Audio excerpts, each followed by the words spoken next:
going on. Like, might be a decent launch, you know? But then when it came out, yeah, it was crazy. I don't, I mean, I guess it's the power of art, you know? You get something that people don't see every day and you think, oh, what is this thing, right? And that's kind of the idea behind that cover was like, it's Nottingham. So you're thinking, is this Robin Hood? But then that blood-soaked mask in my mind, I'm like, if you put Robin Hood on the cover or you put like a medieval kind of image on the cover, people might just be like, you know, Robin Hood, who cares? Like, it's kind of one of those characters, right? That I think people probably already have their minds made up on how they feel about another Robin Hood telling. But it was so different. Like David's script and stuff was so different that I thought you put that image on the cover. Who doesn't like a mask dripping blood from its eyes? I'm like, that's going to get you. And they see Nottingham and think, okay, this doesn't seem like probably the Kevin Costner Robin Hood, which I love, by the way. But yeah, it was crazy. It was like, it was funny because David and I joke because we'd never done a book before. He'd never written a series. I hadn't drawn one page of comics in my life. And we were like, so this is how it is, right? You just put a book out, everybody buys it, and they just keep giving you more series. Like, we were joking, obviously. We knew that wasn't a thing. It was just like we had nothing to compare it to, right? So yeah, it was crazy. Well, I'm so grateful that they did give you that opportunity to work on this book, and it is one of those odd things that, you know, when people hear, oh, another Robin Hood story, people, you know, might roll their eyes or something, but this is something that's so unique. I feel like this story has never really been done before, and so when it first came out, I think that the Nottingham title was something new, something refreshing, and also just like you guys were taking it, you guys were like pedal to the metal, going some like a totally different direction, where we're now focusing on the sheriff. Yeah. And it's like now you guys are introducing something that is wholeheartedly like brand new, as opposed to a revamp or a rehash or a prequel or a sequel or something like that. This is a complete retelling of the story in like a you know, completely subverted way. So I thought that was Yeah. kind of cool. But I wanted to ask, first off, walk us through your creative process for a single comic book page. I think behind the scenes we were talking about you developing your style in some of those first issues, but really learning the art of like sequential storytelling, like going Yeah. from panel to panel, like from script to final product. And then how much collaboration is there with David Hazan, who's your current writer? And where do you find like the inspiration for your panel layouts and characters designs? Great questions. You know, I feel like the more I've learned about people's processes and stuff, there's obviously things that overlap, but I really have realized that everybody kind of finds their own way. I think we live in a world where people want cut and paste, like, this is how you do PS. There's something that drives me bananas on like people's YouTube channels and stuff, and they're like, this is how you do this panel. This is how a Mm. fight scene looks. That should always, like, it just rubbed me the wrong way, you know, because guys like Jack Kirby, he was breaking rules. Like, he wasn't doing it the way like you're supposed to do it, right? People love that because it's comic books. It's supposed to be art, you know, it's expressionism. But I sort of realized early on the things that I kind of liked and things I wasn't sure about, and the Mad Cave, the whole team, they're really cool about letting me like just sort of do my thing. My art's weird enough as it is, especially the first issues. Yeah, super unrefined and just trying to find my way. But a lot of it, David does pretty detailed breakdowns, especially in those first books, which is great being new because it was a good guide for me. I think it forced me to draw a lot of stuff that I wouldn't have drawn probably. You know, if it was just like do it however you feel like. So I get the script from David. Excuse me, I get the script from David, and you know, he has fairly detailed breakdowns, just, you know, the action of the scene. But you know, I try to hit it with I just want to hit panels with feeling, you know, Mm. not in any kind of like this, like that panel where the guy's got the chair. I'm like, that should be an upshot, like trying to think Mm, of things in ways of like not everything straight on if possible. And I was trying to do that like kind of right off the top, was hit things from like extreme angles.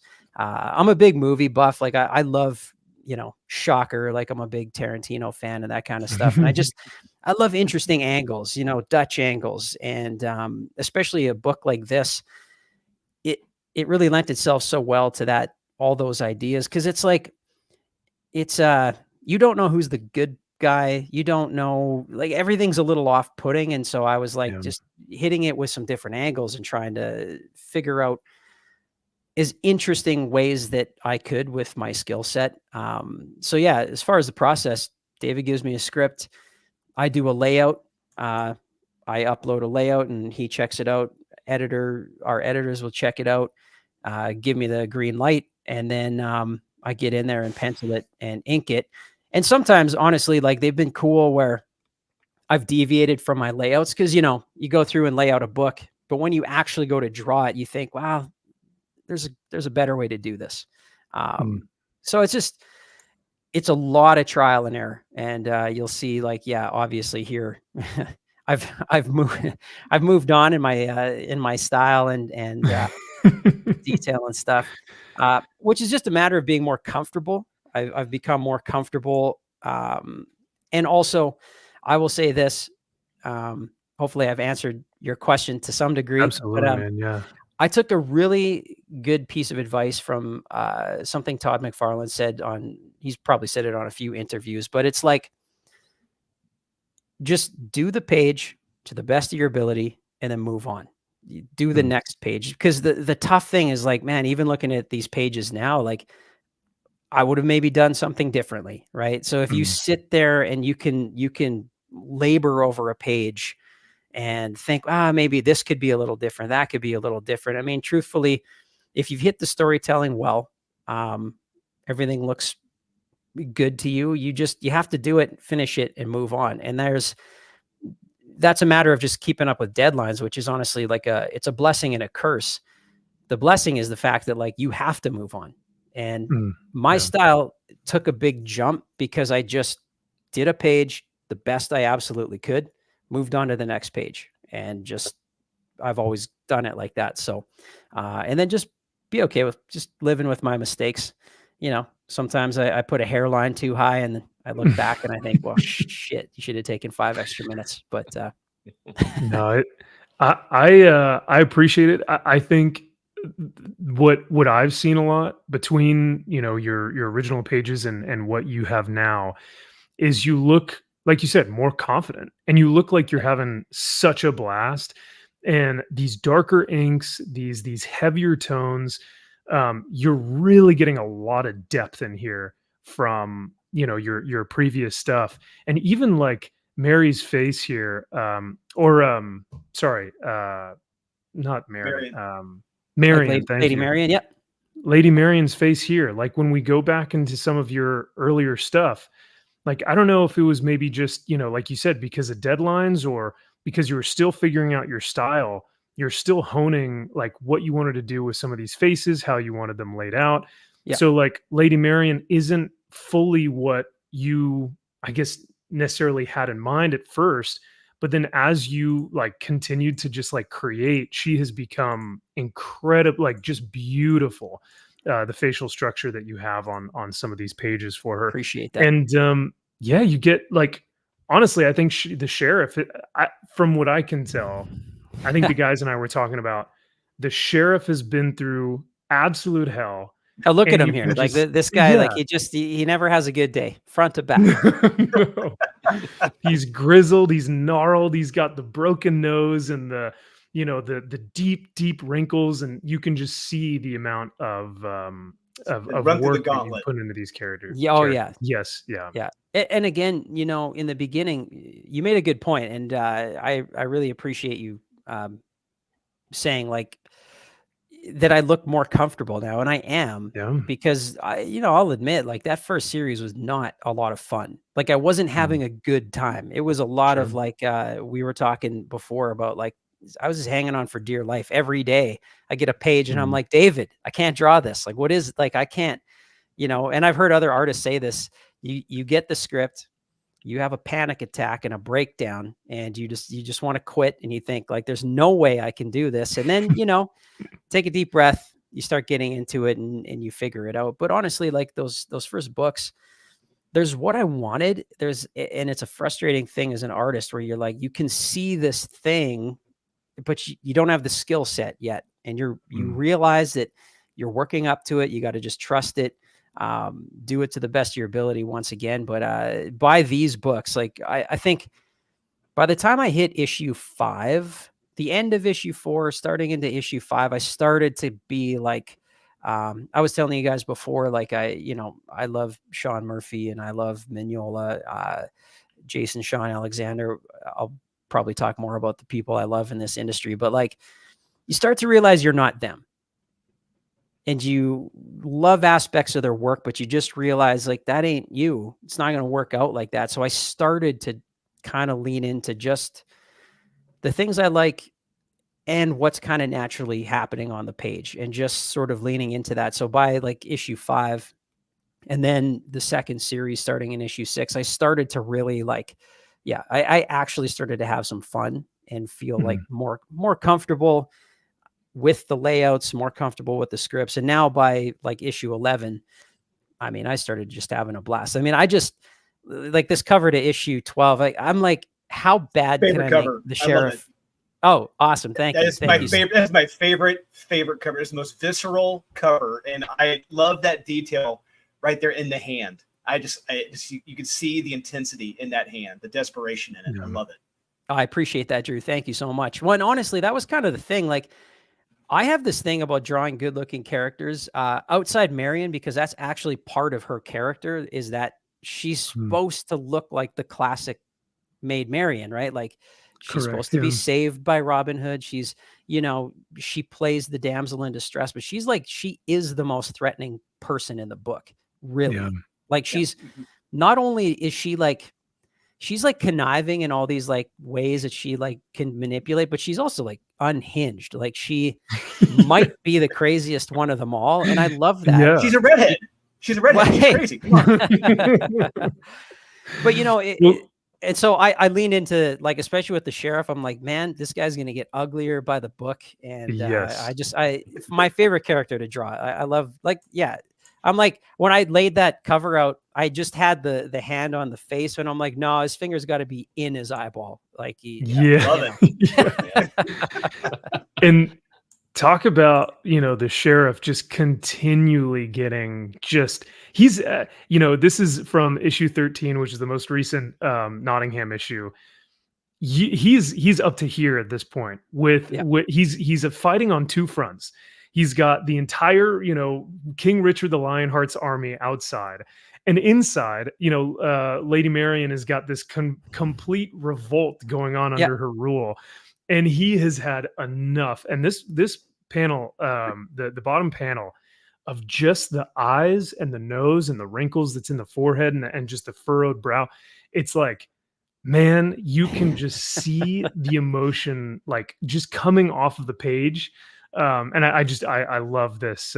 This was a great, last issue that came out. I think it was like last week. Yeah. I appreciate it. And honestly, the sheriff, David's done a great job of like, the first series was very much the detective kind of noir set in the world of Nottingham.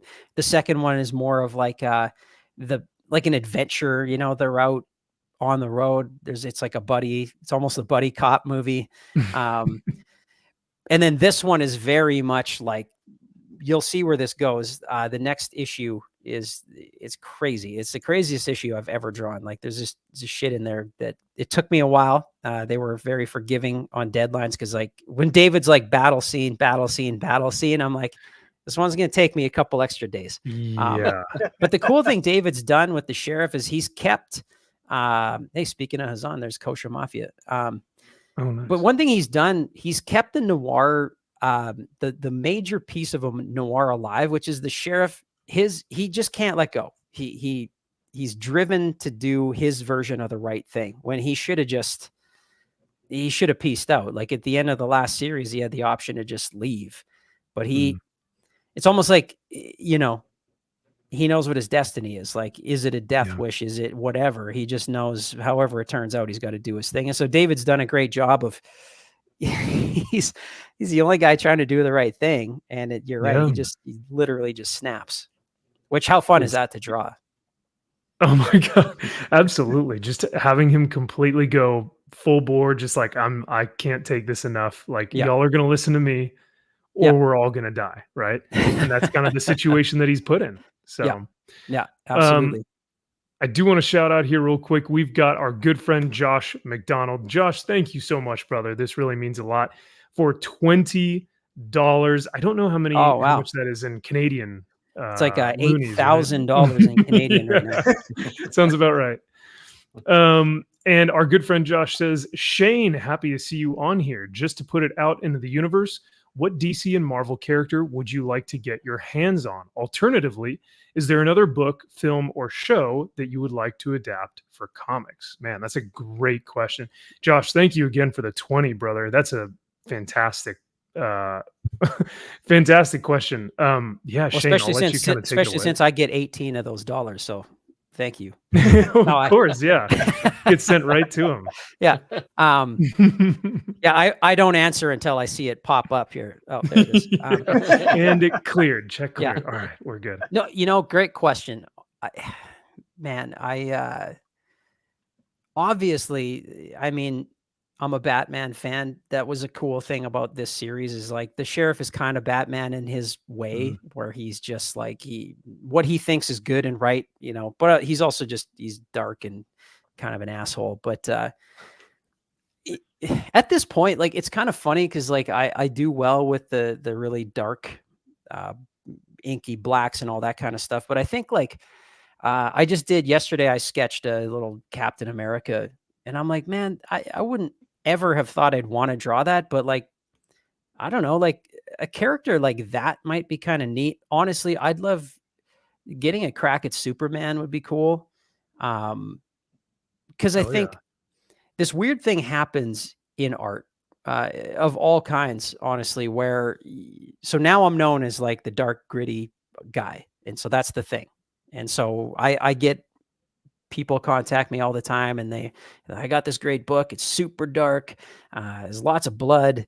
And, you know, I'm like, that was great for Nottingham. But as an artist, I also like to stretch my legs. Like, what would I do as Superman? You can't really put a lot of shadows on the guy. Like he's, you know, so a character like that would be a ton of fun as a challenge because I'd have to look at my art in a different way. And that's really the only way that you can stretch your legs. So I mean, Superman would be cool. Marvel character. I mean, honestly, if there was a good Wolverine book that like was a story that was like, that'd just be too much fun. And it's cliche, you know, it's like, oh, I'd love to draw Batman or Wolverine. Like, wow, you know, it's crazy, but Wolverine's just like, what a character. Yeah, there he is. There's Cappy. I didn't get too crazy with the scaling because it was just a sketch, but you know, I would read that book in a heartbeat, though. I would read that book. Right? Hell yeah, well, it looks very Mignola-esque. Yeah. Yeah. Well, even how you did the wings here. Sienkiewicz. Like It's got a little bit cool. Sienkiewicz in there. I like it. Mhm. Appreciate it. So, Yeah, I took the wings and sort of made him like a Greek god, sort of like it's almost like a crown. Yeah. But I think characters like that would be cool to like not redesign, but like put your flourish into. Yeah. So Yeah, I think this is if the Sorry, big go two ahead. threw anything at me, I'd be like, okay, fine, you know. But honestly, like, how much fun would it be to draw like a Wonder Woman series? Like, I'd love to get into some characters that I also don't have a huge background in. Like, I grew up on Superman and Batman, so getting something that I'm not super familiar with would be cool. And I'm taking suggestions if anybody wants to see me draw something, I'll draw it. This is true. Do you mind if I show off the original art that I would love that. Yeah. So and I have talked to you a little bit about, potentially doing what it would look like to do something Conan, which again, it's a little cliche because it's dark and gritty, and it's, you know, it's Conan, so he's going to have a lot of Yeah. muscles and striations or Hey, whatever, I'm down. and lines. But because we are going to talk about your project coming in September, Yeah.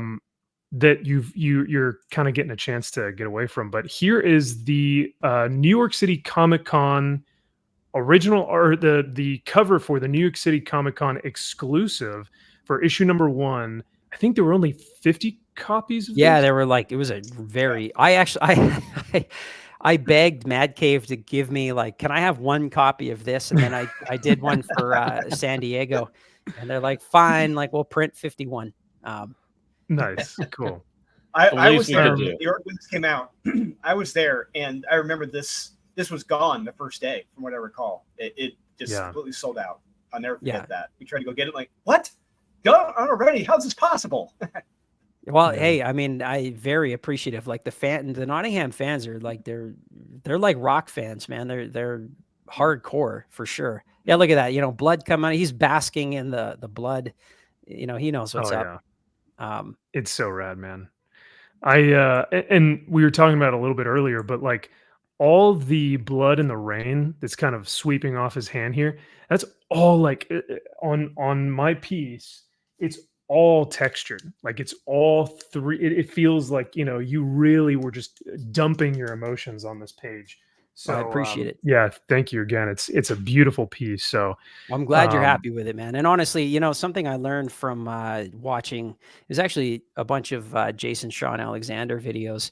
I have this thing that probably a lot of artists do, where you get really precious, especially if something's kind of turning out well, and you're like, oh, I like this, so I don't want to like mess it up too much. But man, that guy will just go in, hit it with whiteout, redraw it, and like I took a lot out of that, and that's part of also what became more fun, is just like with that piece, like, yeah, there's so much whiteout, and it is also when you do the rain and stuff with whiteout, like you have a nicely drawn face, and I try to avoid the main features, but you know, I'm just kind of doing this, and it feels weird because you're crossing out pieces of that you just laid out for hours.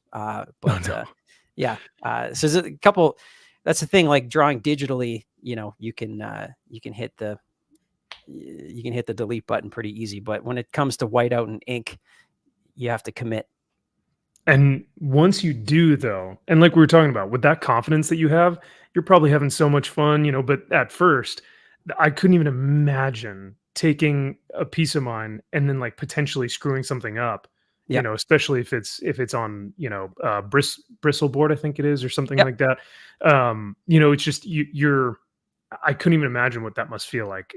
So yeah, it's, you know, there's been a couple times where I won't lie, I've drawn something and I'm like, actually, I won the a spot in that Spawnuary contest. That's right, yeah. And I did this like kind of the Mignola crown, and that's all white out. But before I did that, I scanned it in and I drew it digitally to be like, if I can't screw this up, because it turned out really good, but this thing's going to cover a bunch of these skulls that I'd drawn. So I did it digitally, and I'm like, okay, that looks good. Then I did it with the whiteout. So, you know, handy to have the tricks of 2024. Absolutely. We've actually got a member of the channel. What's going on, MG? He was actually one of the guys who, so on the YouTube channel, we've got a ton of fans and people who can become members. And so MG is one of our you know, big supporters of the channel. He actually let us know one night and was like, you know, y'all can buy some of Shane's artwork on his website. And so we had to stop the show and went directly to your website and started looking at all of your pages. And we're like, oh my God. So MG has your first traditional page, the cover 1, second print original art, along with your Batman Gotham by Gaslight, and then as well as a Gunslinger Spawn. And I know this person very well. It's been one of my biggest supporters for such a long time. So yeah, and I love it. Yeah, I appreciate anybody that orders original art and people that have an affinity for that stuff. Yeah, super cool. And yeah, and he's asked for some cool stuff. Like he said, Gunslinger and Batman. So I was like, what if it's, you know, what if it's Gotham by Gaslight Batman? You know, I love that stuff. So Yeah, we've also got another member of the channel, Dominic, who's saying, I'm going to be honest, Shane, your art is too good for current big two Marvel and DC. With few Thank you. exceptions, you run circles around their current artists. And Truth. Dominic, Truth. I agree with There you. you go. Well, Yeah. Dominic, I really appreciate that. You know, I'll say this. Comics is like, I will never in my life shit on another artist. Everybody's trying to make their way. Like, but the hard thing is like with the big two, it's been house style for so long, right? And you've had these moments where they were able to be like, like, okay, Frank Miller, like if you want to try something, maybe, you know, like there's been these moments. But even after that, like even after things like Dark Knight Returns is just, you know, it's just the biggest graphic novel ever produced in history. There's still this kind of like, well, yeah, but you know, I don't know. We should stick with house style, like kind of stick with what we know. And honestly, man, there's artists that kill in that style. They're drawing Batman, they're drawing Superman, they're amazing artists. It's just A, it's not really my taste, and B, I couldn't do it if my life depended on it. Like, Yeah.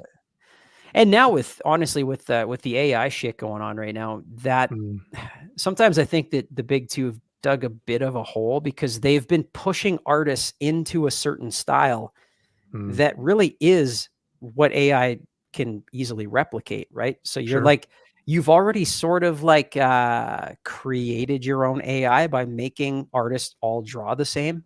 So you're like, you've already forced art to be sort of in this box. Now computers can just shit that stuff out. So maybe there's more room for, you know, I mean, look how well Sean Murphy's done with his Batman, and like, that's not house style stuff. So there's a taste for it, I think. So. And even, you know, our friend Josh, who super chatted just a little bit earlier, he says, kind of like what Daniel Warren Johnson did with Wonder Woman and Beta Ray Bill. You know, Daniel Warren Johnson, he hasn't really been on your mainstream guys. They put him on Superman for like 6 pages in an anthology series, and that was about it. But like for those guys, but like Max, it was one of the best Superman stories in the last 5 years. Of that, yeah, I think of 2021, I think it was one of our favorite books, or at least that story was. That story. Yeah. And with DWJ, he does have such a non-conventional style that they put him on Beta Ray Bill, and it raised Beta Ray Bill to like next level, because he's always been like, people kind of forget about him. Same thing with Wonder Woman. Sometimes people forget about her, but then he brought these characters to life in like a brand new way, you know, raise sales like crazy. And then they go, all right, you're gone. And then they go back to the, you know, to the other style. And it's like, man. So we, you know, earlier, Shane, you had talked about like, I know it's cliche to do Wolverine. Dude, I would kill for your Wolverine series right now. Are you kidding me? So like, I don't think it's cliche at all. I think it's awesome. And I think we would love to see something like that from a creator that takes those risks, who has their own distinct style, and really just puts themselves out there emotionally, just throwing themselves on the page. I think it's really rad. Yeah, I'd love it. And honestly, like the one thing I haven't done, or there's a bunch of stuff I haven't done in comics yet, but like my work has never been up against the greats, right? Like if I drew Batman, it's not just, oh, this is my version of Batman. Like you're up against all of them, you know, Neil Adams, you're up against Mignola. Same with Wolverine, like the classic Bisley stuff. And that's, you know, I have fear around that because, man, like that's where I know that some people can get kind of shitty about like, oh, the big two are crap, but then you have people that only read the big two. To me, as an artist, you're like, that's just another challenge I'd love to have. Like, man, take my stuff, compare it against your favorite artists. Like I would love that challenge for sure. And, you know, I will guarantee one thing. If they give me Wolverine, he will be ugly as shit. Like he will be the ugliest. He will be the most unattractive man in comics. That's my promise. Yeah, you would make Greg Capullo your bitch right now. I can tell you that.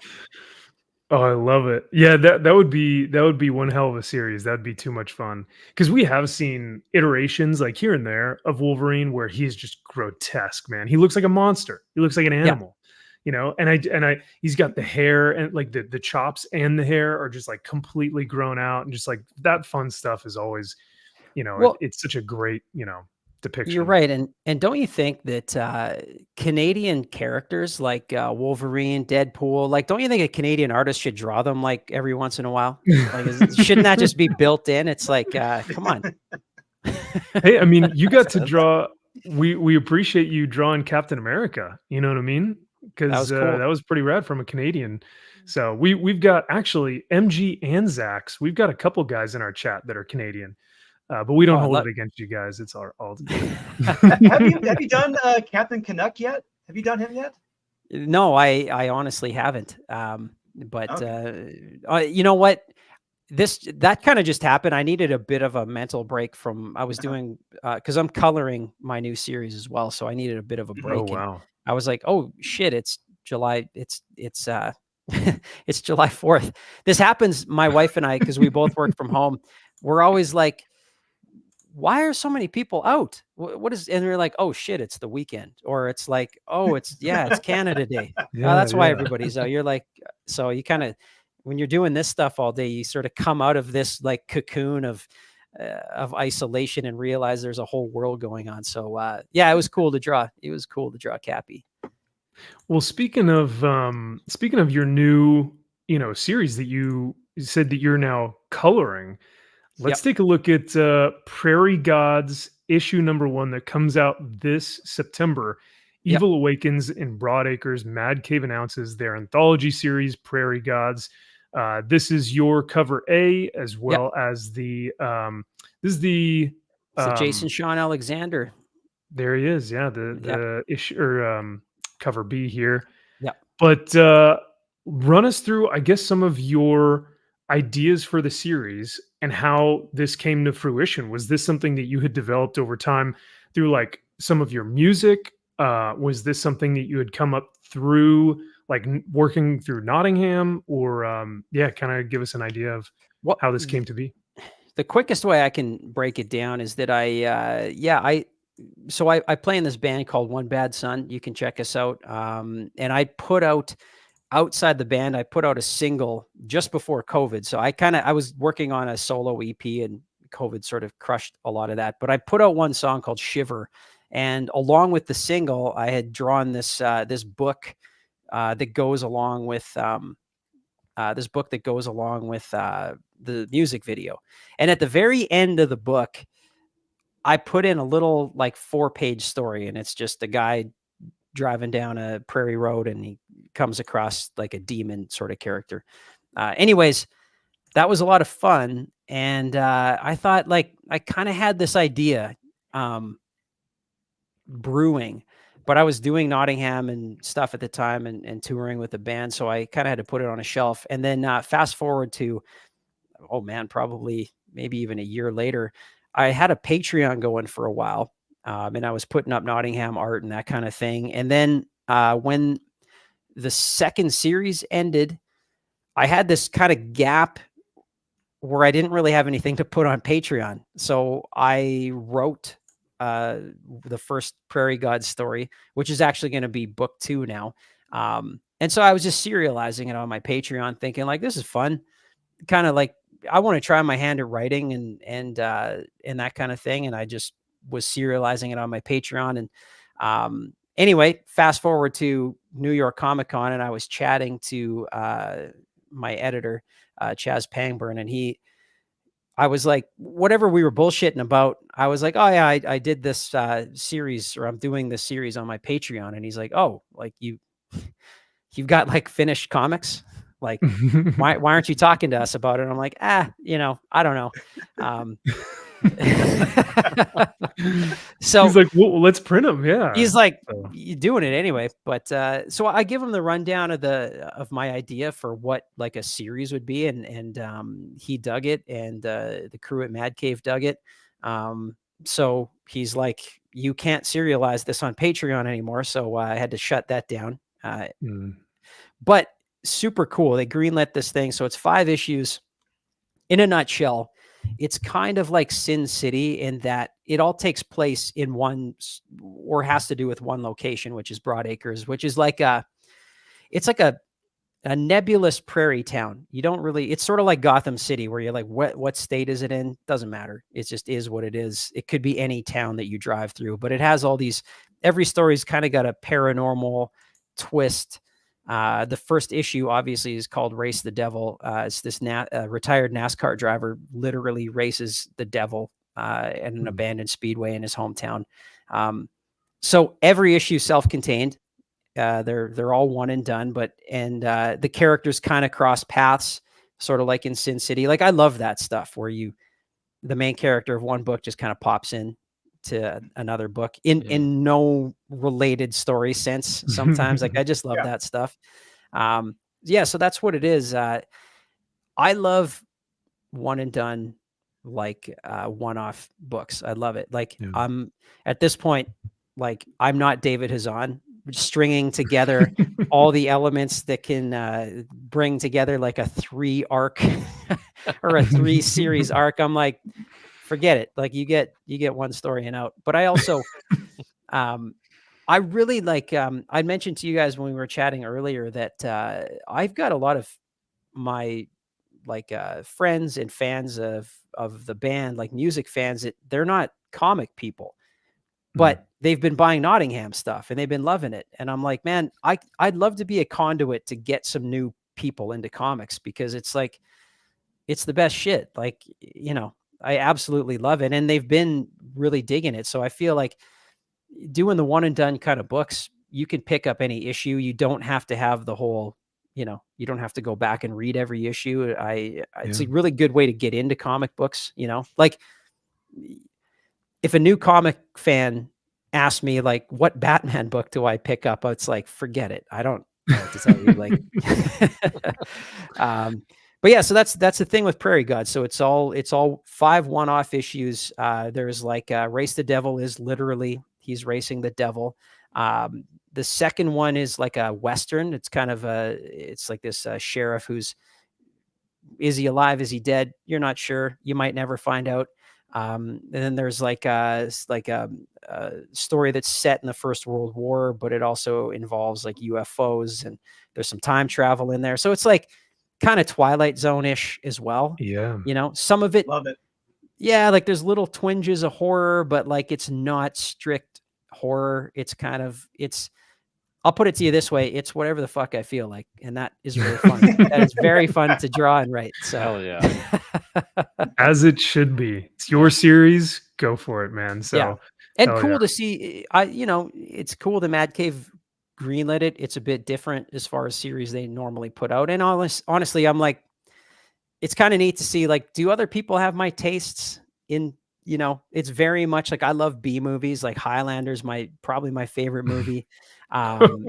Right? Yeah. Come on. Christopher Lambert. It's all good. I can see you doing an awesome Kurgan. I can see you just nailing the Kurgan. Oh, there you go. Yeah. What, you know what? So, somebody asked that question. What would I love to bring to comics? I mean, I'd love to do a Highlander book if they let me write it.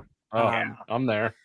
But so these books are also they're B movie-esque, like I love flat color. So like nothing's super shiny. It's my artwork. So it's like really, it's dirty as shit. And, I like the feel of, I try to make them low budget in the fact that like, I was drawing it with the idea that like, I don't want to babble about it too long, but like with comics, you can do anything, right? So like the devil's car could be flaming and it could be, it could be like Ghost Rider. But in my mind, I'm like, I want to draw these books as though you could turn it into a low budget movie. So like I put the restraint on myself of like, it has to be really cool, but also like it can't have all the bells and whistles. It has to look like, somebody shot this on like with a very low budget. That was, Roger Corman, New World Pictures.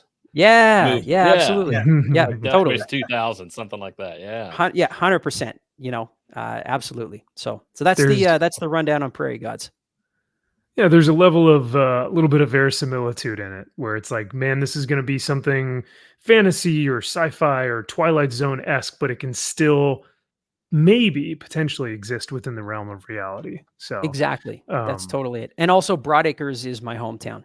The farm that I grew oh, up on in, there you in go. Saskatchewan, there's a little tiny ghost town that we were a mile away from called Broadacres. So a little bit of a shout out. And my dad passed away in 2019. He always wanted to Mhm. be a stock car driver. So his name was Fred. So Freddie Davis is like it's a cool shout out to my dad. And he Oh, loved, he loved these kind of stories too. So the fact that I have my dad racing the devil, he'd be so stoked.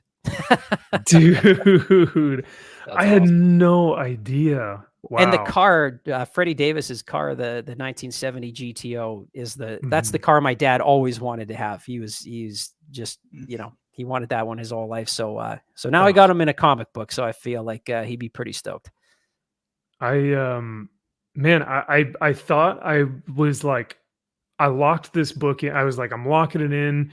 This is gonna be the next thing in September. Hearing that though, man, first of all, I'm sorry for the loss of your dad, Appreciate but it.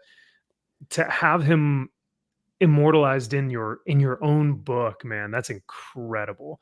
So Yeah. I love that, and just like stuff like that, where I don't know if anyone else would really know that, So the fact that you can share that, I really appreciate you sharing that, man, because that's huge, and it just gives that next level of like emotional resonance for us as readers to go, man, this is something like personal for you, right? So Yeah. that's super cool that we get to kind of get a an understanding of how important this character is, and the town and the car and all of it has some sort of meaning. So I love it. Well, yeah, no, I appreciate you letting me chat about it. And honestly, I've really learned this thing in art in general, which is like you have to be unattached to the outcomes of your work. You know, Mm, you can't. I don't know what people are going to buy. Like you can't know. There's trying to play things safe rarely works. So with this series, it's been super cool because of course, you hope people dig it, and obviously, you hope they buy it so that I can do more. But also, personally, for me, it's been so much fun to do it, and that in mm, itself, as a creator, is just like that's a gift, right? To have a publisher let you do something that is like, I mean, Nottingham was fun to draw, but it was also like, holy shit, David, how many horses? How many armies? How many armies are left? So I set this book in a small prairie town with very few backgrounds. It's all like yeah. open lands, like very kind of Arizona-esque. So Oh it's been wow. fun to draw, and also far less castles than I've had to draw in like the Yes. last Yeah. 5 years. Kyle and I recently went over some illustrations from Simon Bisley that should be coming out on the channel sometime soon. And we were just talking about the anatomy of a horse is like impossible to draw, and then to draw multiple of them, and then to draw multiple of them, and then they're also moving at the same time. It's like I I couldn't even imagine. Human anatomy and human physiques are difficult enough. Yeah. Then Wow. I introduce a My, horse in there. It's like, oh my gosh. my girlfriend, she's a professional horse and camel artist. So Oh, no Oh shit. wow. she does it professionally over here in the Middle East. She makes a lot of money doing it. But yeah, I Wow. see her do it. It's not, she can't do a human. She can do horses and camels all day, but she cannot do a human. It's hysterical. Well, So and it's cool because that's the thing about comic art. It's like you really don't have a choice to say like I don't really mm, like drawing this. When you become Mike Mignola, like when he started Hellboy, he was like no more, big city cars and shit like that, and you can punch your own ticket. But man, if you're gonna make it in comics, it's like yeah, if they want you to draw a camel, get to it. Horses, they're running. Like okay, and again, you might not get it right, but like you give it your best shot. earlier, I think you mentioned you would love to see some of your rock musician, metal fans, and followers kind of come into the world of comics and what that might look like. How did you find your way into comics? Like, what was your first I guess, interaction with like a comic shop, or were some comics handed down to you? And then how did you move your way from being a fan of comics into now illustrating and winning that contest back in, I think you said 2019, was it Yeah. that you had? Yeah. Yeah. So, Well, I, Max, Kyle, Drew, going to admit this to you. I've Oh, shied boy. away from this, It's but first. It's a first exclusive. I used to get comics. Like my mom would go to the drugstore in a little town near where I grew up, and get you a comic book. It's like a cheap toy, kind of that sort of thing. And so I Yeah. always had comics in my life, and my brothers would get them, and but it was like whatever, Superman, Spider-Man, lots of Star Wars stuff. I used to get the tracing paper, and so like I actually have some of these books from when I was a kid, and you can see how many times they trace Luke Skywalker. So that was like how I got like my first exposure. I always loved comics, but what I'm going to admit is that what got me hooked was Death of Superman.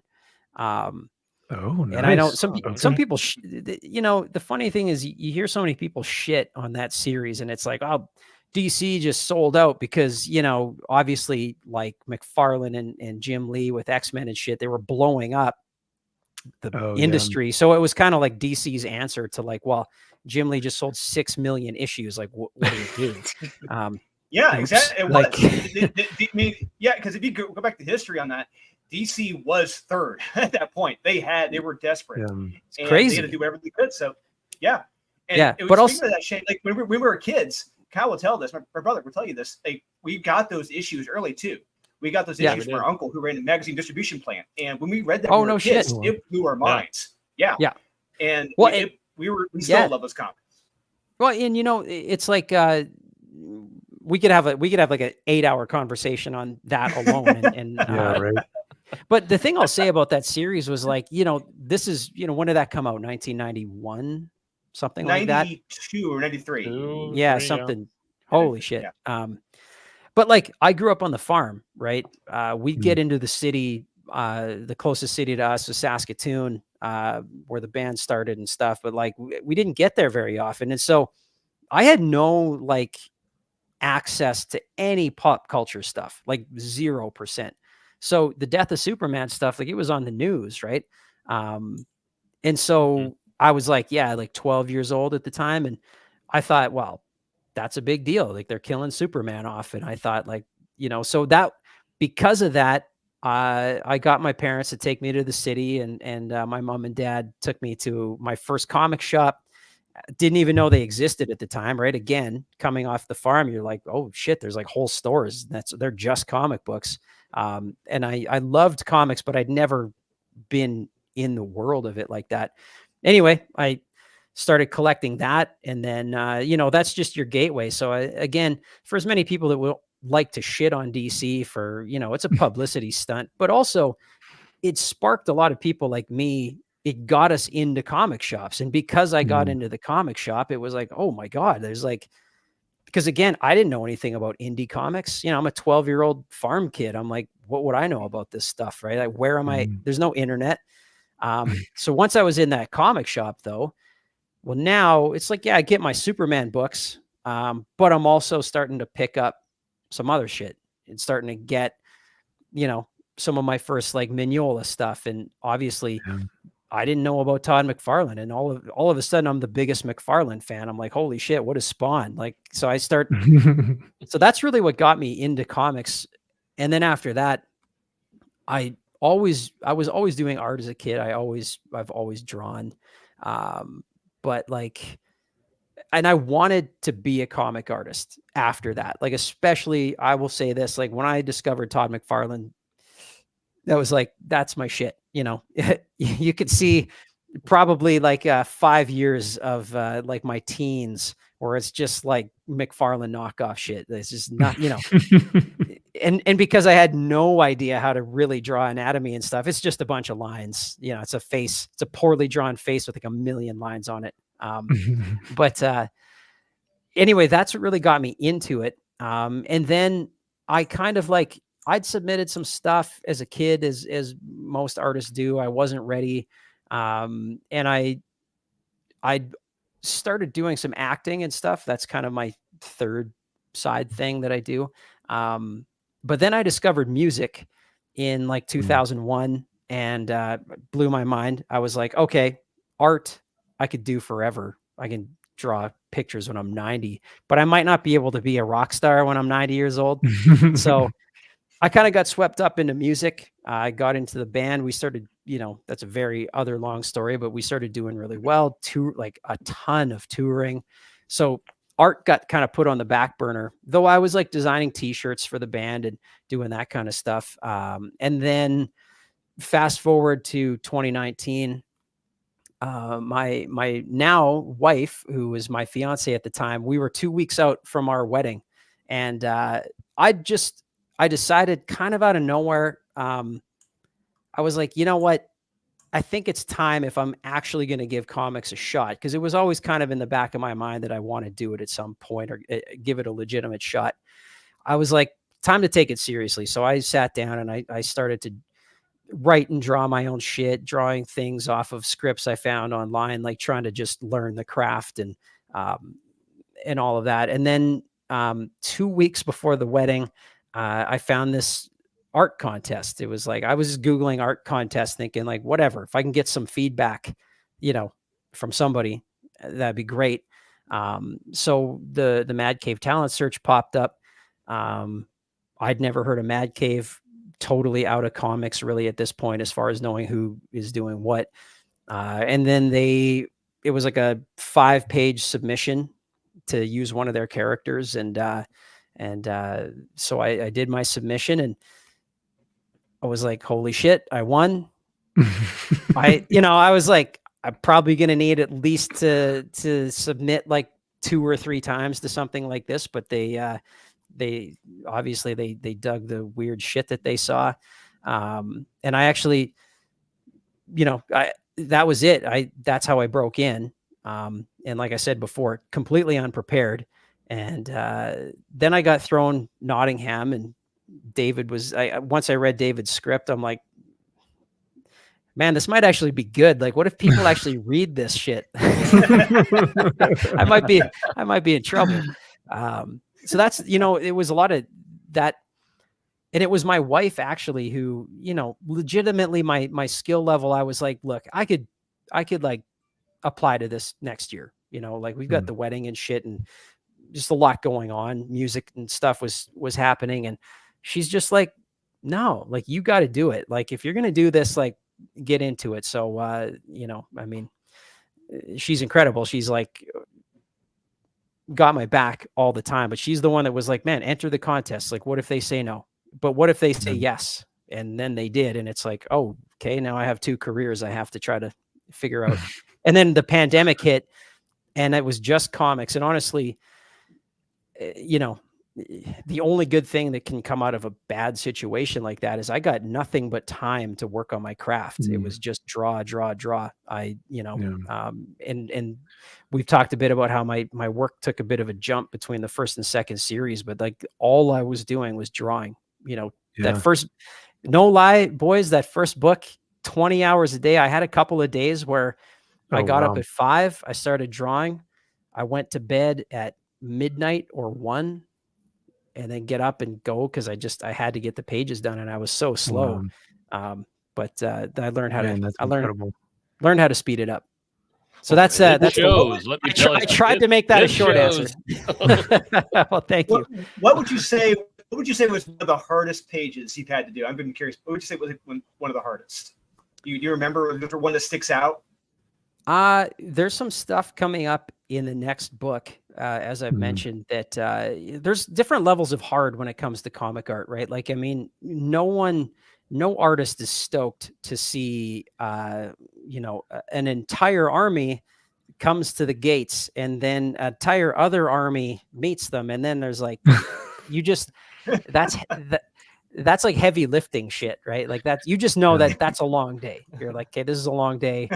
But honestly, some of the hardest stuff has been, I'd say, like you'd mentioned earlier about Marion and how like I've evolved drawing women, and honestly, that kind of stuff I would say is harder in this way that you're like, man, you're working on it and you know it's not right. You're just and you can't. There's nothing more difficult than when you draw something and you're just like, I just know it doesn't look right, and I could trace this face, and I've done it, and it's actually a really good tool to have for aspiring artists. If you can't draw it, trace it, and then you're like, oh, okay. Oh, I'm like totally like I've got these proportions all fucked up in my head. So like, and I'm not saying trace work or trace other people's shit and put it in a book. Though, I mean, that's a Neil Adams staple is tracing, and that's a right. I was gonna say that because I worked for Neil. Neil, I love Neil to death, and that is one of his things. Yeah, he said if you don't know it, trace it. Use a light box is one of the best things that you can do to learn your way, learn the craft. Well, you're totally right, because one thing you can do is build like just a ton of bad muscle memory. So if you start, and again, tracing can be this crutch, and obviously we know examples of people that have like tracing other people's work, and it's just like that's sacrilege. But there's people who they trace to this point of like, well, there's no art left really. This is just, this might as well be AI at that point. But I'm talking more about like, you can't get it. It's even the physical muscle memory of like, you draw this thing. Once you've traced it a few times, you're like, okay, now that's starting to make sense. Like the structure. And, but yeah, honestly, some of the hardest stuff, Marion's been weird because, in art, it's so strange. Like with the sheriff, that guy, I can draw him as ugly as possible. It always looks good. You look at Batman, long ears, short, like there's the design of that character is great. Any artist that draws Batman, it looks like Batman. It's cool. But you can take, again, like made Marion supposed to look very like almost almost uncomfortably stereotyped because of what her personality is. So trying to draw this like classic beauty, it's just not, it does not come supernatural to me. So that took like, I would say that's hard as far as just like, man, you draw something and you're just like, I have taken way too long on this and it looks like absolute garbage. That's a hard moment as an artist. By the way, you can be totally not PC here. So like if you're trying to say like, oh, she has like the Disney princess look or whatever it may be, like yeah. No, I appreciate that. Don't feel bad. I appreciate it, but it is a thing, man, where representation in all ways is just like, it's a beautiful part of the industry, right? And but there's just, when you're talking art, it's weird because you're actually like, this person has to be classically beautiful, right? Sure. And so it's like it might, you're just talking nuts and bolts of how do you structure that face? How do you, same with when it comes to drawing heroic men, right? Like Superman's he's just this beautiful specimen. That's there's a little bit of a different skill set than drawing the sheriff, because the sheriff is just, the guy is what he is, just a beat down. He's not a great person either. And I wanted to really like have the physicality of that character reflect kind of just the fact that he's just, he's kind of a shitty person in himself. So it reminds me of, it reminds me of the movie Blood Simple, kind of like toward the end, it's like you're only left with Frances McDormand at the end of that film. And she's not a great person either. And yet she is what you have to cling to. He is the Frances McDormand character from Blood Simple. It's like, he's not the worst, he's not the best, but he's who we got to root for right now. Yeah. And David did a great job of that, because I've seen some of the criticisms of Nottingham, funny enough, have been like, well, who's the good guy? It's like, if you're asking that question, stop reading this series. Like, there's so many things out there. Like, what, the point is that it's a bunch of people with every one of them have circumstances as to why they're doing what they're doing, but they're also like, not everybody's a upstanding human, And I think that we have the Supermen in our lives and in our comics for that reason, is like an icon or an image to uphold, to like want to aspire to be that, right? Like we see Superman, or we see like our classic heroic figures, and we go like, I would love to aspire to be that thing, or aspire to live up to that standard of virtue and nobility and things like that. But Nottingham is a different story, and it's meant to be. And it's meant to be something that is more like you're not really sure exactly, like you said, who is meant to be necessarily our protagonist or our antagonist. It is a much more down to earth, like, man, these people are just getting by any way they possibly can, which is why it fits, like, because I think there are opportunities and spaces for each one of those stories. There's there are opportunities for our Superman stories where it's like, all I want to read right now is just an aspirational, optimistic thing. And then there are days where I'm like, I want to read Nottingham and just like completely get into the weeds of like how this guy's backstabbing this person, but then this one has an ulterior motive and is manipulating this person. So it's great, man. Well, and there's room for all of it, right? Like that's a great thing about comic books is I think there's so many people out there that they see what they think comics are in this like very like one lane, whereas it's like, well, that's your lane. But that's the beauty with comics, is that it's like there is infinite lanes that you can plug into and enjoy yourself. And it's like, so it's pretty rad to see, and I hope that, I think that comic books has been pretty incredible with the type of, like, you get like noir, you've got mystery, you've got horror, you've got action, you've got superhero, you've got all types of different stuff. And I think that is why it's a storytelling medium that will go on like forever. Like it's an art form and it's a craft that will live beyond our years. And I think because of the fact that it is so unique and that it has so many different genres and ideas. But I do want to be mindful of your time, because I want to I don't want to go over our allotted time. But if you guys have more questions, I'll stick for a bit more. That's all good. Oh, awesome. I did. Sorry, Drew. If you want to go ahead and ask one, because I've got one in the pipe as well. So go ahead. Okay, so just as I'm curious, as the creative process, when you're working with David, when you get the script from him, how much would you say, not necessarily pushback, but how much are you times where you're like, David, I don't know about this panel. What if we do it from this angle? What if we take this out, just make this like a double pager? Is there much discussion like that? Or do you just stick to the script? Or what's that like? Well, with David, his scripts are great already. Super well thought out. Like he really breaks down even the fight scenes. Like he has an idea how he's seeing it in his head that way. And he's really, he's working like a director in that way. And I'm just trying to bring his vision out. But of course, especially as I've gotten more comfortable and I'm starting to see things where it's like, well, as a writer,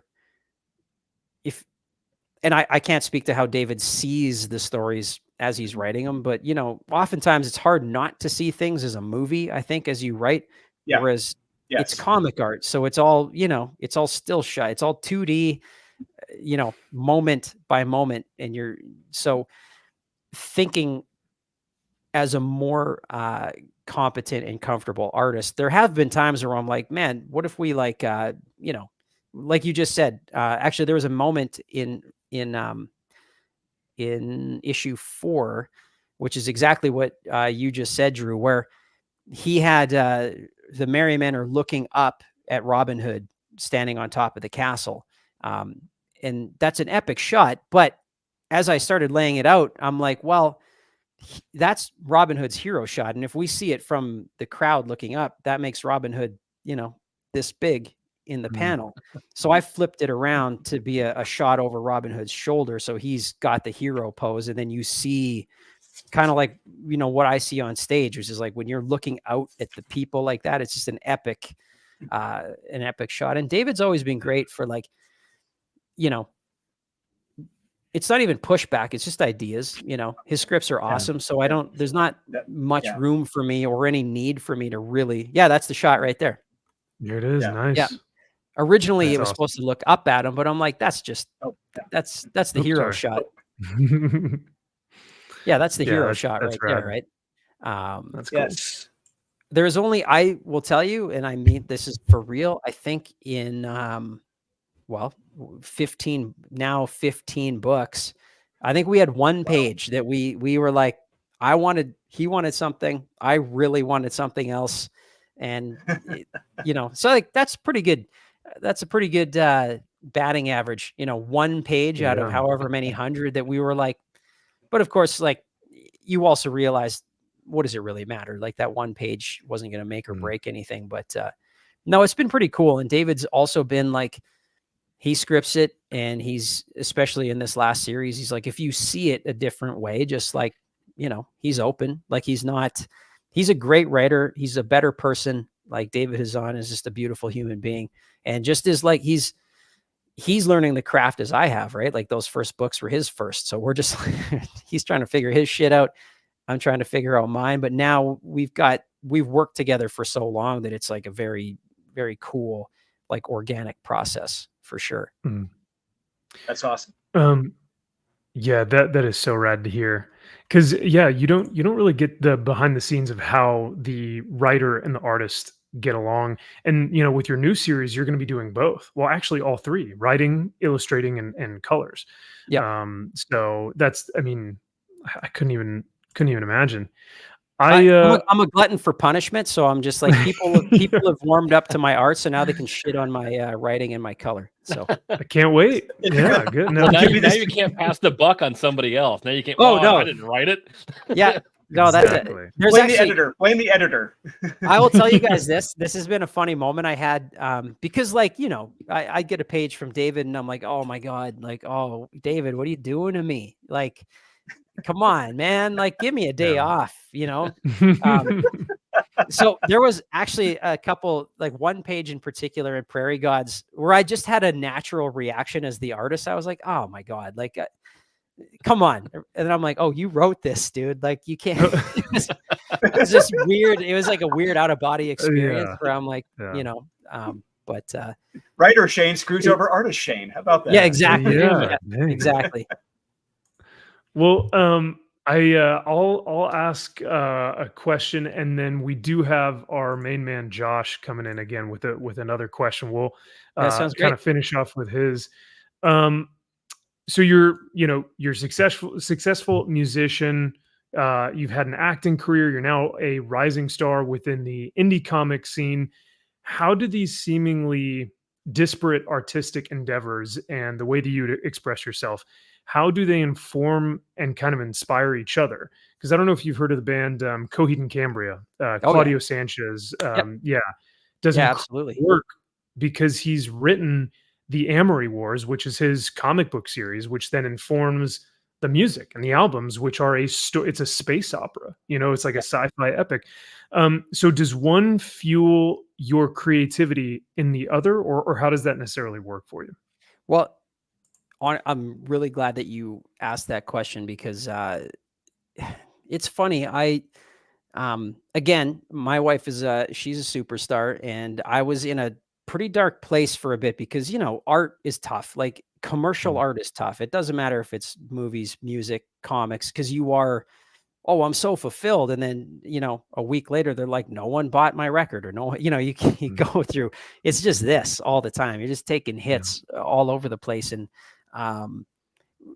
especially like the band kind of got to a point where like we had a #1 hit in Canada, and then all of a sudden things kind of went down. It was just a weird, I just was really in my head and thinking like, how am I gonna, what am I gonna do in music, and what am I, I got, and my wife said to me, she's like, the problem is you're not a musician, like you're an artist, period. Like you're a creative.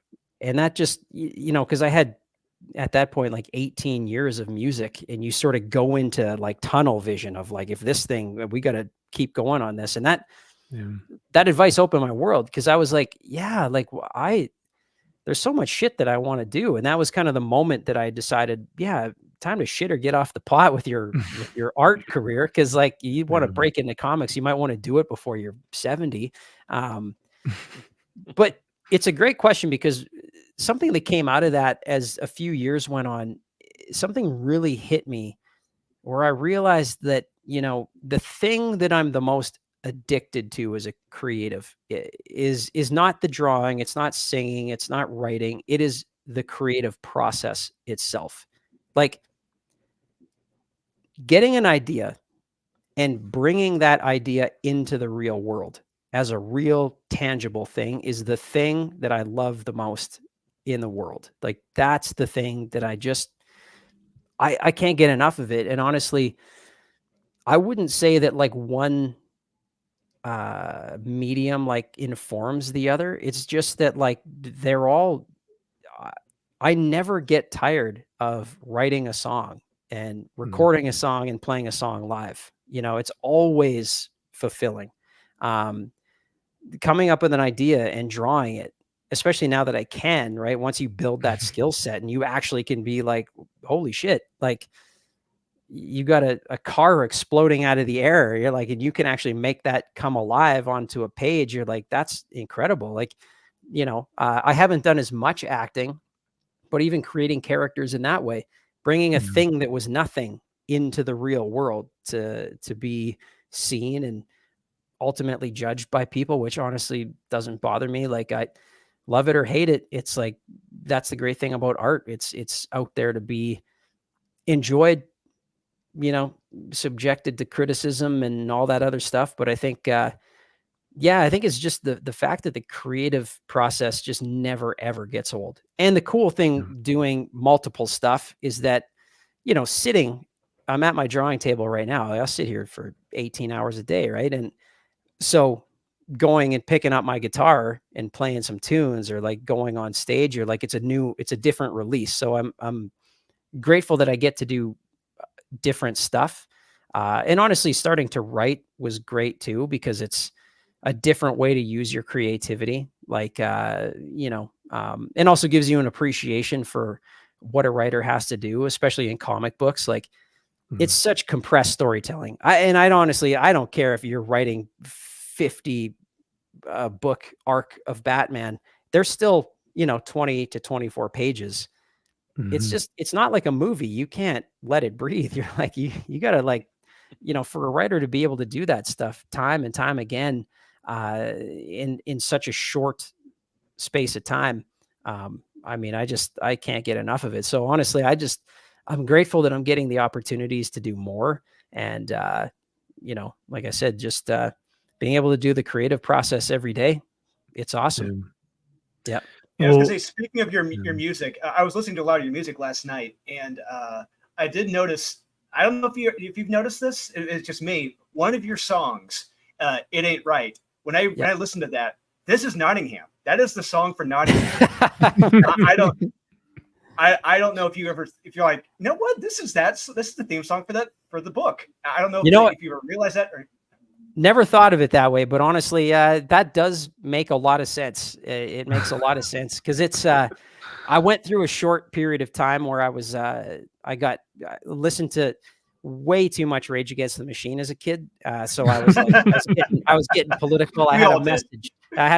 I mean, I love Rage, but so that song in particular was like, it was an anthem for my thoughts on the current political world of the time. But also, you're right. Who knew that 10 years later I'd have a comic series that perfectly fit that song, right? Because the main lyric is, "It ain't right to put our lives in the hands of thieves and liars." Right. So you're right, man. That fits. That fits.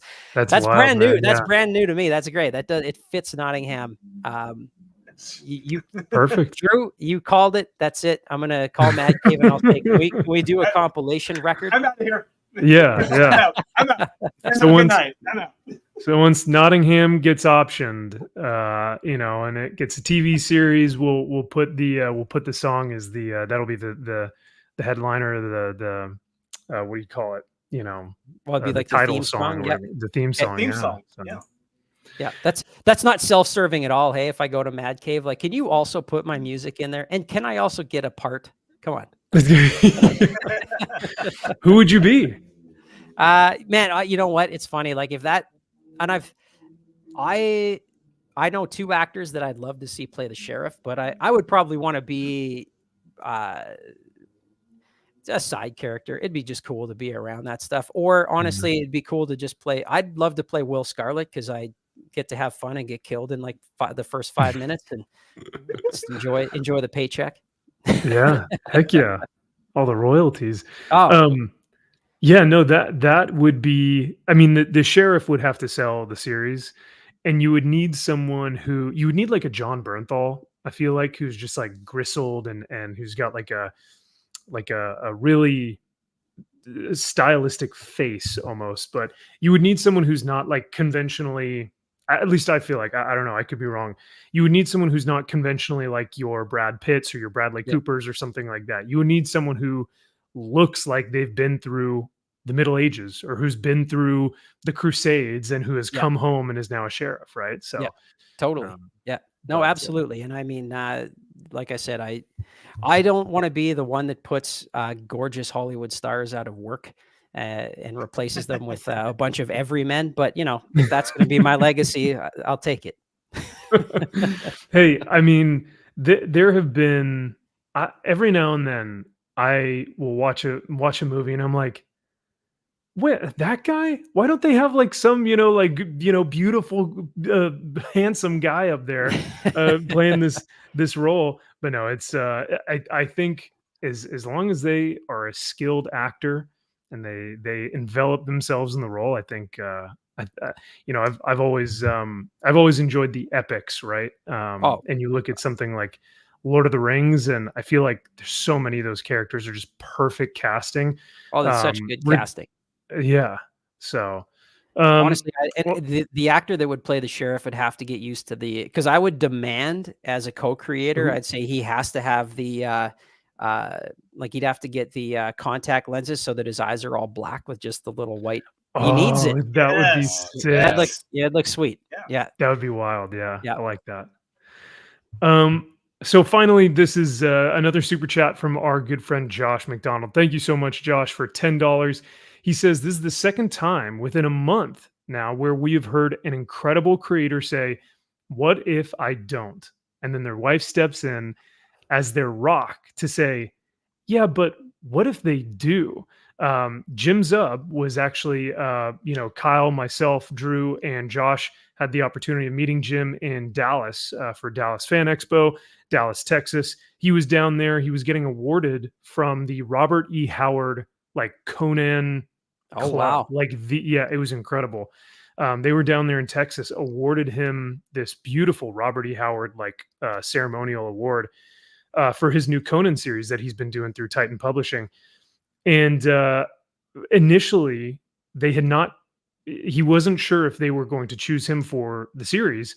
And his wife was the one to kind of push him to say, put in your script, put in your idea to write this new book.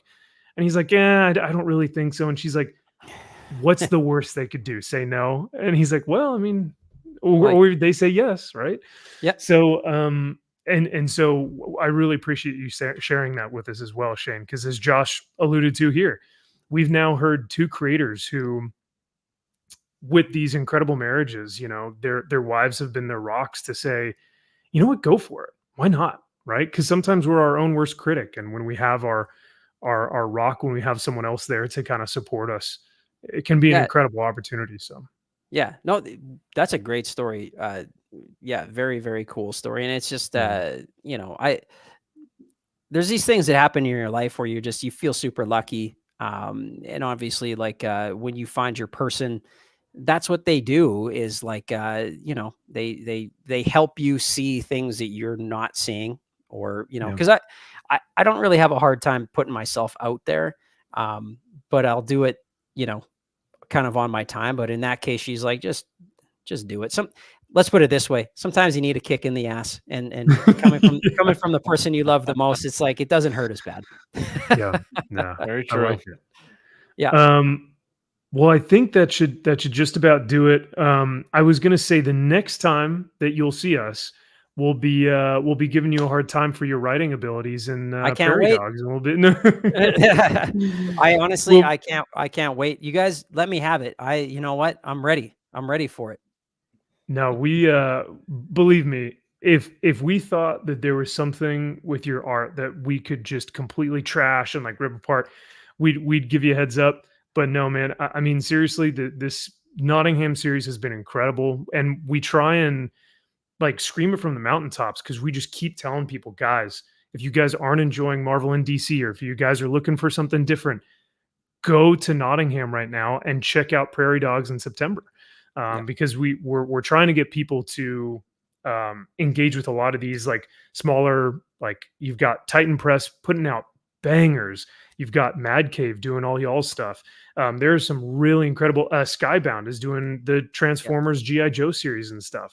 So there's some really great stuff out there that just not a lot of people know about. So Yeah. When I really hopefully we can get the appreciate word out. Yeah. Yeah, I honestly, I appreciate it so much. I know, like publishers like Mad Cave, like they're doing really well, but of course, like you want to Yes. be doing better all the time. And the cool thing with something like Nottingham, Prairie Gods obviously is going to be the same. It's like we're not asking you to commit to a 50 issue run, and that's kind of the Right. cool thing. Like go pick up the trade. Like it's no secret that volume 3 is the end of Nottingham. Like Mhm. that's it for my run. They may take it places, but I'll say it's a pretty definitive end. So it's Oh. that's kind of the cool thing with a lot of these indie books. Unlike, again, Batman, you're like, where do you start? Oh my God. I feel overwhelmed. I pick up issues if I think the art is cool, but I'm like, Yeah. don't have, I don't have time to invest in the storylines. Like it's just, it's too much, but these books, they're great because you can jump into Nottingham, read 5 issues, and you get a cool story. And with Prairie Gods, it's like, man, you could read 1 issue. Hopefully it's fun, right? Because that's the Yeah. point also of Prairie Gods, is that it's like there's a lot of great hard hitting, people have a lot of like messages and things they want to get out. I'm just like, I'm writing B movies, man. I want you to go to the theater, eat some popcorn, and be like, man, that car chase was crazy. Yes. Yeah. The end. And Yeah. Because I there's love to hear stories that, like man. too. But yeah, Tom Savini, the special effects guru, he said it best. People go to the movies to see stuff happen. And that's why I want to bring this comic. I want to see stuff happen. They don't go to movies to see people talking at great lengths for an hour and a half. Some do, but not a lot. But we go to the movies to see stuff happen. And I want to see I want to see stuff happen in this book. Yeah, and you will. And Trust me. Shane, it's refreshing to hear you say that because I think with your music, like you said, you've had some really strong and powerful lyrics that have shared your feelings about certain topics or certain issues that you feel are like really passionate and close to you.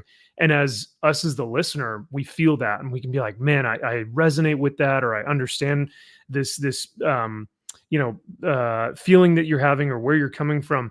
But with this new series, it sounds like you're almost just kind of wanting to entertain people and just going like, you know what, like that's people can have underlying themes and nuanced takes on this thing or that thing. But for this, it's just going to be a fun time for people to enjoy, and I think that's really refreshing. So I appreciate it, man. Yeah, well, I appreciate you saying that because there's, again, I want to have a pathway for people to get into this stuff, and there's so many amazing books, like and Yeah. some of the stuff that David's got coming out right now, like Kosher Mafia is going to be awesome, and he's Death Drop Drag Assassin is like I did a backup cover on that, like there's people with like amazing stuff, amazing messages. And, for me, I'm just like, yeah, with this one, I think I also coming off Nottingham, I'm like, holy shit. Like I had to draw a panel with a guy getting his face melted off with some burning oil. And so I was like, it's time for me to just lighten it up for a couple, couple of fun reads. Like when we were doing a ton of touring, everybody in the band, we get into deep stuff. We talk life and all the things, but then, man, sometimes you're just like, I pick up like Keith Richards bio, and just be like, that's fun. It was nice to spend a few moments of, and the last thing I'll say before I go, also is that like something that I've loved about the arts in general is it is like one of the only things in the world that brings people together, like truly brings them together. Right. And I mean, we're living in a time where it's just like politics, this and that. Like, are you on this side? Are you on that side? Everybody's got some opinion about how everybody else should live their life. And it's just like, it's so noisy that like music, comic books, movies, it's like you can sit down beside somebody that you don't know or give a shit what their political alliance is. And it's cool to be able to, and obviously there's a time and place to get deep about stuff. There's like real heavy shit happening in the world, but like sometimes bringing people together to just like enjoy a story and be like, that was cool. That was a cool, like 20 minutes of my life. That was fun. You can share that with friends and stuff like that. That's my favorite thing about art. It's like, it just brings people together. And I love that. Absolutely, man. Like I said, I appreciate you saying that and sharing that. Cause I think during this period of time, even for comic books, it's, there's nothing more that I enjoy than having these conversations because like you said, it doesn't, there are times to have those deep moments and those can be intimate and really like really heavy, but then there are moments to just like enjoy a piece of art or enjoy a creator and their process and how they've created this book or whatever. So we appreciate you coming on here and just hanging out and having a chat with us because it gives us a better envisionment of like what you do and how you are as a creative in all these different mediums. And then it gives other people who are maybe watching like incentive to go, you know what, maybe I should start my comic. I've been putting it off for all these years, you know what I mean? And so, but yeah, it's a weird time right now. And we're grateful that you took the time to come out and hang out with us tonight because it means a lot. So I appreciate it. I appreciate you guys so much, honestly. And I will say this, it is a weird time now, but you've read Nottingham. It's always been a weird time. It's the world. Right? Just Very true. Time periods have changed. I've always said that. That's the only difference. Yeah, I've always said that to people that are like, man, it's never been so bad as it is now. I'm like, man, go back to the 1200s. You'd probably say like, it's crazy here. Like, can I just go home and watch some TV? Like, I just put on some baseball because like this sucks. But no, I appreciate you guys. Thank you so much for having me on. And I got a Conan piece to work on here pretty soon. So I best Hell yeah. Can't wait, brother. Awesome. Thank you guys so much. Eh? Of course, yeah. Thank you, and we'll reach out in September again and see how the book's coming once Prairie Gods comes out. Is there any place that we can find you or that the audience can find you? I know you've got Instagram, but like, what would you like to shout out if there's anything that you'd like to kind of promote? If you want to see a lot of my art stuff, Instagram, I've got 2 accounts. You can go to Shane Connery Volk. That's kind of my personal page. But Art of SCV is like strictly art. It's just, it's just my art stuff. So either or, if you go to Shane Connery Volk, it'll link you there too. You can go to my website, shaneconneryvolk.com. I'm on X/Twitter. I won't let Elon have that. So it's Twitter/X or X. Yeah, there you go. There's the website. There's a show from last summer. That was a good time. So website, go to Instagram. From time to time, I pop up on Facebook. But Instagram's kind of the main one where you'll see me putting up a lot of stuff. Heck yeah, man. Awesome. You've got tons of your art up on here. You've got all your music up on here. It looks like, we actually really liked, I think you'd done the Enterprise. Oh yes. Yeah. I think was it was fun, on your man. commissions list or something, but if you go to art, not buy art, just go to art. That's just go to original. Oh, maybe original. Maybe it's there. We go. Yeah. Here's stuff. Dude, this is insane. Yes. So good. Actually, if you guys, so good. I'm not really doing this anymore. Every now and then I'll drop in an episode. I was doing during COVID. I was doing something called the Midnight Drawer. So there's a bunch of videos up there. Those ones you just had, or just, you can see me draw, you can see my process. So, But yeah, that Enterprise, it turned out pretty cool. I was pretty happy with that one. I was stunned. I was astonished by this one, especially because we're so used to seeing something a little bit more messy and just kind of emotional. And then something like the Enterprise, it's like it has to be perfect proportions. It has to be like everything is. I saw this and I was like, my gosh, It took me a minute. It took me a minute to do. And trust me, if you think there was a lot of whiteout on your piece, that Enterprise is basically is just a whiteout. It's just It's all just all whiteout model with like some ink on top. Yeah. So looks about right. But well, we will let you go. Thank you again, Shane. We will like I said, we'll reach back out in September. And guys, yeah, if you haven't already, go check out his Instagram, his website. He's got all his art there and all his music up there as well. So please go support Shane.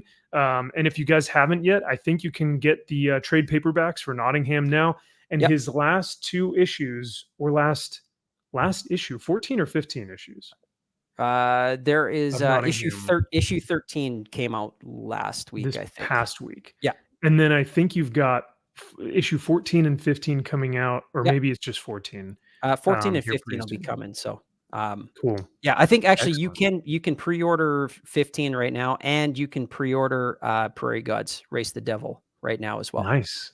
Heck yeah. Well, thank you again, man. Awesome. Thank you guys so much. Thanks, absolutely. Shane. Thank you. Have a great night. See you, man. So we will drop him. It has been, absolute pleasure to have him on here, and I'm very thankful for the time. And like he said, I think he was kind of talking about it there towards the end. We don't necessarily have to agree on everything, right? And I'm sure that there are things that we don't. But the fact is, he's an incredible artist, and I want to talk to him about his art and how he's done this stuff, And it's just such a cool opportunity to get an insight into, like, for Prairie Dogs or Gods. I would have had no idea that the main character is kind of based off of his dad, and that the car is a car that his dad would have loved, and just like stuff like that. It's like, man, we would have had no idea if we didn't get a chance to talk to him. So that stuff is so cool. But no, it's great. When you get these people away from their Twitter and you only can hear them talk bullshit about whatever's going on right now, it's like, well, this guy's a piece of shit. But you talk to him face to face, it's like, oh no, you're a real person. Right. That's not who you are. So no, that is nice. Yeah. I will say I apologize if we didn't get to all the questions tonight, because Drew and Kyle, I know that you guys had some as well. I think I still have 6 questions on my list of like 10 or 12 that I didn't even get to ask. So that just means that we have to bring them back in September. So. Right. Absolutely. Talk shit. Absolutely. Yeah. Well, chat, you guys have been awesome and have been so patient. And so I apologize that I have not gotten a chance to see you guys earlier. But we did have a member for 24 months coming in hot. Cajun Corey, he says, just so you know, my channel membership renewed on July 4th. America. F yeah, baby. Hell yeah, dude. America. I love it. America. Thanks, Cajun. I appreciate the re-up on your membership, man, for 2 whole years. That is awesome. Thank you, sir. We've also got Dominic Mason becoming a YouTube member. Thank you, Dominic. Greatly appreciate that as well. And we have Zax for a member for 25 months. Dang, Cajun, he beat you out by a month. He said, could we see a Robin Hood collab? Please no. Did you guys ever watch that show? No, wasn't for me. Robin Hood? Robin. It's almost spelled like good ying. It actually is. It is kind of spelled like good. It unfortunately is. Yeah. Robin. Yeah. Yeah. Damn. Yeah, MG. I'm glad that we got to shout you out a little bit, because Shane was like, "I know who this guy is." Oh, that piece of shit. Oh, I know. Oh, that guy. Right. So, Drew said that he just lost his internet, but he will be right back. He will be returning shortly. So, but yeah, Kyle, any insights from the interview? Like I said, man, I'm so sorry that we didn't really get to have like a more well-rounded, like kind of full conversation of all four of us. But yeah, was there anything that you took from that from Shane? No, no, you guys were hitting a lot of the questions that I had or would have. Again, like Drew, it's like I wanted to know more about the process. Just with me starting working with an artist back and forth. Like I just got pages today. Like he just sent me 5 more pages, and he's like, "Hey, here are my roughs. What do you think?" And so then I have to go through all 5 pages, and then so what I do is I take his roughs, I put them in a Word document as opposed to notes. He doesn't handle notes. I'm like, "Can I put it on a notes and then just link you to it, and I can just update it live?" And he's like, "I don't know what that is." I'm like, "Fuck." No. Much easier for me, but that's Damn fine. it. So I just create a Word document. I put his roughs over into the Word document, and I have a living document over there, and I just page 7 notes. Here's what I have. Because, and I'll put my script up right next to it and what he wrote. Because, again, I let him know, I'm like, "Hey, I wrote my script several years ago." So it's like I have page 7, panel 1, this shot, panel 2, panel 3, panel 4. I'm like, "Hey, if you think this is a 3-panel page, by all means, if you think it works better with 3, do 3 or 6 or 8 or whatever you think." Yeah. But here's kind of what I was envisioning with this page. And I noticed he changed some things on certain pages. I'm like, "Hey, I noticed I wrote 8 panels here. And you have 6. Like, did you think that this wasn't enough, or did you have a different thing in mind?" So that process, hearing him talk about that was awesome. So yeah. That is pretty cool, man. It always like astonishes me. I almost said flabbergasted, but that's a bad word.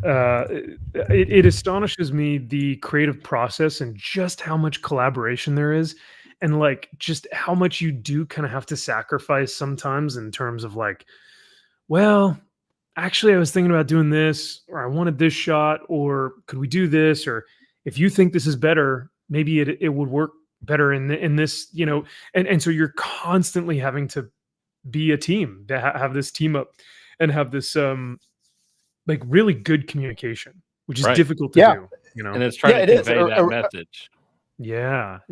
Yeah, I mean, when you're working with a team that, like me, like when you're a team that can't speak English, and you're having to provide photo references for these artists, how exactly you want it, that could be extremely difficult. That's all I got to say. Yeah, the guy I work with is Italian. I can tell he uses text to speak or something else, and it's just a little different.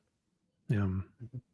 Well, I'm glad that you have an Italian artist though, because these guys from Italy, Spain, Europe, like they're the best artists in the game right now. I mean, They're on their realistically. shit. They're on it. Yeah. So I'm trying to think of what I was going to bring up next, because I'm kind of like, well, what do we do now? No, I'm kidding. Well, that's it. That's it for me, everybody. Have a good night. No, We I just gotta kind of refocus and like be like, all right, this is what we got next. Speaking of We which, should have had him sit through a bunch of the dog shit comic books this week and been like, "Now on to Shane. Let's talk about something good." But see, what's so funny is like he mentioned multiple times, he's like, "I'm not one of those guys who shits on comics." And I'm like, "Oh, don't worry, because we do, we do. Trust me, we'll do it for you. We'll do it for you. You just create it. We do our thing. Don't you worry about that. But hey, other artists have shit talked other artists. It's not uncommon. Mhm. I mean, you want to look at all the truth bombs, all the napalm John Byrne has dropped on creatives in the past, or what Neil Adams has dropped on people in the past. Woo-hoo, man, it's scorched earth. Yeah. True. Well, let's talk about this, shall we? So, kind of moving from our previous from our interview. Did you guys so Conan came out this week, issue number 12, and it was the wrap up, it was the final issue of Jim Zub's first kind of story arc. And now they are going to be introducing Conan Battle of the Blackstone. Did you guys see this by chance? I did, and Stuart Yep. Sager, there he is. He's got one of the covers coming up. There you He go. got one of the number Dude. ones.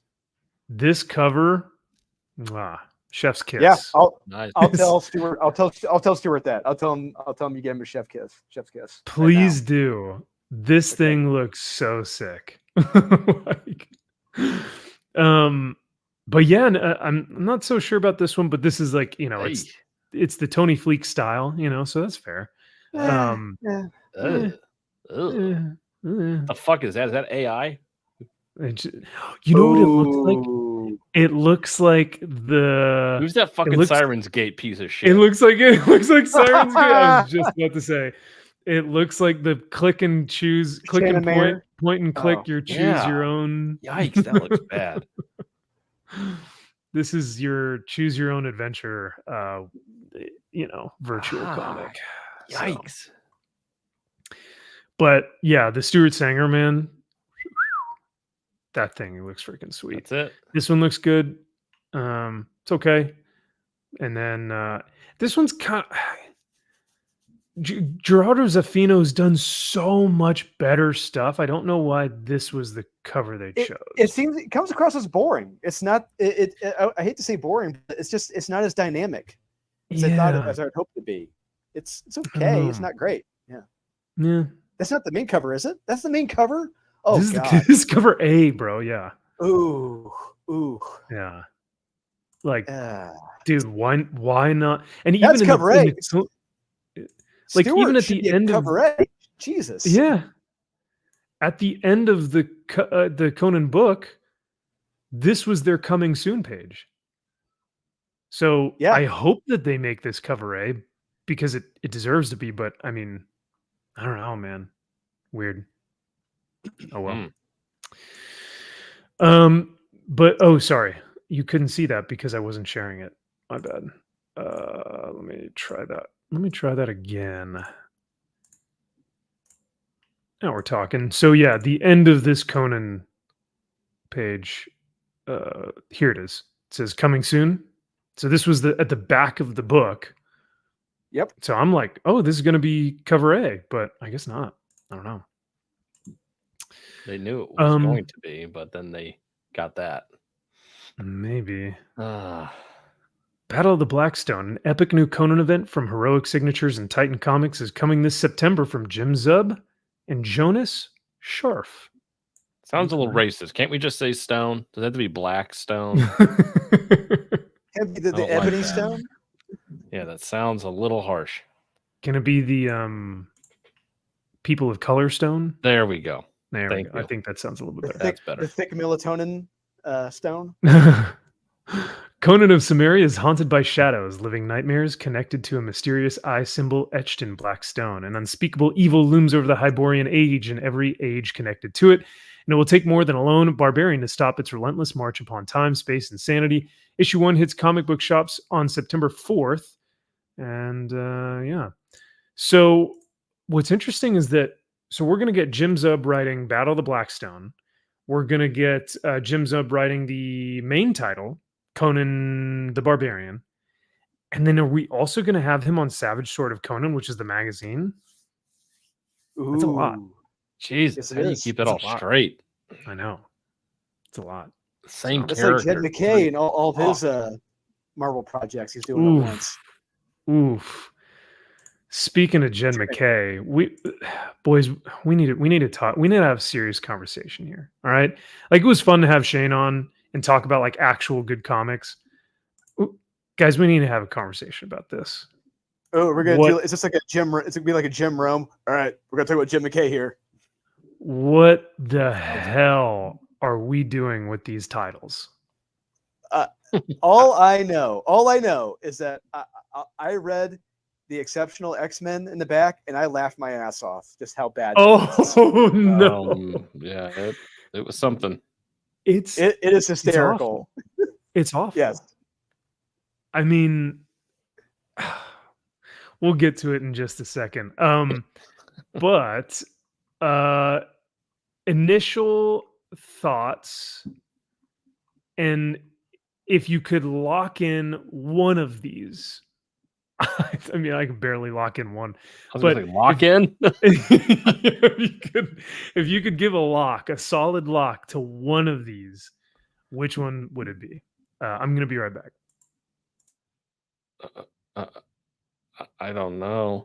Look, the one I am looking forward to. I know Doc wasn't excited for it, but hey, that's Doc. The one I want to read is Sentinels. I think Sentinels, to me, is the outlier amidst all this shit, all this redundant, repetitive, boring shit. Sentinels is the one that's different. Sentinels is the one where you have legit Sentinels hunting down mutants. And if we can if they come out swinging and there's like a legitimate body count, there's a mutant a high up mutant taken out in the first issue or so, and there's no Krakoa rebirth protocols, then okay, we are making a statement here. There are stakes here, but we'll see what happens. Yeah, I mean, in all honesty, I'm not looking forward to any of this shit. Like, I don't want to read any of it. I'm so over X-Men right now. But wait a second. You're not looking forward to Mark Russell's? No, I'm not at all. No one is. Kyle, you're Mark Russell's biggest fan. Yeah, I can't go with him on this journey. I can't. So, God, for those of you who don't know, this comic I guess this is a preview comic, right? In a sense, yeah. Yeah. So this preview comic, or this preview, just came out this past week. From the Ashes, a New Beginning, and it was kind of a Marvel free spotlight on the next iteration of all the different X-Men titles and all the different creators that are going to be on this new X-Men line, because we've got the Uncanny X-Men, Exceptional X-Men, Nyx, X-Force, Phoenix, Wolverine, Dazzler, X-Factor, Sentinel, Storm, and Mystique. I just want to remind people. I want to remind people. Yeah. Sorry, Exceptional X-Men. The pitch is Kitty Pryde as a barista. That is not hyperbole. That is the truth.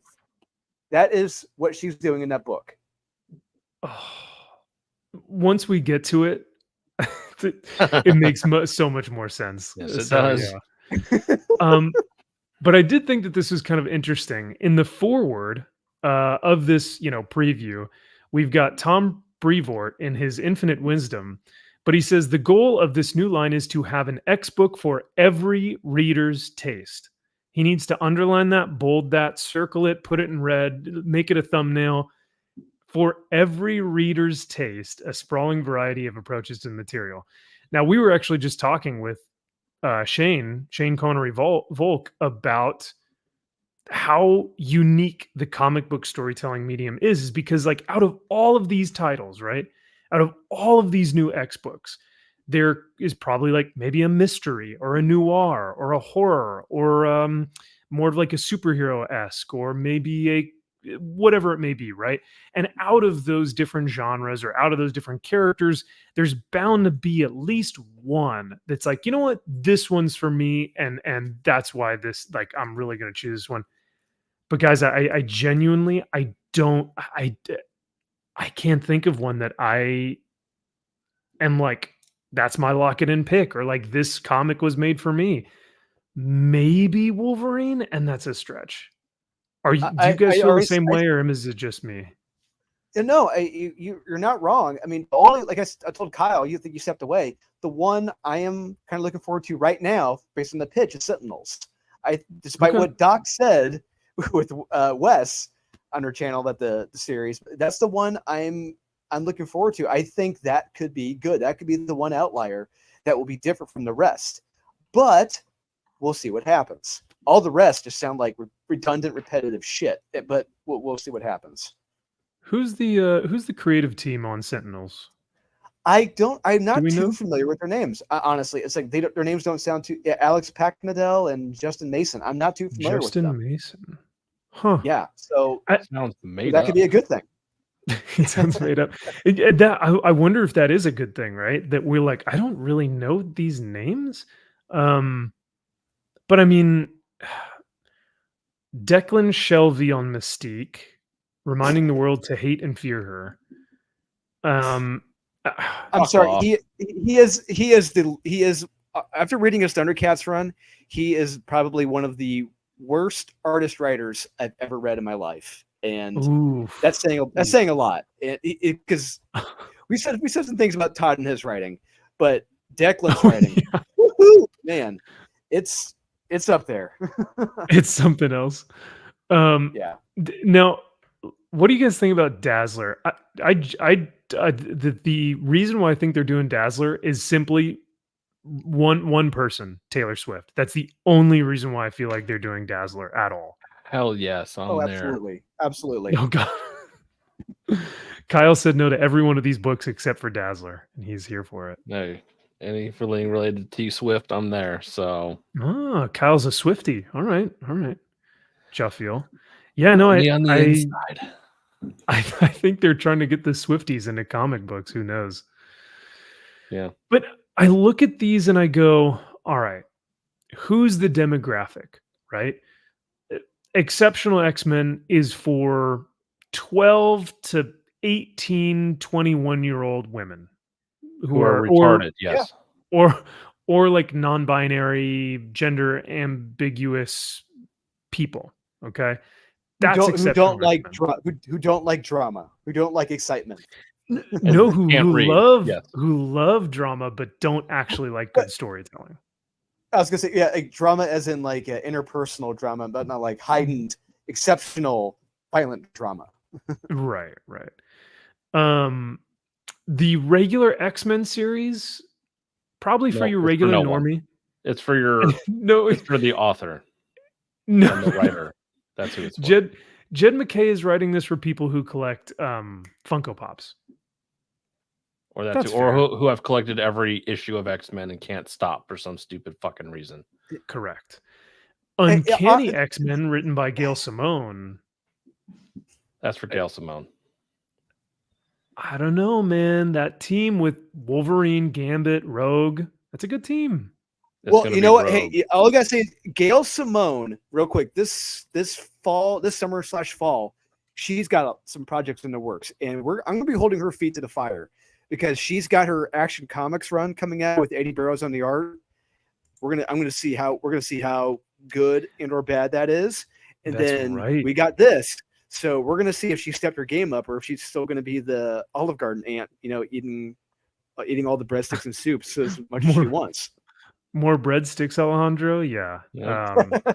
I mean, Gail kind of left the industry for a while, and now she's back on like 3 different books, and it's like, whoa, okay, all right. I Mhm. guess She was with Lion Forge until Lion Forge completely folded, like Buffalo Bills in the Super Bowl. But then she just kind of ventured in the middle of nowhere, and now she's back because, like, as we know, because Rob Liefeld said they couldn't get anyone.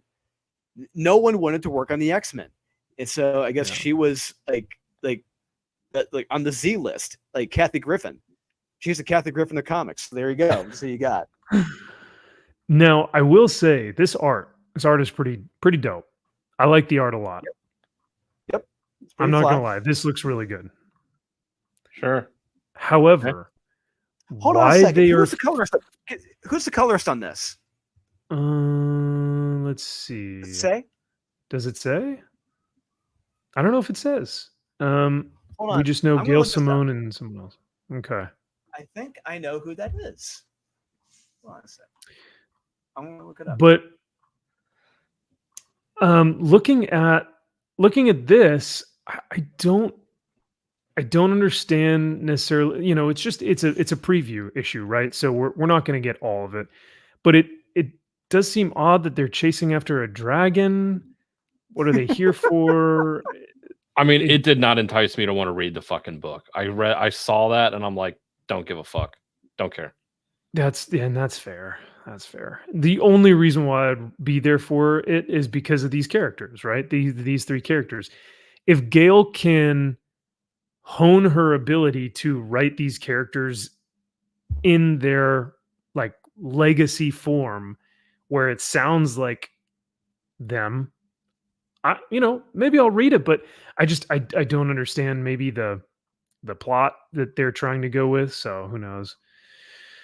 And Nightcrawler is going to be on that team. So like out of everything, I think Uncanny is probably going to be the one that I'd most likely say is going to be the better of them. Not the best, but it'll be the better of them. How long? We'll How see. many issues are you giving it?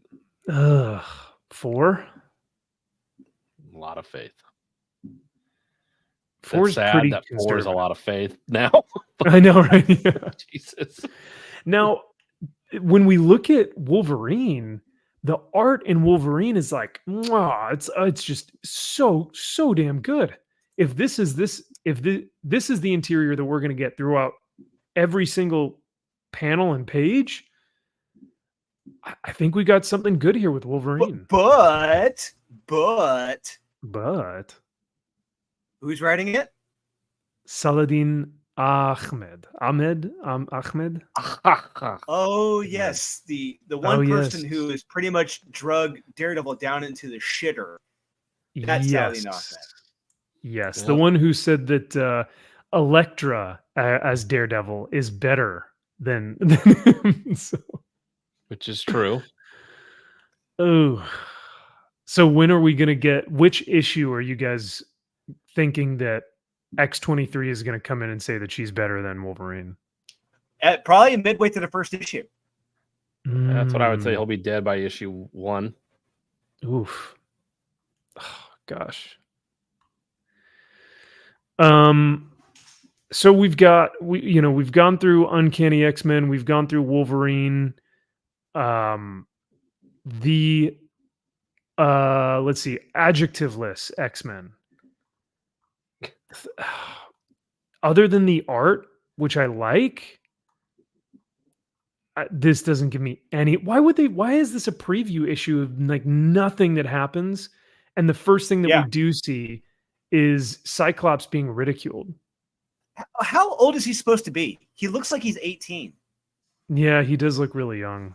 Yeah, they have a weird age with him. They all look young. Quinn Quire looks like he's 15. Beast looks like a fucking freak. Yeah, Beast looks fucking retarded. Like he looks retarded, and I think he might have Down syndrome. I don't know, but it looks the odd. eyes. Yeah, yeah. I don't know. I don't know what happened here. It's like, like I said, Stegman is great. He's doing the art for this, right? He is a great artist. But I'm not gonna lie, Kyle. I think you agree. Vanish, other work, it looked a lot better than this.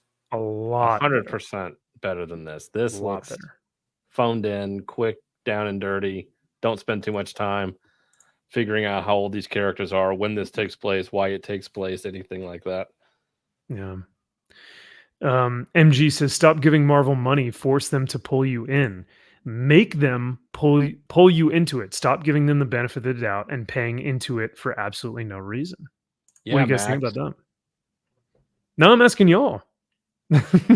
That's you. You're like, no, I got to give this a shot. I agree and disagree. I mean, we have a YouTube channel. We have to read this shit. So yeah, it is kind of our job. So, but yes, but I would agree. And he's we've been reading.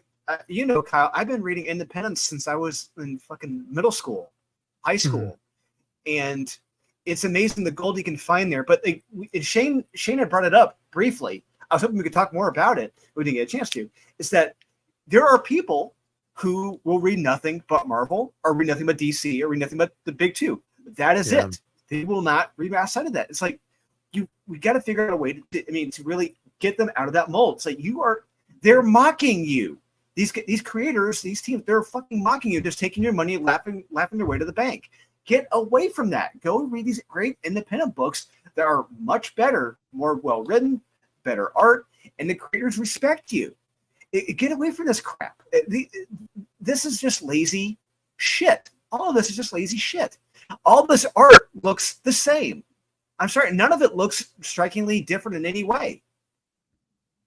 I would say that there is a book this week that the art looked so bland, I was almost angry because I was like, it was like so generic and so just copy paste that I was like, there's no creativity here. There's no inherent like willingness to just like really get into it and just really like have fun or really try something new. But In I mean, Conan, I agree. ooh, bad take. Bad takes. Bad over take. here from the Swiftie. You know, but I will say Stegman has a very distinct style. And I Yeah, would say that he's- the and artist it- for Wolverine has a distinct style. But Yes. absolutely, absolutely. But we're going to but- see what the writers do with them. correct. If these writers are just going to have them sitting around playing Johnny fuck talking about their day, why the fuck are we here? Why are we reading Wolverine? Why are we reading X-Men? I don't give a shit. Fucking slash someone. We're here to see battles. We're not here to see them talk. This is not dinner with fucking Andre. Get into some fucking action. I think now more than ever, we do need to see our X-Men in action because normally I would say there's nothing wrong with having a conversation, right? Like Chris Claremont did that a lot with his X-Men stories. But they had to rein him in. They tried to, his editors, Yeah. you know, Luis, it's like, because they don't say he wanted to have dinner with Andre in his books. And it's like, you can't do that all the time. You can't fucking do that. You got to have action in here. And so now at this point in time, for the past 5 years, 10 years, how long have we had Krakoa? It's like, we're done. We're done with Krakoa. Get over it. We're now moving into, let's see if we can actually get these guys to have some fun action and do some really great stuff. But like when I look at this, it looks like they're going back to their just their same old ways. Mainly, well, one, because you've got Stephanie Phillips on Phoenix. Once again, art looks beautiful. Art looks really incredible. Mhm. Stephanie Phillips, has she done anything of note that has really made me like say, wow, that was a beautiful story? Nyx, I mean, this is like for tween girls Who don't read I comics? guess. Yes. who don't read comics. Well, not just that, you have Dumb and Dumber writing it. So you Are they? don't expect Oh many my great god, things. they are. I didn't even realize that Colin Kelly and Jackson Lansing are writing this. So it's for retards who don't read comic books and can't read. So Oh, this is gonna be so okay. Hold on. Is Nyx, and we'll get to it, is Nyx gonna be worse than Exceptional X-Men? I think so. I think That'll not be a by fun much. debate. that'll be fun. It's going to eke it out. No way. Well, we could do that each week. Which was worse this month? Which one's worse? Yeah, that'll be fun. X-Force looks pretty fine? Question mark? Nah. But like, let's get to. Oh, don't even get me started about the influencer Celebrity X government Factor. work- The Celebrity government influencer. influencer. Yeah. God. Who's that liberal kid who's been posting on Twitter all the time, who's got the little poofy hair, who's always like Biden's the best, and like this is him in X Factor. So I don't have Twitter. I don't know. he's the bought and paid for politician kid who makes Sure. all the TikToks. Chat, you Nope. guys know who I'm talking about, I right? was like, I don't. But I don't know. So here's the kicker. Here's the one that I'm like, who is this made for? Who on earth is this made for? Evel Ewing with exceptional X-Men, all-female team. Yes. Look at these concept designs, guys. Is that a guy or a Look at- girl? Let's see. Go back to the page. Go scroll back up. Scroll up The- with that main character. You can't ask those questions, Drew. That is not nice I of you. have to. I'm like, Well, I mean, can't you tell with the concept design? no, it looks These like are a guy in drag. these are all It's seriously. women, I think. It looks like a guy in drag.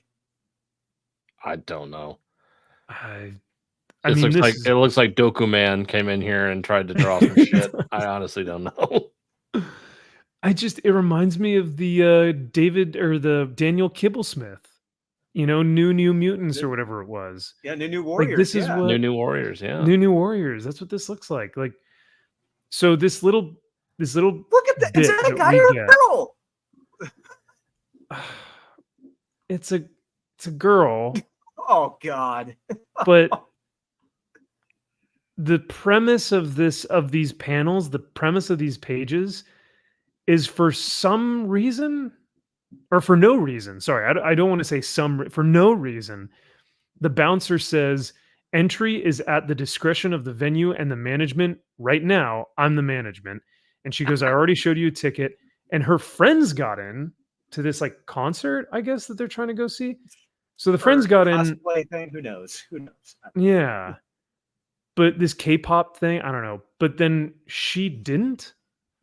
So the friends are like, all right, we're going to see you later because we're going to go to the show. And she's like, oh, don't leave me.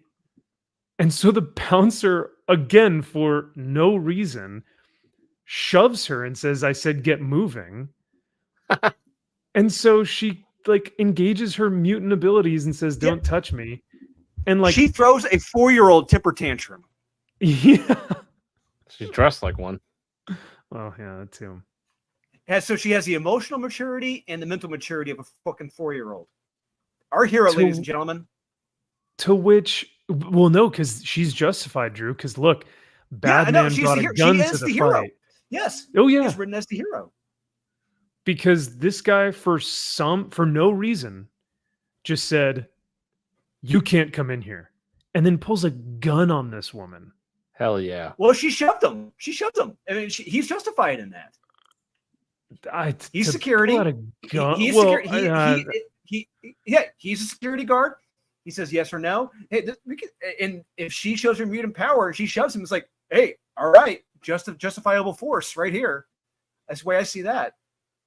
But you know that Eve Ewing is trying to make some sort of allegorical, absolutely. BS. Guns are evil, but my mutant responding with her mutant power as a fucking 4-year-old throwing a temper tantrum. Yeah, that's justifiable. That's fine. Totally fine. Totally justified. Right. Yeah. Well, it is Chicago, so anything. It's the Wild West there, so anything goes. So I'm locking this one in. Exceptional X-Men will be the worst of the group.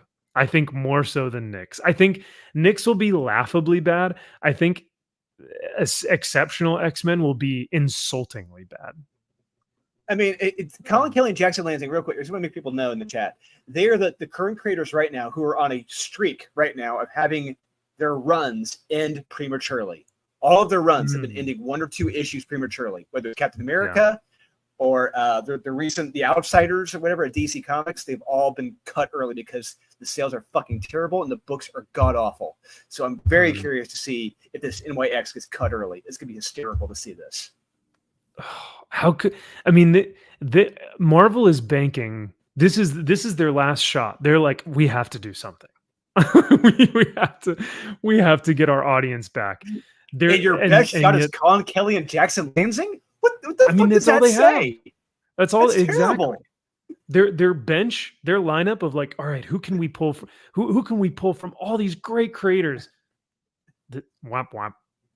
It's like it's the Washington Generals. This is the Washington Generals lineup against the Harlem Globetrotters right now. Oof. And they're not going to win. Hey, only the heavy hitters allowed in here. Only, yeah. Yeah, Josh, Harry Sisson, thank you. That is the comic book for him for sure. So, X Factor looks fantastic. 10 out of 10. Take my money. Oh no. Thanks, Rockin' Robbie. Yeah, Poppin' Polly Phillips over here. Poignant and nuanced. All of these will be poignant and nuanced. Don't you worry about that. I don't know or care if they're related in any way. No, they're not. They are in marriage, but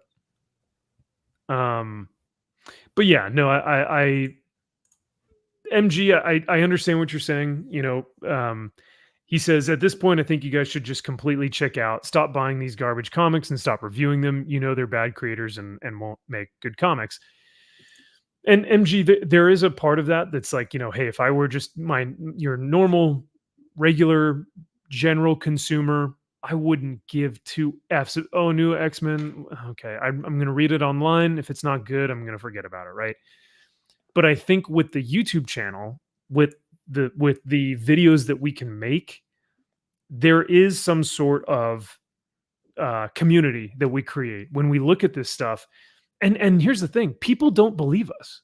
Like when we say, like, guys, there's really not a lot coming out good that's from Marvel, and we review these books, and people go, "How? What are you guys talking about?" And we have videos upon live streams and live streams of all this stuff that we can factually go to and look at and say, "Look at how bad Fire and Ice was," or objectively, look at how bad Hawkgirl was. I think there's a community building aspect of that where people will come and they'll go like, I'm so thankful that I'm not reading this crap, right? So Yeah, I don't there's know. a lot there, and it also steelmans us in the sense that it leads credence to, like, well, first off, there may be an occasional good book in there that we thought was going to be bad, and you wouldn't know that if you don't read it. Secondly, it steelmans us in the sense that we know what's good because we read all of this crap. Yeah. So take our word. It's not, everyone says, oh, modern comics, DC and Marvel suck. Well, when did you stop reading? I stopped reading it years ago. It's like, well, then how the fuck do you know? Yeah. Because you don't read it. You just assume it sucks because you hear everybody say it sucks. That to me is not a strong argument because you stopped reading it. So you just assume it's like, well, DC and Marvel suck. Yeah. I don't like that. And I'll say, as a creative myself, going off of what Alan Moore said back in the day, it's like you have to be able to read these books. You have to be able to read what is out there on the stands to see what's being put out, to see what everyone is doing, to see what works and what doesn't work. Yeah. No, I think both of you guys make excellent points. I think, ultimately it's, the Star Wars people are having the same conversation that comics people are having right now, because everyone's like, oh, Acolyte, we know that Acolyte sucks. Why are people watching? Because, when, what was it? What was the show before Acolyte? Not Ahsoka, but it was Andor. Yeah, when Andor came out, everyone's like, it's going to suck again. Turns out Andor was actually probably the best thing they'd put out since the prequels. So like Andor was actually a really great opportunity for writers and actors and the set designers and directors to make something great. If those Star Wars people weren't watching it, though, they would have never known about it. So there are opportunities, in here where it's like, hey, maybe we read the Sentinels, like you were saying, Drew, and it's actually like balls to the wall amazing. Then we can actually say like, hey, we came in here with kind of a blank slate, but we actually really love this book, right? And to Kyle's point, I think you were saying that like when we read the bad stuff, it makes the good stuff that much better. Because then we're like, yeah, guys, this is the standard that we need to be at. Like Conan, Nottingham, Farrell, all these books, all this stuff is like, avoid it. Right. Don't read it. Right. And it lends credence to why we say it's so good. This is why it's good, because we read a lot of things that are bad, and this is why those are bad. This is what makes this an exceptional comic book. Yeah. I will say that there has been apathy within Star Wars and comics. I mean, even the best selling comic from this X-Men line, 100,000 copies, you think? Probably, if we're lucky. Yeah, Well, bear in mind, Max, with a lot of, like, especially the main title, Uncanny and X-Men, they're going to have at least probably, 10, 20 cover variants at least. I'm going to take a look at. I'm going to take a look on League. Let's take a look on League of Comic Geeks right now. Let's just see how many there are right now for Uncanny X-Men #1. Right now, there are 20 variants for Uncanny X-Men #1. My God. My God. You've got to be kidding me. Right? That's just right now. That is as of right now. Let's see. Where are they? Are they loading? Uncanny X. Oh, this is the trade paperback. Okay, hold on. Where are the issues? There. Oh, that's issue 1. There they go. Yep, Right. There you go. All right. Wow. All right. Yeah, that's a lot. I think I think there's a lot of apathy, and I think ultimately, if you can get Daniel Warren Johnson on a Transformers book and it only sells 150,000 copies, I don't know how many more of those people are going to be And buying X-Men number one, X-Men number one has 22 variants right now.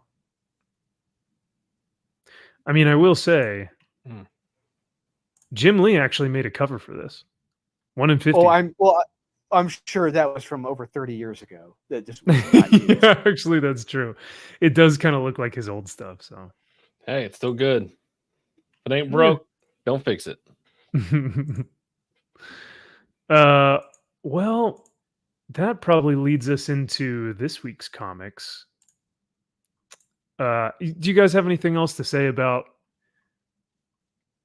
the X-Men preview? I mean, this is a dumpster fire in the making. I'm not saying it is right now, but it is in the making. Yeah, they had a chance to do something really cool, very interesting, very fun, and they could have taken a chance on this. They could have taken a chance on some of these, but it's just steady as she goes. We're not changing anything. It's just business as usual. It's like, why the fuck are you going to revamp all this shit if you're not going to give any of these creative people out there, any artist, anybody else that wants to make a name for themselves? It's like, give them a shot. This is your chance to do something really fun. But no, and they're going to fuck it up already right out of the gate. So Exceptional X-Men has 10 variants right now, and one of them, I just want to rip it in half seeing one of the covers. no. It's with that new Stunning and Brave character Bronze. I just want to rip this in half seeing the face. Is it Peach Momoko? No, it's not Momo. No Momo. No Momo. Wow. I will say, I think you guys both, I think I'll agree with both of you guys, and I'll add just to kind of wrap this all up and summarize it and put a little bow on it. Ultimately, if they were to come out and do something brand new and create something incredible, it's never done before, whatever, this is not going to do that because they're back to their same old ways. This is all new, all different Marvel. We've got Exceptional X-Men, which is meant for nobody. We've got Nyx, which is meant for nobody.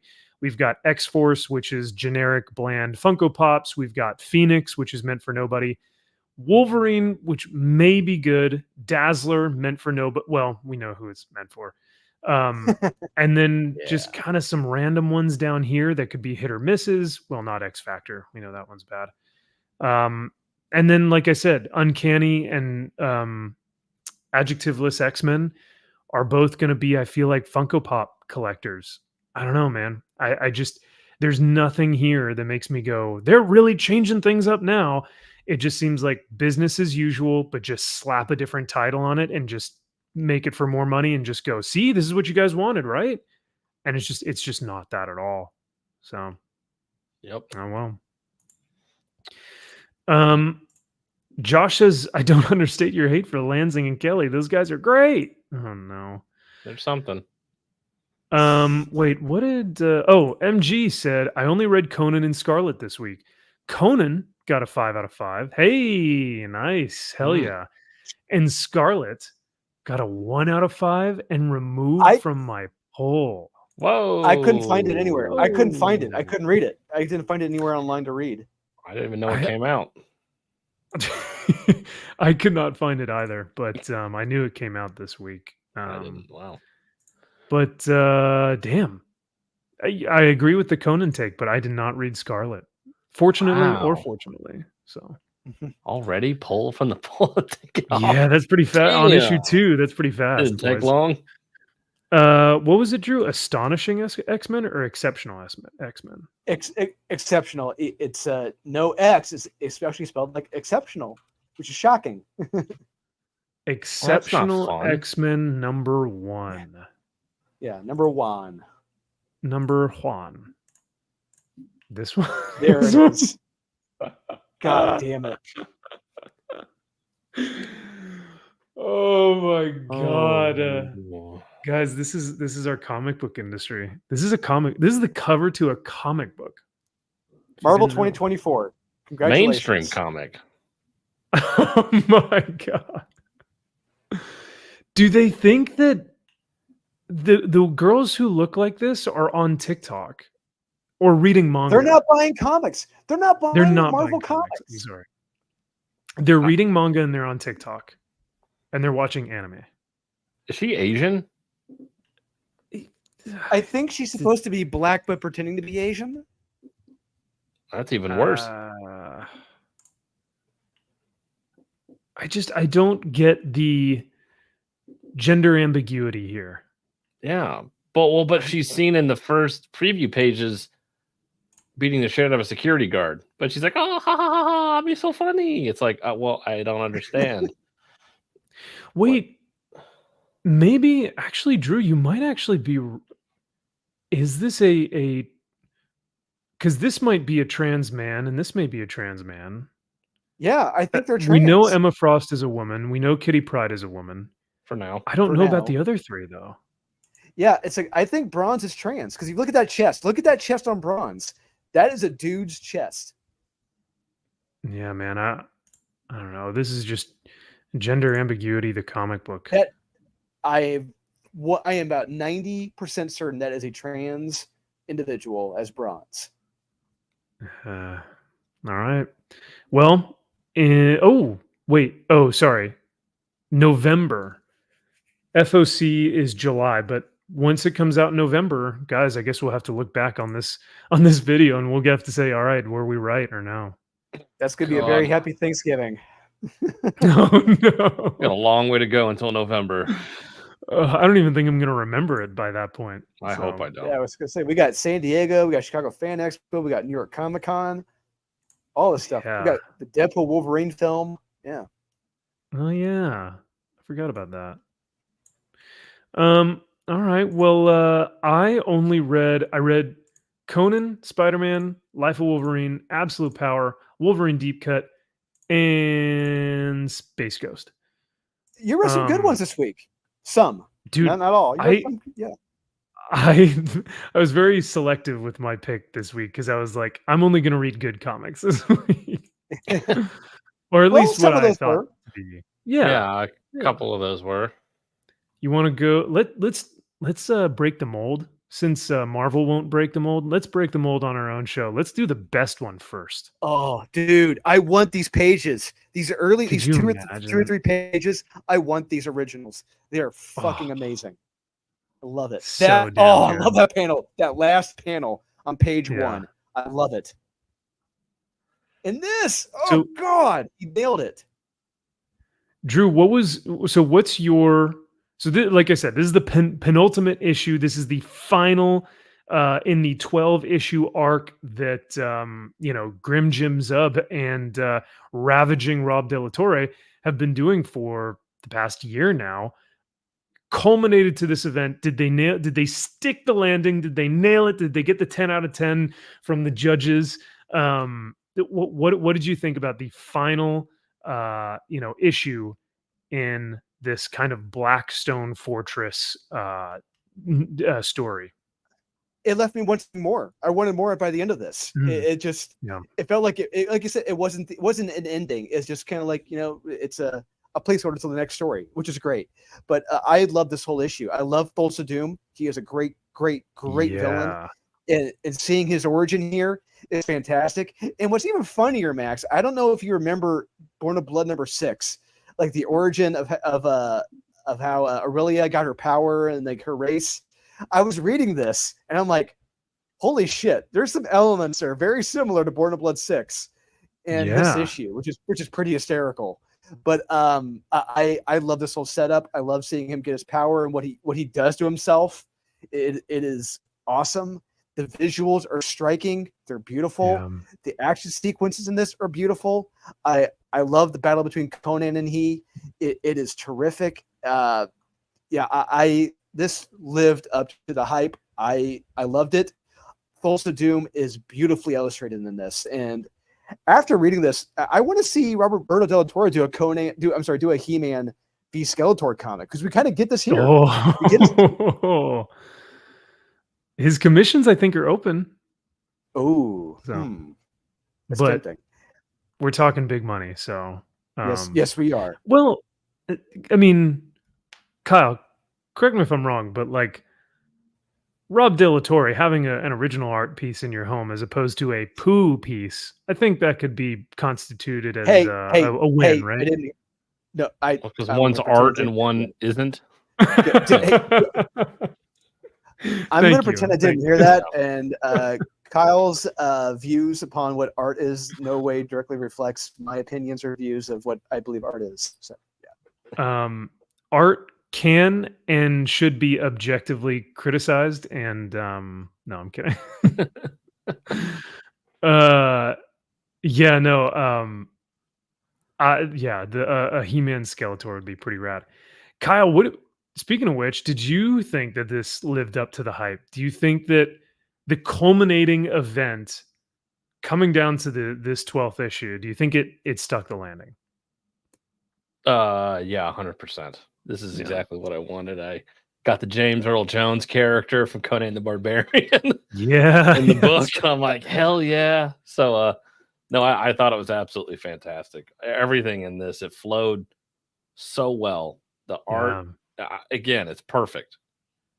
It is so hard, like, to describe what comic books are like. It would be, I would have to hand somebody this and say, this is what a comic book is. Like, this is how to do it.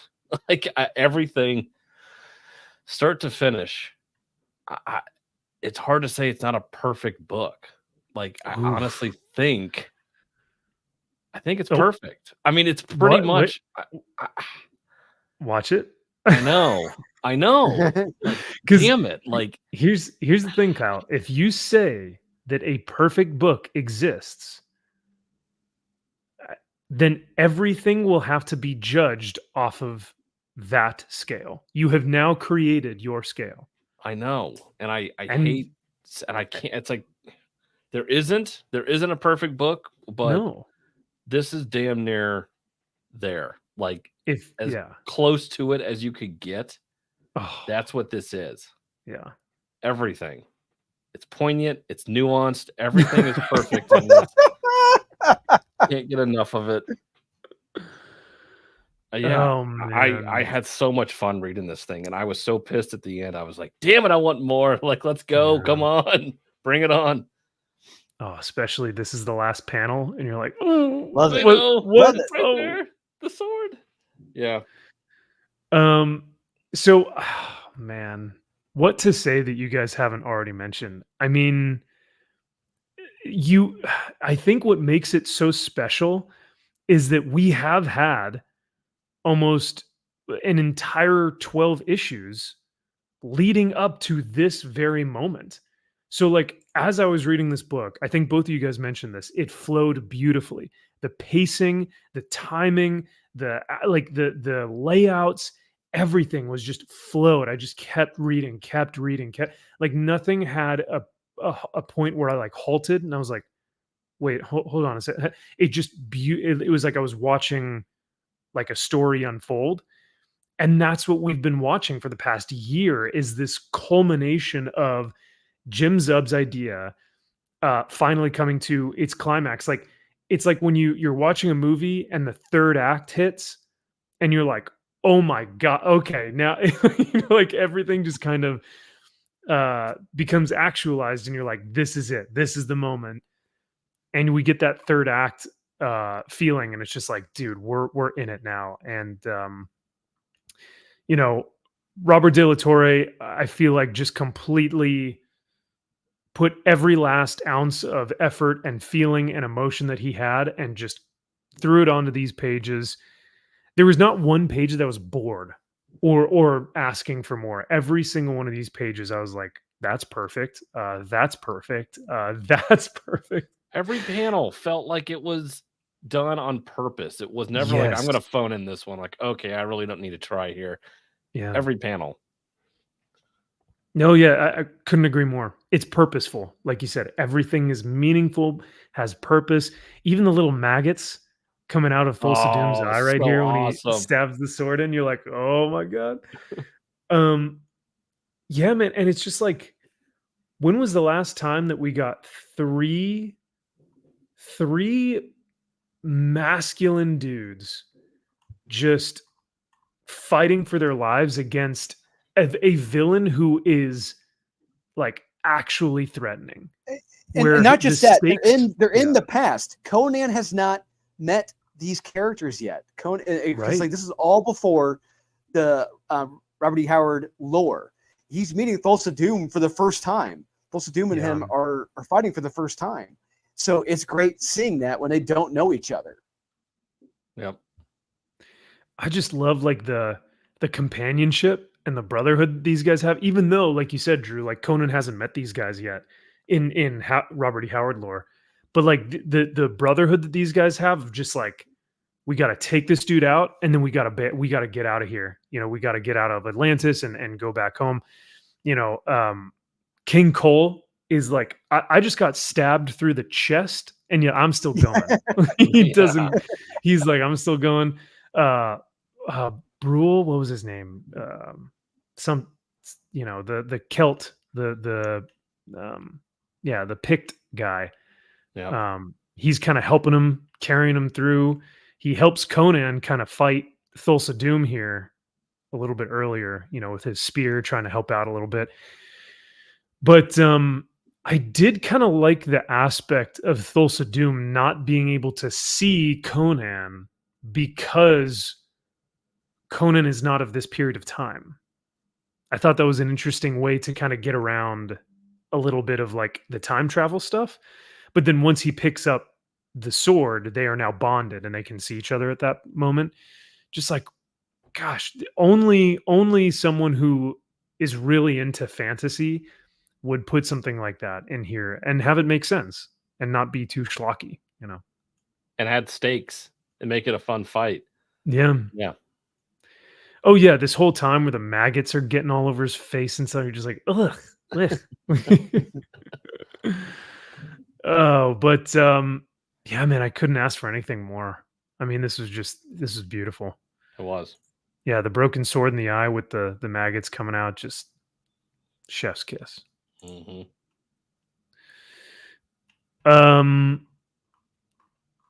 God, I think the best pages are this decapitating Thulsa Doom, and then as Conan rides off into the sunset. I think this image as well.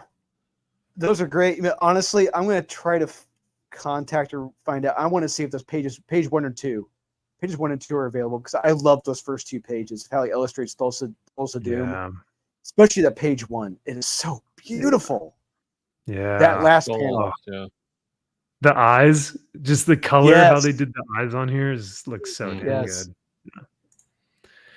Yeah, like because this is a bold move. They introduced a villain, like this climactic villain.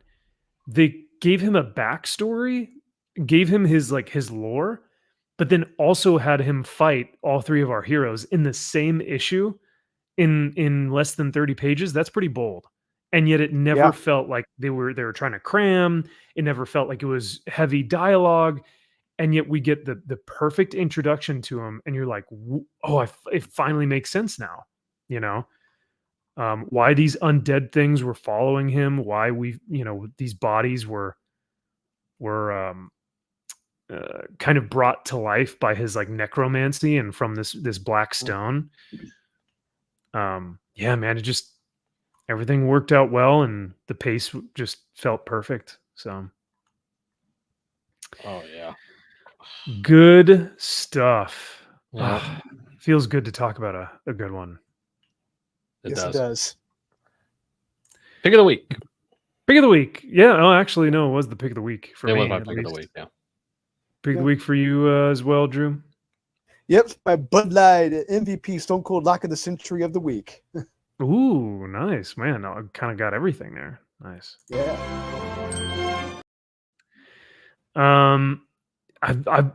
Man, Michael, you are not alone. It looks like a lot of people did not like Scarlet this week. First issue of Scarlet was okay, but this one sucked. Worst thing put out in the Energon universe so far. Wow. Sucked. Wow. Whoa. I need to read it now. I'm like, what? I mean, we all knew. We all had this feeling of impending doom. This vulture, in the case of Kelly Thompson, flying around the Energon universe, like this is impending doom right here. She's coming around, and sure enough, the second wave not as strong as the first. Oh, man, especially with Destro too. Oh well, we had a good thing going for a while. It's all gone. It was a good. Yes, we did. It was a good run. We had a good year. Good run. We had a good year. Yeah, we had a good year. Yeah, it's Daniel Warren Johnson will be leaving Transformers here pretty soon too. It was a good run. Good run. Before Colin Kelly and Jackson Lazy take over. Yeah. Oof. What was it? 5 months? 5 months that we got, or no, 6 months. 6 issues of Transformers. Yep. Thankfully we've had a good few years of Nottingham, but it's been parsed out. Yep. Yeah. Conan really has been the saving grace that's like consistent, like every single month. So yeah. True. What was when was the last time we got 3 masculine dudes fighting for their lives? Never here. Looks at the stream, never here. Yeah, that's true. DWJ said he'd stay until issue 24. No. Whoa. It's a long time. Did he say that? Well, we're halfway there at this point. Aren't we? Wow. I we think so. there? I think you're right. Yeah. Whoa, we're halfway there. Whoa, living on a prayer. So Hey. we'll see with Destro. I hated how issue 1 ended. Yeah, you guys did not like Destro at all. No. Nope. No, I was not a fan. I don't think Daniel Waters can do action. He should not be doing action books. And Destro is a character that look, he's a guy who's working behind the scenes. He's not out on a fucking battlefield. That's not Destro. Right. See, I don't know anything about him, which so when I read it, I was like, well. And let alone he's an arms manufacturer, and let alone he's not going to risk having himself killed by one of his fucking weapons. It's not going to happen. Oh, interesting. It was on the Triple Takeover podcast. Huge Transformer fan. Okay, well, what's that? What the fuck is that? I've never heard of this before. Dan Warren Johnson. Yeah. Oh, the Triple Takeover. So I guess he was a guest on there and talked about it. Yeah, because I only thought he was going to be there for 12, so 24. But then again, what's going to happen if he's writing for such a long time? What's going to happen to his other projects? Yeah, because he's got another one coming up, right? He's got that fantasy one. He's got the Moon is Following Us with the Stunning and Brave Family. Yeah. Yes. Exactly. So he's got them, and then he's also got his own sci-fi series that's going to be coming out, but that's something totally different. I don't know. Yeah. I will say my second pick of the week here, my number 2 was Spider-Man Reign 2. Absolutely. Surprisingly. This was a fun read. The art in this, holy crap. Carrie Andrews, he kills it in this. Love Dude. Carrie or Kari? Oh, Carrie. I think it's Carrie. I think it's Carrie Andrews. Okay. So Drew, what was you initially texted us and was like, dude, y'all have to read Spider-Man Reign. I had not read the first series, so I think this would hit harder for me if I had read the first series. But even without it, you still get an understanding of kind of what happened. But tell me why this is your number 2 pick of the week. Because it's great watching a story unfold, a mystery unfold. You're asking questions along the way, like what's happened to this world? What's happened to these characters? What happened to Kingpin? What happened to Spider-Man? Wait, Black has a daughter. Wait, Mary Jane's alive? Is this a fantasy? What's going on? It's like you're actively engaged with this story. You're not just sleepwalking your way through the reading process. And not just that, the visuals in this are beautiful. They're stunning. striking. They're Yeah. creepy. They're striking, horrifying, action-packed, kinetic. I love it. This is what I expected from Volume 1 of Spider-Man Reign. Spider-Man Reign Volume 1, I was not the biggest fan of. I thought it was okay. It wasn't great. This issue, holy shit. I mean, this is what the Volume 1 of Spider-Man Reign should have been. Because it gives you a nice, compact story. And I will give it, I will give it the what's the term I'm looking for? The suspension of disbelief. Oh, okay. Suspension of disbelief at the end of this, because there's a plot element brought into this at the end of the story where it's like, okay, I'll go with this. I can go with this. You've earned it for me for this first issue. Let's see how this plays out in the subsequent issues. Because when we see what's happened to this world that they're in right now, it fucking sucks where they're at. It's like he's been, because a lot of them are living like in this Ready Player One matrix that really isn't the real world. And they're told that it's like, this is where we all want to live, where we want to live. But some of these characters like Spider-Man are saying like, no, why would you want to live here? This isn't reality. This isn't a real life. This isn't living. Get out of this. And they're given a chance, given a shot to hopefully fix this world that's become of it. And what we're shown at the very end of this, another character brought into the story. Oh, it looks like it's going to get good. Looks like it's going to get pretty shocking. I had I was smiling ear to ear reading this. This was so damn good. And Carrie Andrews' art in this is fucking gorgeous. Yeah. The art is a huge win for this book, and I'm really thankful that Carrie Andrews is doing this. If Carrie wasn't doing the art, I don't know how well it would have done. But it wouldn't his have art is it would not have worked. Yeah, I guarantee it. His work here is just knocking it out of the park. I do love the Blade Runner-esque, especially here with the talking heads. But I do think it's interesting how everyone's saying like and subscribe. Don't forget to like and subscribe, right? Kyle, what were your thoughts? Was this your? You've been awfully quiet about this one. So was this your second runner-up this week, or did you get a chance to read it? No, not even close. I didn't like this book at all. Wow. I thought it was boring as fuck. It was way too fucking long. Peter Parker does not work well as old man Peter Parker Spider-Man. I think that character it's fun. Does it's a not fun work. Concept. Look No, how I cool hate it. It doesn't work. He looks like was it Master Roshi? Kind of from the Dragon Ball Z. He does. With that yeah, I love it's it. stupid. It doesn't work. Peter Parker doesn't work as an old man. This concept is completely wrong. I am not a fan of this art. I thought this book was terrible. I did not like this book at all. Everything about I was like, get me the fuck out of this book. And I was like, it keeps going. I'm like, Jesus. It is God. long.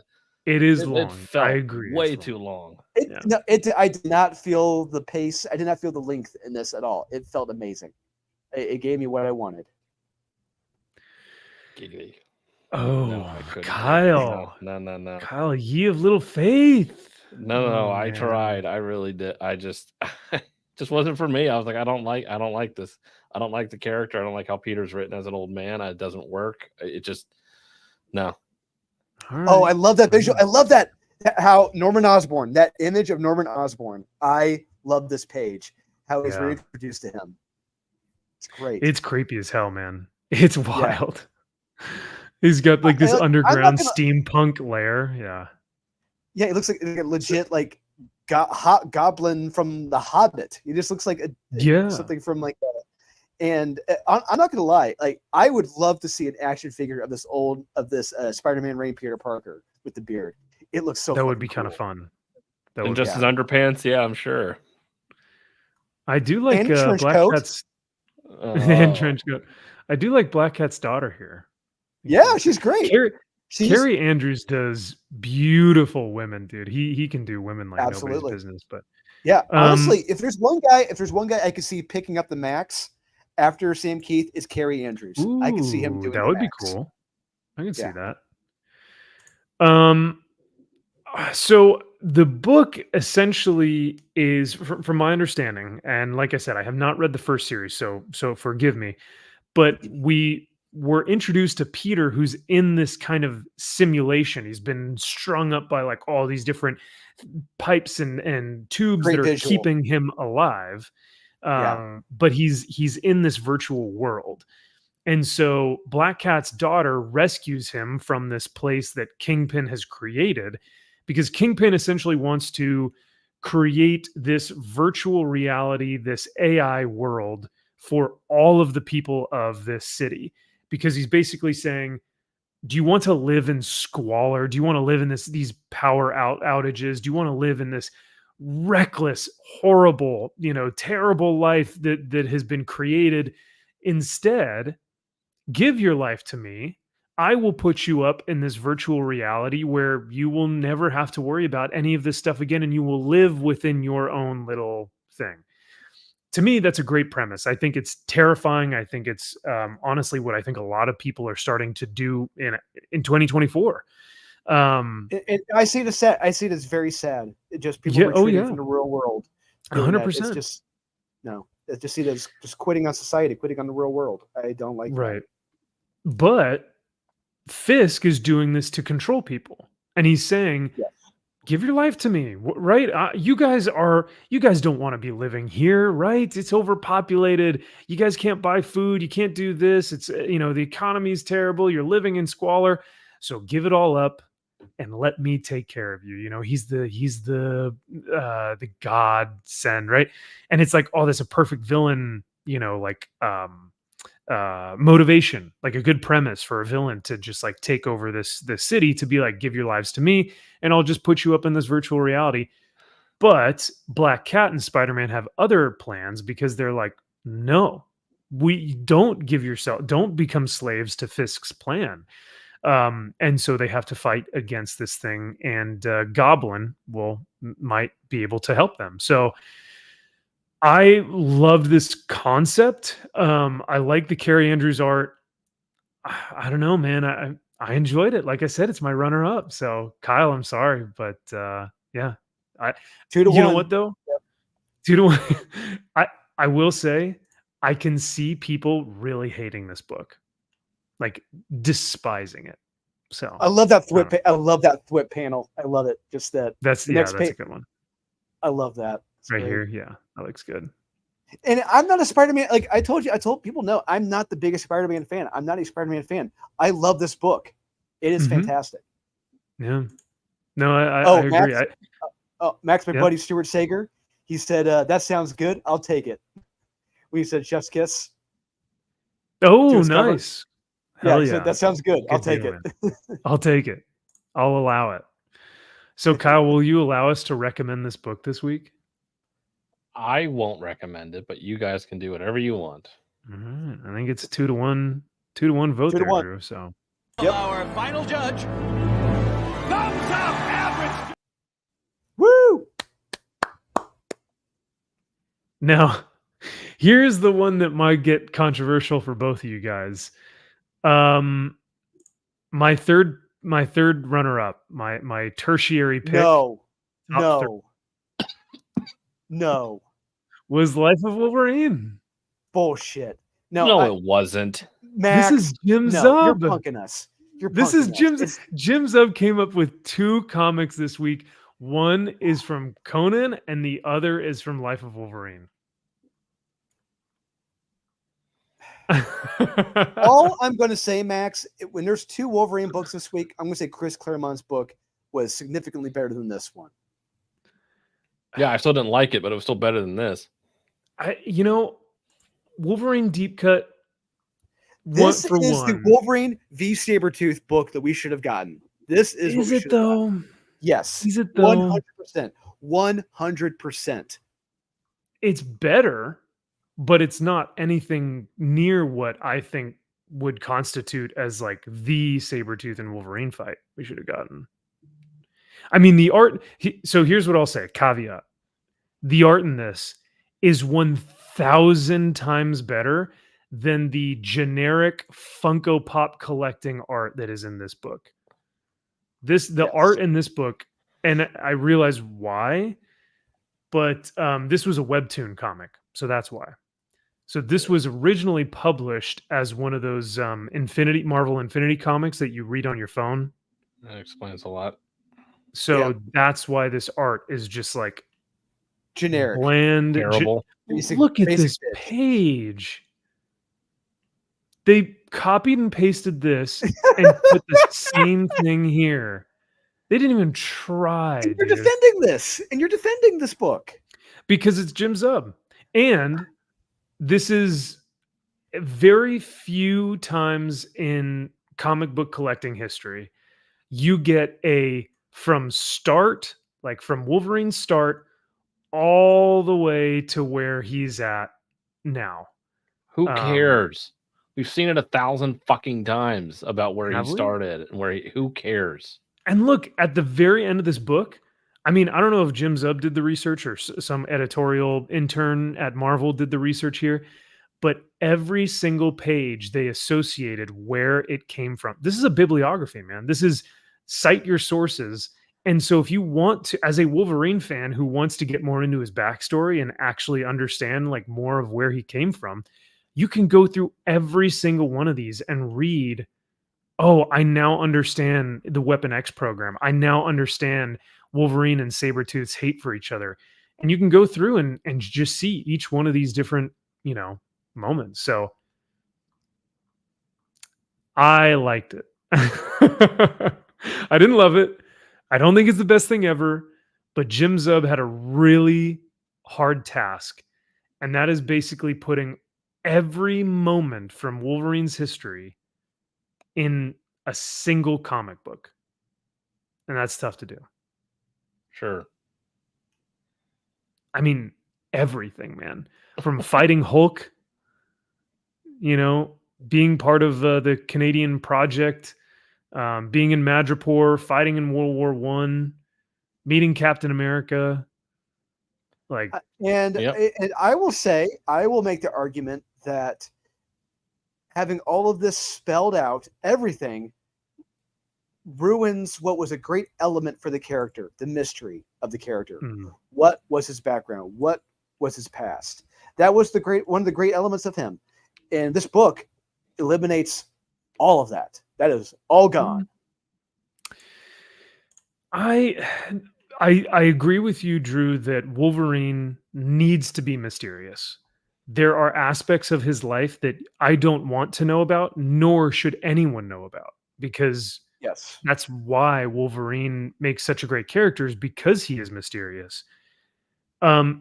However, I think Jim Zub does a good job of leaving the intrigue in there and not over describing or over emphasizing like aspects of his life that we didn't know about before. Because this is all these things we know, but now it's just in a timeline where we can go, oh, okay, that happened and that happened and that happened. As opposed to like telling a new story. It's like, oh, well, what happened from Weapon X to this point, which is mysterious. He's not, what's the word I'm looking for? He's not creating any new stories. He's just kind of running through the entire history. So I don't know. So I think for what it does, it's fine. Wow.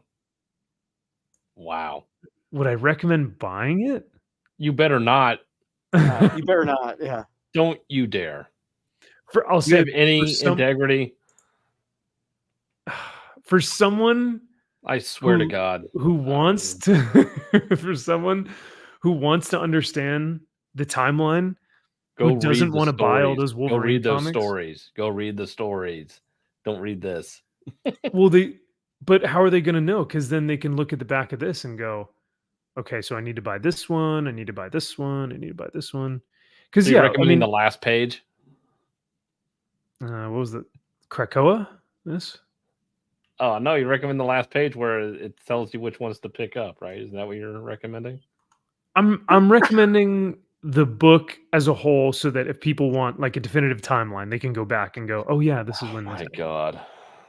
But like for us, we have these books, right? Like we have Origin. I don't have Hulk 180, but New X-Men. I have all the Marvel Comics Presents stuff. I have the Wolverine series from early 2000s, right? I have the 1988 Wolverine series, all these Mark Silvestri stuff. I have the X-Men. So like we have the books, but this just kind of summarizes it into one issue. So it's how to recommend. Got it. Okay. So for those who want to know about his history and his past, go to Wikipedia. Or just I'd or say- very have fun with it. Have fun with it, and just don't even look it up. Just try it the best you can. Just leave it a mystery. Just know he was experimented on. He's a mutant, and that is it. Just have fun with it from there. Read Barry Windsor Smith's run on Wolverine. There you go. Yeah, I mean that's perfect. I mean that comic series, that 13-issue run of Marvel Comics Presents with Barry Windsor Smith is a perfect series. But I think people need to know about Silver Fox dying. Because who killed Silver Fox? Sabretooth. That makes it so much more impactful. They need to know that. Do they? So you guys are saying skip it or meh? No, it's a skip it. I'm saying skip it. Yeah, you don't need it. No. You stop it. Just because it's Jim Zub, does not give it a pass. And I'll say this isn't like exponentially beautiful writing or anything. It's not like, telling us a tale that no one's heard before. It's just, it is a task. It is difficult to put all of his history into one book. And Jim Zub was able to do that succinctly. So I think there is talent in that. We will. When you see I a hope we never nuance. know, but I don't think so, because it can be done, because it was done In I this don't know if book, it's that right? difficult. Yeah, they did it in this book. So there you go. Which I guess doesn't really count because it's not a full book. It's the Infinity comic, right? So if you're looking to buy the Infinity comic, you don't have to read it on your phone now. You can just buy the physical copy. So Sure. I don't know. Jim does a good job of saying, talking about Wolverine's his difficulty of trying to figure out whether he is man, weapon, or monster, right? That's his whole struggle. And I think he tells that well as a through line throughout the entire issue. By retelling every other story he ever told that he didn't write. Got it. Correct. Yeah. So there you have it. I'm going to give it a... Don't you dare. The next one on the list is Absolute my Power. Oh no. Okay, now No, this is is a dog recommend. shit. This is a recommend. Oh, jeez. Jesus Christ. No. So Kyle, why did you give this a recommend? Well, Viola Davis in this book is absolutely Viola phenomenal. Davis. God. She saves the book. Oh, how so? I just love how poignant and nuanced throughout the book she is. Yeah. And she's playing like 8D chess with Yeah. everybody. Everyone else is playing checkers. She is 35 moves ahead of everybody. And AI is very bad, Yes. people. It's very real. It's not funny. It's not something to laugh at, joke around with. This is real, people. AI is scary and dangerous and taking people's jobs. So, And did you also know that misinformation can kill people, Kyle? yes, it can. Misinformation. It's very serious. It would cause people to mob up and want to kill superheroes who have superpowers. Correct. 'Cause Because that makes perfect sense. Like, hey, I saw you kill somebody on TV, so I'm going to go beat up Superman now. yeah. Hey, everybody, let's go fight Superman. Hey, everybody, is that Animal Man? Oh, I know him. He has He's got powers. that can- superpowers. He could turn he's into got- any animal and kill us all. Yeah. Let's go So beat him up. Let's kill him before he kills us. Yeah, Does smart. that make sense? Good call. And as the superheroes would do, instead of collaborating, coming together in the Hall of Justice, or like, kind of laying low for a little bit, trying to let some of this shit die down, right? Maybe Like, I'll 'cause go to the- the Batcave and figure it out from there. I don't know. yeah, I mean, that's what a rational person would think. No.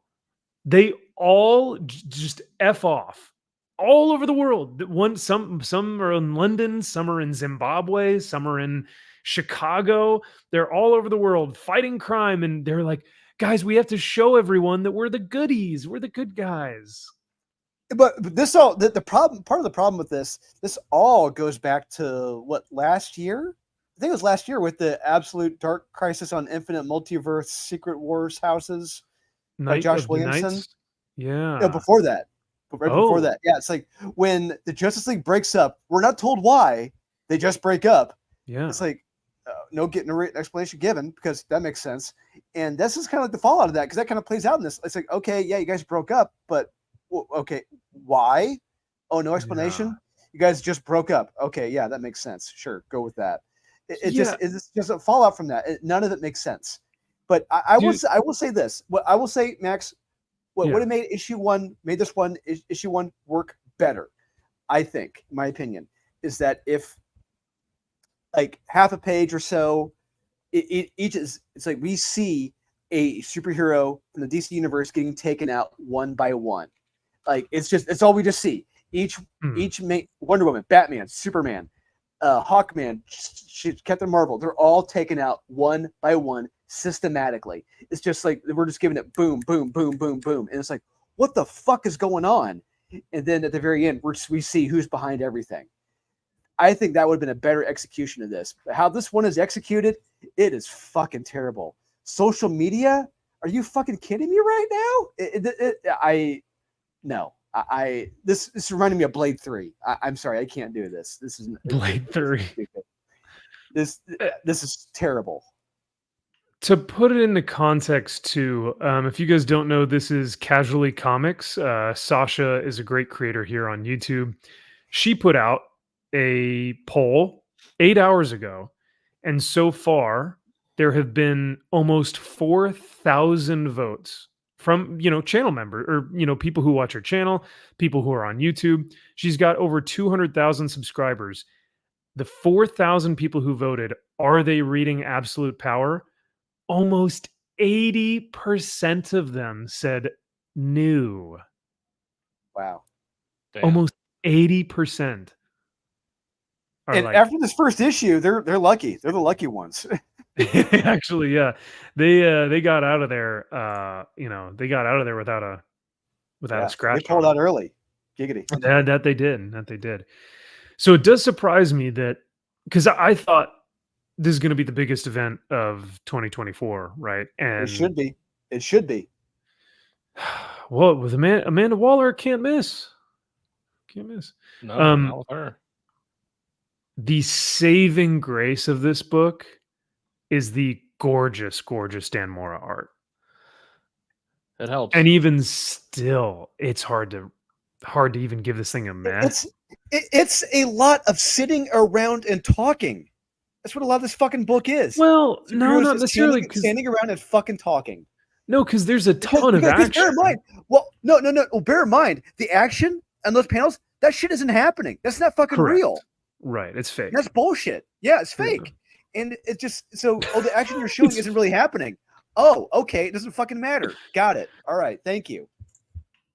God, this stupid panel, because like we're the first few pages, the superheroes are in absolute disarray. They don't know what to do. They're like, oh my god, people are dying. Like, these MAGA Republicans are killing superheroes. What the hell is going on?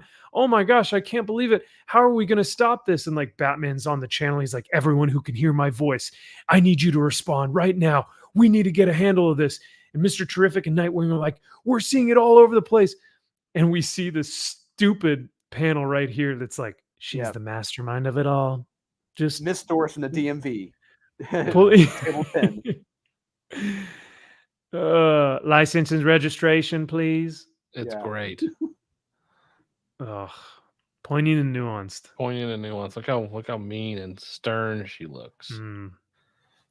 This is not threatening. She's not a What? threat. What? Nothing about this, about misinformation or social media or AI. Because we also have to kind of keep in mind, right, that like if we are in a world of superheroes, at this point in time, I would assume that society has accepted them as protectors of Earth.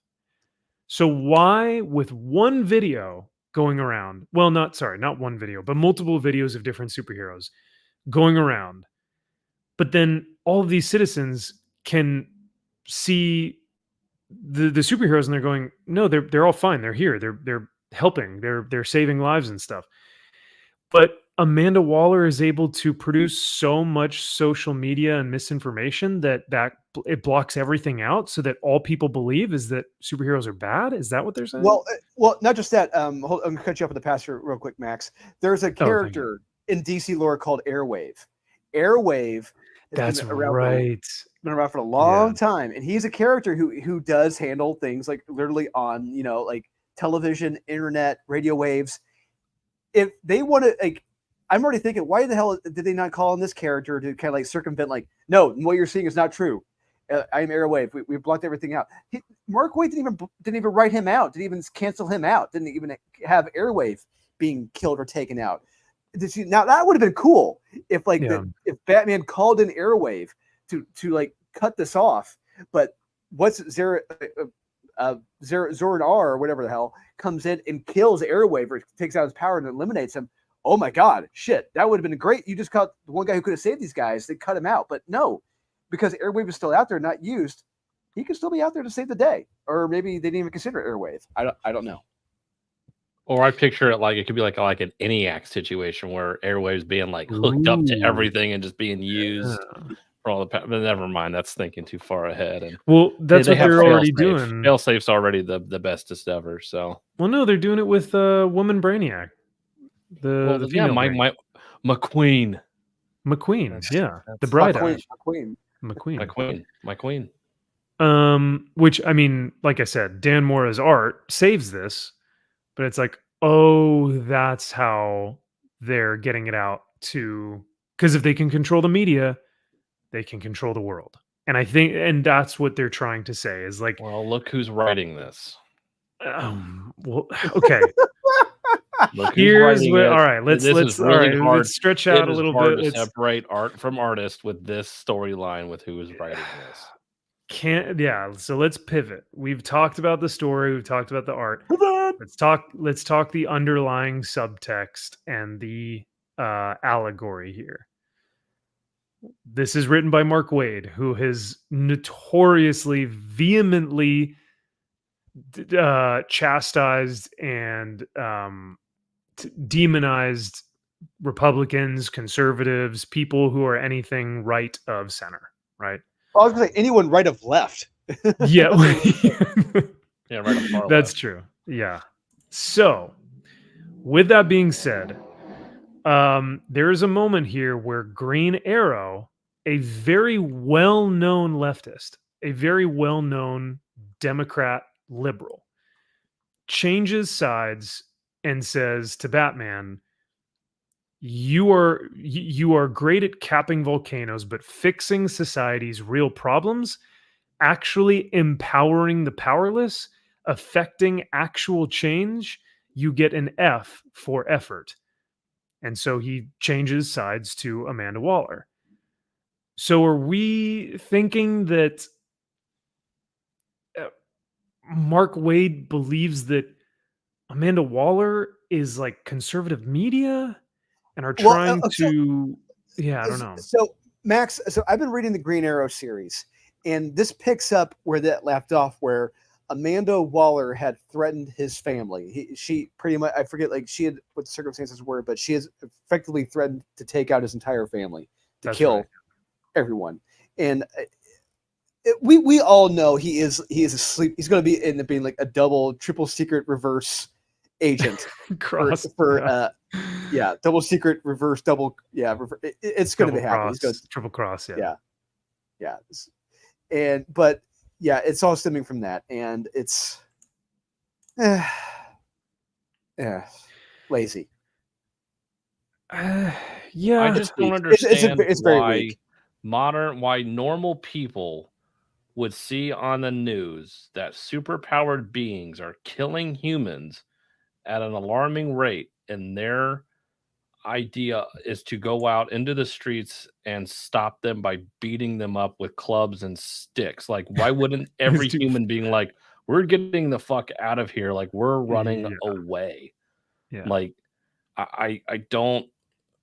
That whole premise to me is just automatically lost. So I'm like, I automatically don't care about, because this is your premise that people would somehow be subjugating, like, oh well, obviously this would cause mass riots and chaos in the streets, and for superheroes all out into the open, which is what then Batman is like, oh no, this is what you wanted the whole time. Oh my god, I'm so wrong.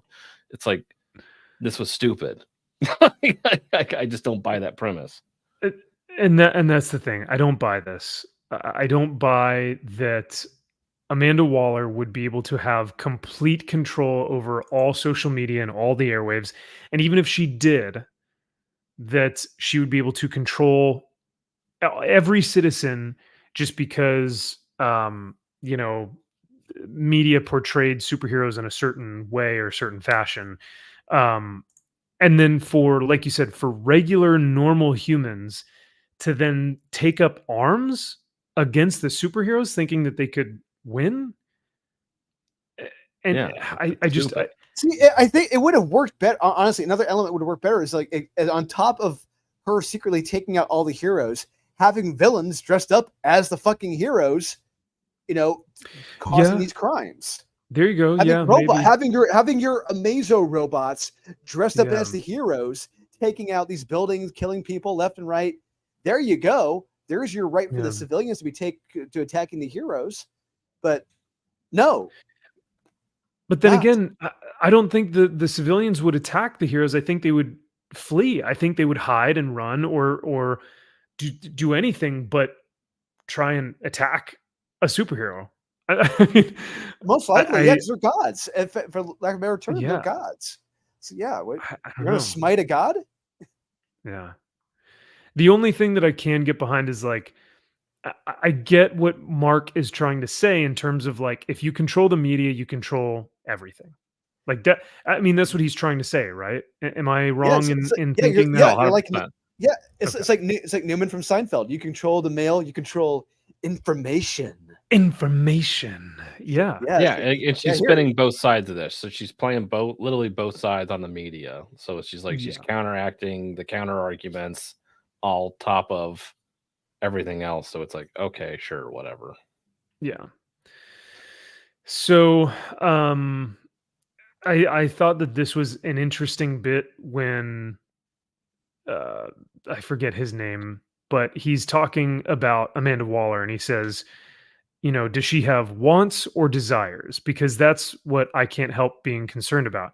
A want can be achieved. Like you can have a goal, you can have an end state where you have a mission, you have a want. Once you've gotten that, cool, we've accomplished the mission. But a desire is a void that nothing can ever completely fill. It will always be hungry. And so I'm thinking, who is like that? What type of person will never be happy? What type of person is it never good enough? Right? We've said this a ton of times on this show, where it'll never be good enough for a large amount, or maybe not a large amount, but a small portion of people that make their voices very loud. It'll never be good enough for them. And yeah, yet, it's like you have Middle Eastern terrorists and the writers of DC Comics. There you go. oh jeez. But I Perennially thought that it unhappy was people. interesting. There you go. Yeah, I thought that it was interesting because he's making Amanda Waller the one who's like, it'll never be good enough for her. So I don't know.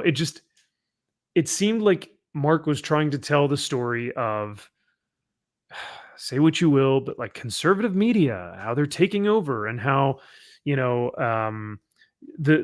superheroes, the liberal superheroes are being dehumanized. They're being seen as villains, and the media is going to show them as like subhuman.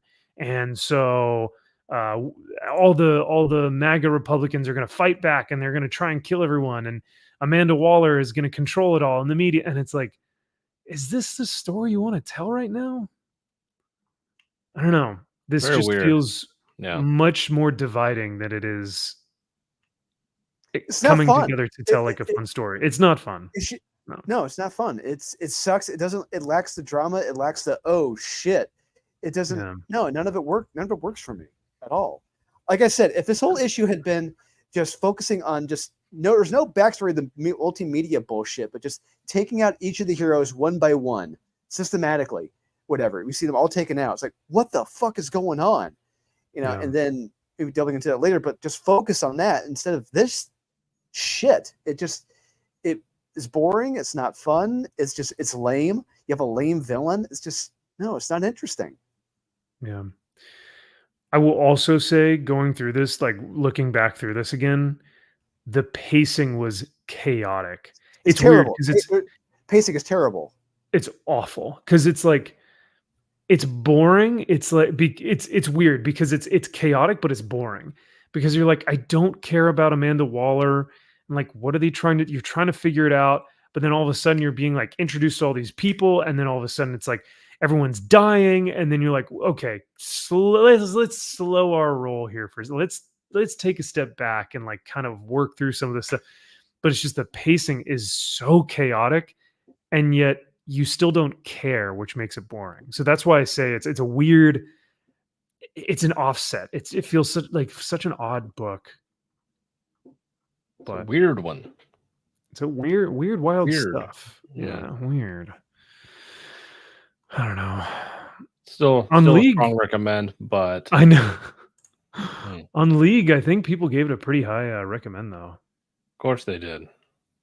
96% of people rated this a 40 or 4.3. They rated this a 4-star book. Rewarding low expectations. Rewarding mediocrity.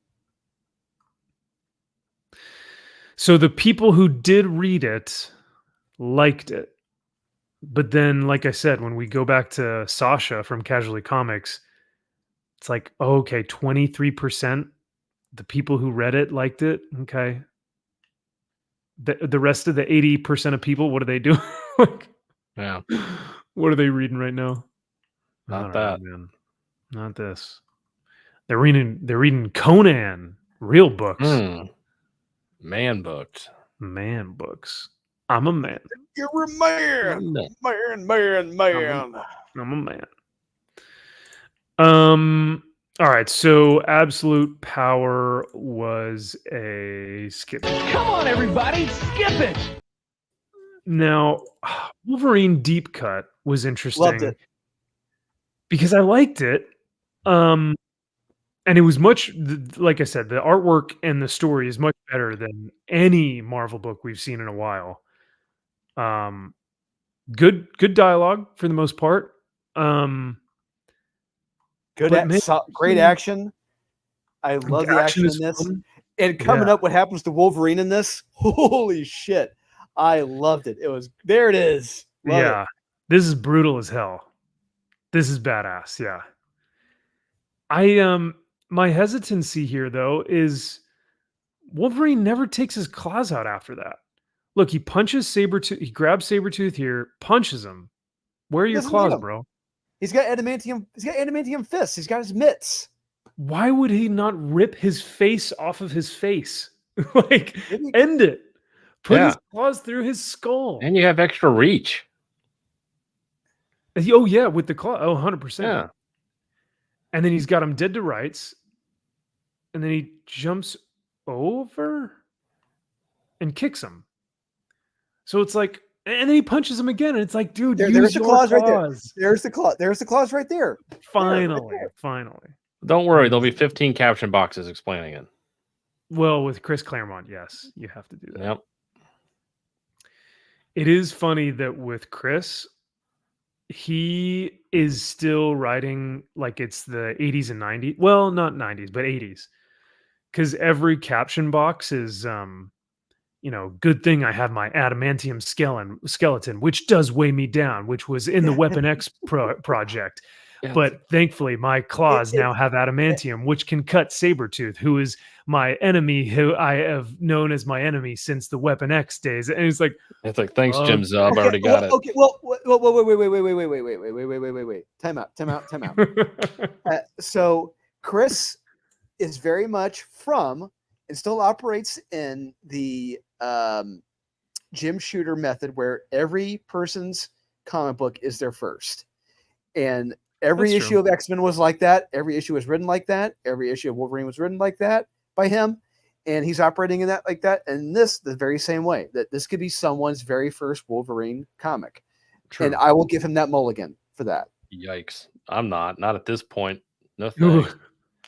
This is your Well- first one. I am sorry. Yeah, that's true. I will say, when you do read 80s Claremont stuff, it makes sense. It makes more sense to me. It does. It makes more sense. But like you said, Drew, this was maybe someone's first comic. Every comic could be someone's first comic.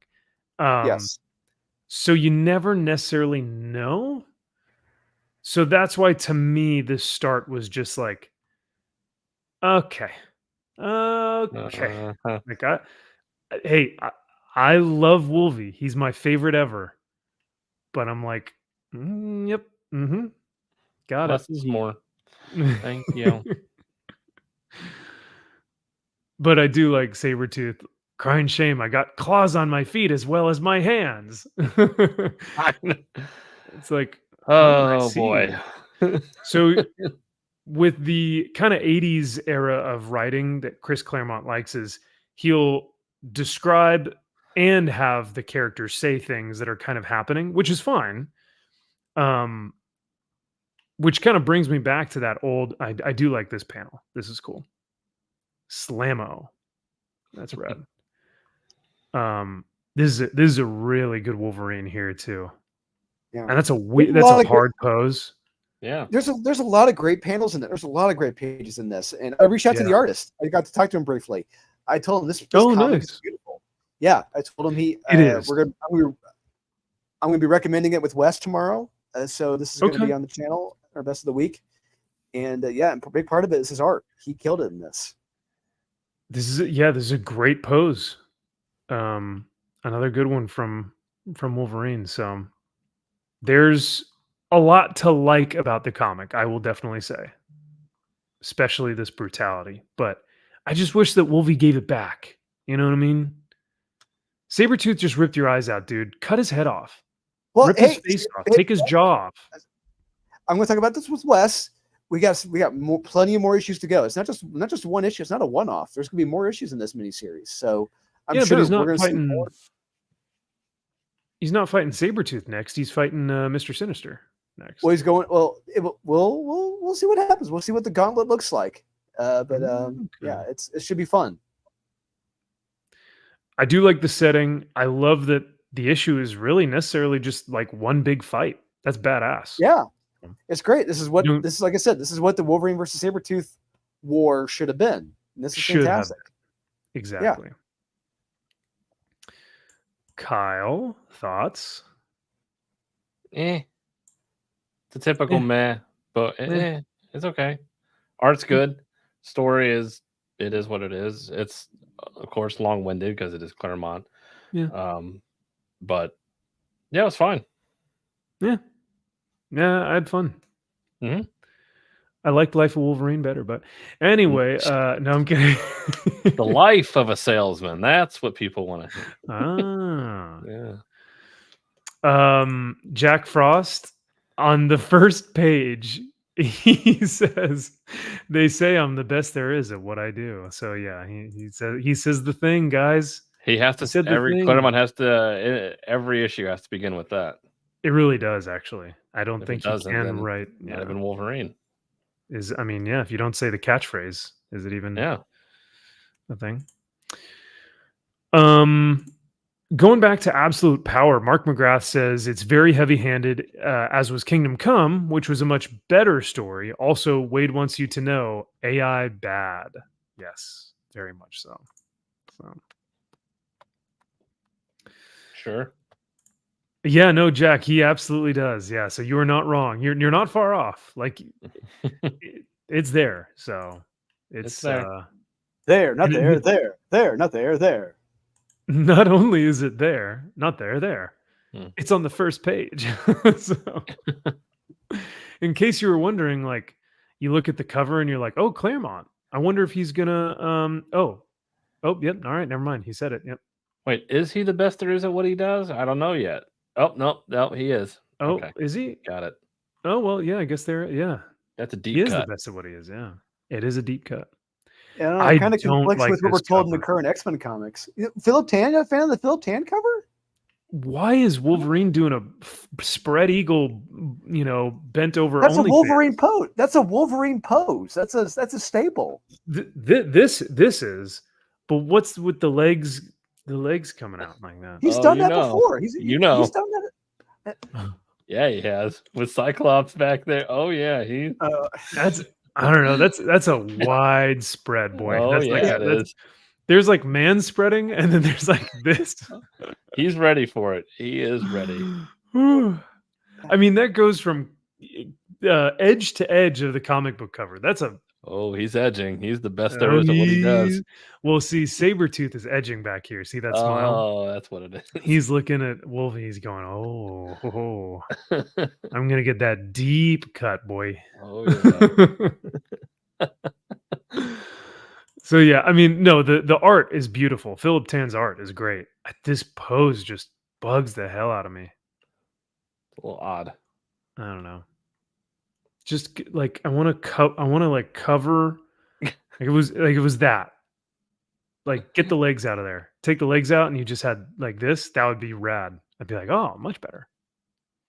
I wish it was a horizontal on the cover, so that way it would be really spread. Legs with it's just a full split. Just the Jean-Claude Van Damme. Yeah, he's doing a split on the cover. There you Yep. go. Now we're talking. So Drew, would you say that this was your tertiary pick of the week? Your number 3 pick? Yeah, number 3 pick of the week. Absolutely. All right. Okay. Kyle, what about you? It's a meh. All right. Is it in your top 3? Could you create a top 3 with this pick?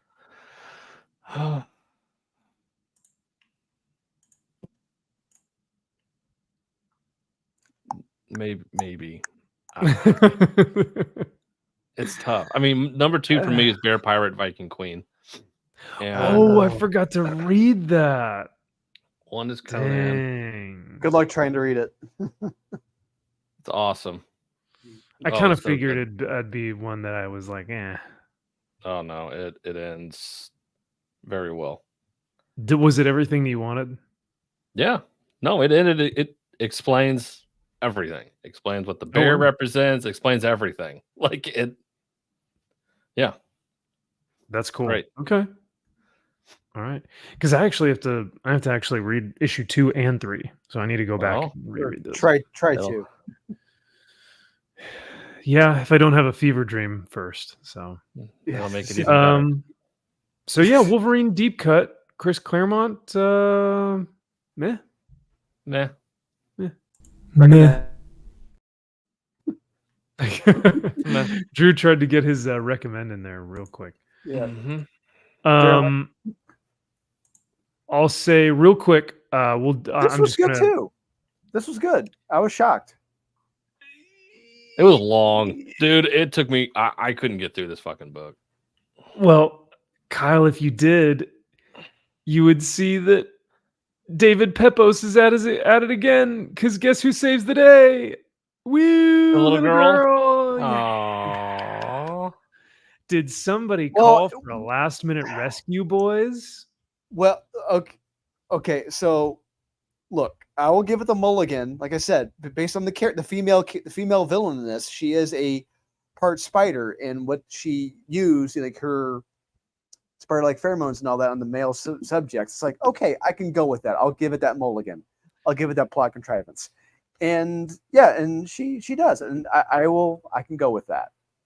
If you read issue 2, though, because I reread issue 2, because I was like, what happened last issue? I totally forgot. They're like in the Space Ghost cave layer. Yeah, they've become his They become his kids. sidekicks. Yeah, the sidekicks at the end. So I'm like, Yeah. this issue just kind of picked up. I'm like, wait, didn't they just form the team and now it feels like they've been off gallivanting through space?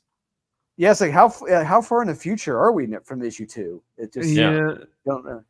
I can understand that. Like there's a time lapse. Like we don't need to see maybe the montage necessarily of them becoming the. Yeah, there should have at least been a caption box saying like sure. two year cycles later or whatever. Yeah, we know it's been 2 years or 2 months or days or the same day. Who the fuck knows?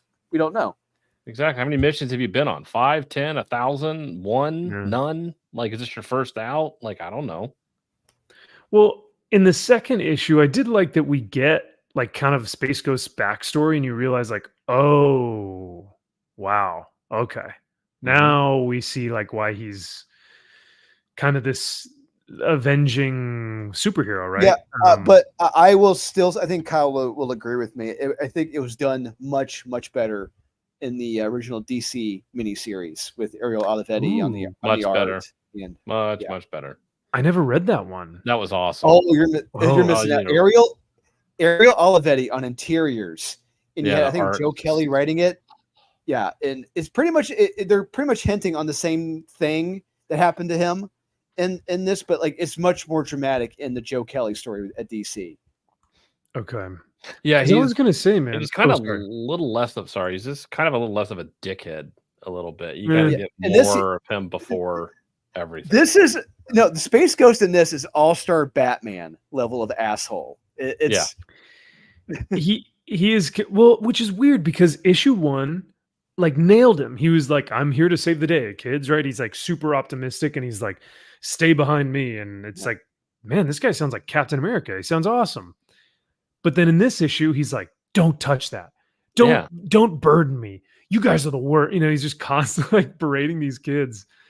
But I mean, maybe I haven't seen the previous series. I really like the interior art of if it wasn't for the interior art, I wouldn't be reading Peppo's. So no, the art in this is really good. Yeah, really terrific. Good. But the little girl again, she's like, I'm hacking into the mainframe to make sure to blah, blah, blah. It's like, oh, so she's the bestest at everything. And she saves the day. I mean, look at that art. This looks it's like, the son, the brother is the one that is like, oh, this is stupid and boring. I want to go out and cause some mayhem. I'm going to go fuck some shit up, which little boys do. That's fine. But it's like, you make him such just a fucking moron, and she's just like, oh God, cause everything. What's wrong with you? It's your fault all this happens. He was a plot contrivance to get them into trouble. He was basically there just to get them in trouble so that they could show, oh, the girl is super competent and she's going to figure out a way to get Space Ghost and the brother out of this. So she like leads them back to the communications tower. I'll handle everything else I can from there. So she's doing all of this.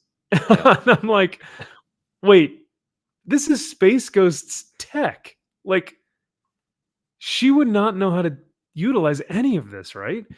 Or could she? Because Spectrum broadcast free. It's like, no. You don't know how to do this. Sorry. Or does she? Oh, I interrupted you. No. It's all good. She's the bestest. She is. Because then she saves the day in issue 3. So.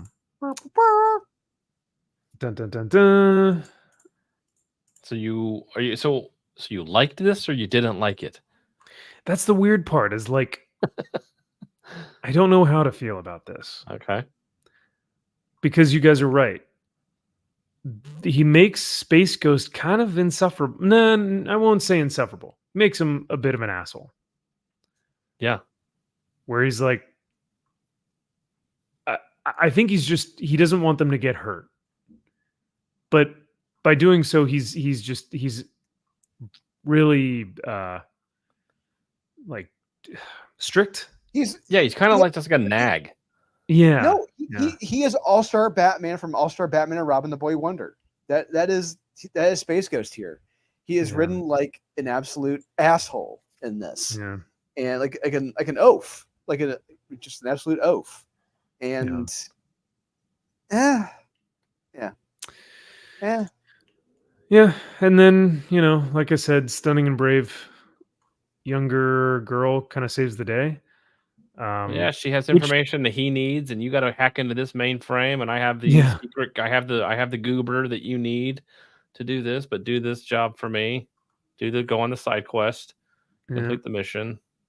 Okay, But this is like I said, this art is like badass. Like like he looks like the quintessential superhero, man. Like he looks awesome. Yeah. But Yeah. I just I just didn't know what the point of this was, other to show how great the little girl was. And I'm like, okay, this is a Space Ghost comic, please. So nope. Bait and switch. Gotcha. Space Jan. Oh, that's right. Mm-hmm. Ooh, and Francesco Mattina is doing these covers. What? Wow. Oh, yikes! Haven't pulled them yet. Oh no! Haven't pulled them yet. Oh no. Oh, AI covers. You got their Space Ghost. And And thanks to Mark Wade, we all know how bad AI could create absolute power. Amanda Waller created the Space Ghost covers. Oh no! Oh my God, the conspiracy continues. Let's see what people thought. Wow. 94% of people rated it a 4-star book. Well, chat's wrong. You guys are fucking stupid. See? Chat, what do you got? Chat, what are you all talking about? This book is great. Chat's wrong. Oh, well, here's MG. Scarlet the Thumb, Mary Sue of the Energon universe. She can do everything and be snarky. Ooh. And what were the responses written to MG about his review? That's what I'm curious. What's actually awfully convenient? It's already so patronizing. What's actually awfully convenient is the spoiler warning option when writing reviews. And he just says, hopefully I didn't ruin the book for you more than the writing. That's a good point. That's a good point. I want this book to be good, but it just isn't. Dropping the title from my poll does not live up to the quality of the rest of the EU. Awfully convenient. Oh, so that's why Pirate Dave, oh my God, wrote actually awfully convenient because he said awfully convenient. Scarlet had a razor blade. Interesting. Inside an open wound in her stomach. And hand could reach it into while restrained. Sounds like gun honey. Wait. Say that again. Hold on a second. Wait, what? So she had a razor blade tucked inside an open wound in her stomach so that her hand could reach into it while restrained. That's gun honey level of hysterical.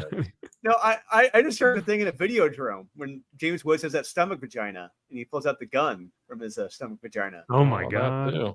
I just thought of gun honey when she just happened to have a handcuff key on her. Naked. Like, of course. Oh, that's right. I had one of these. Yep. You sure you did. So, oof. All right. Well, I guess people liked Scarlet then. Low standards. But let's get to oh wait, I need to rate. I didn't rate this one. Ooh. Whoa. You know what? Smart. See? I'm gonna rate it. I'm gonna rate it a 3.5. 3.5. No. It's a. I gave Conan a 5-star. This was a 3.5. This is a 4. This is a 4. Ooh. That's pushing it. That's really pushing it. 2.5. Ooh. Yeah. Wait, did I give Conan? Did you guys read Batman? Did you guys read Batman this week, or was I the only one who read Batman? I tried to read Batman this week. I was lost. Look at this though.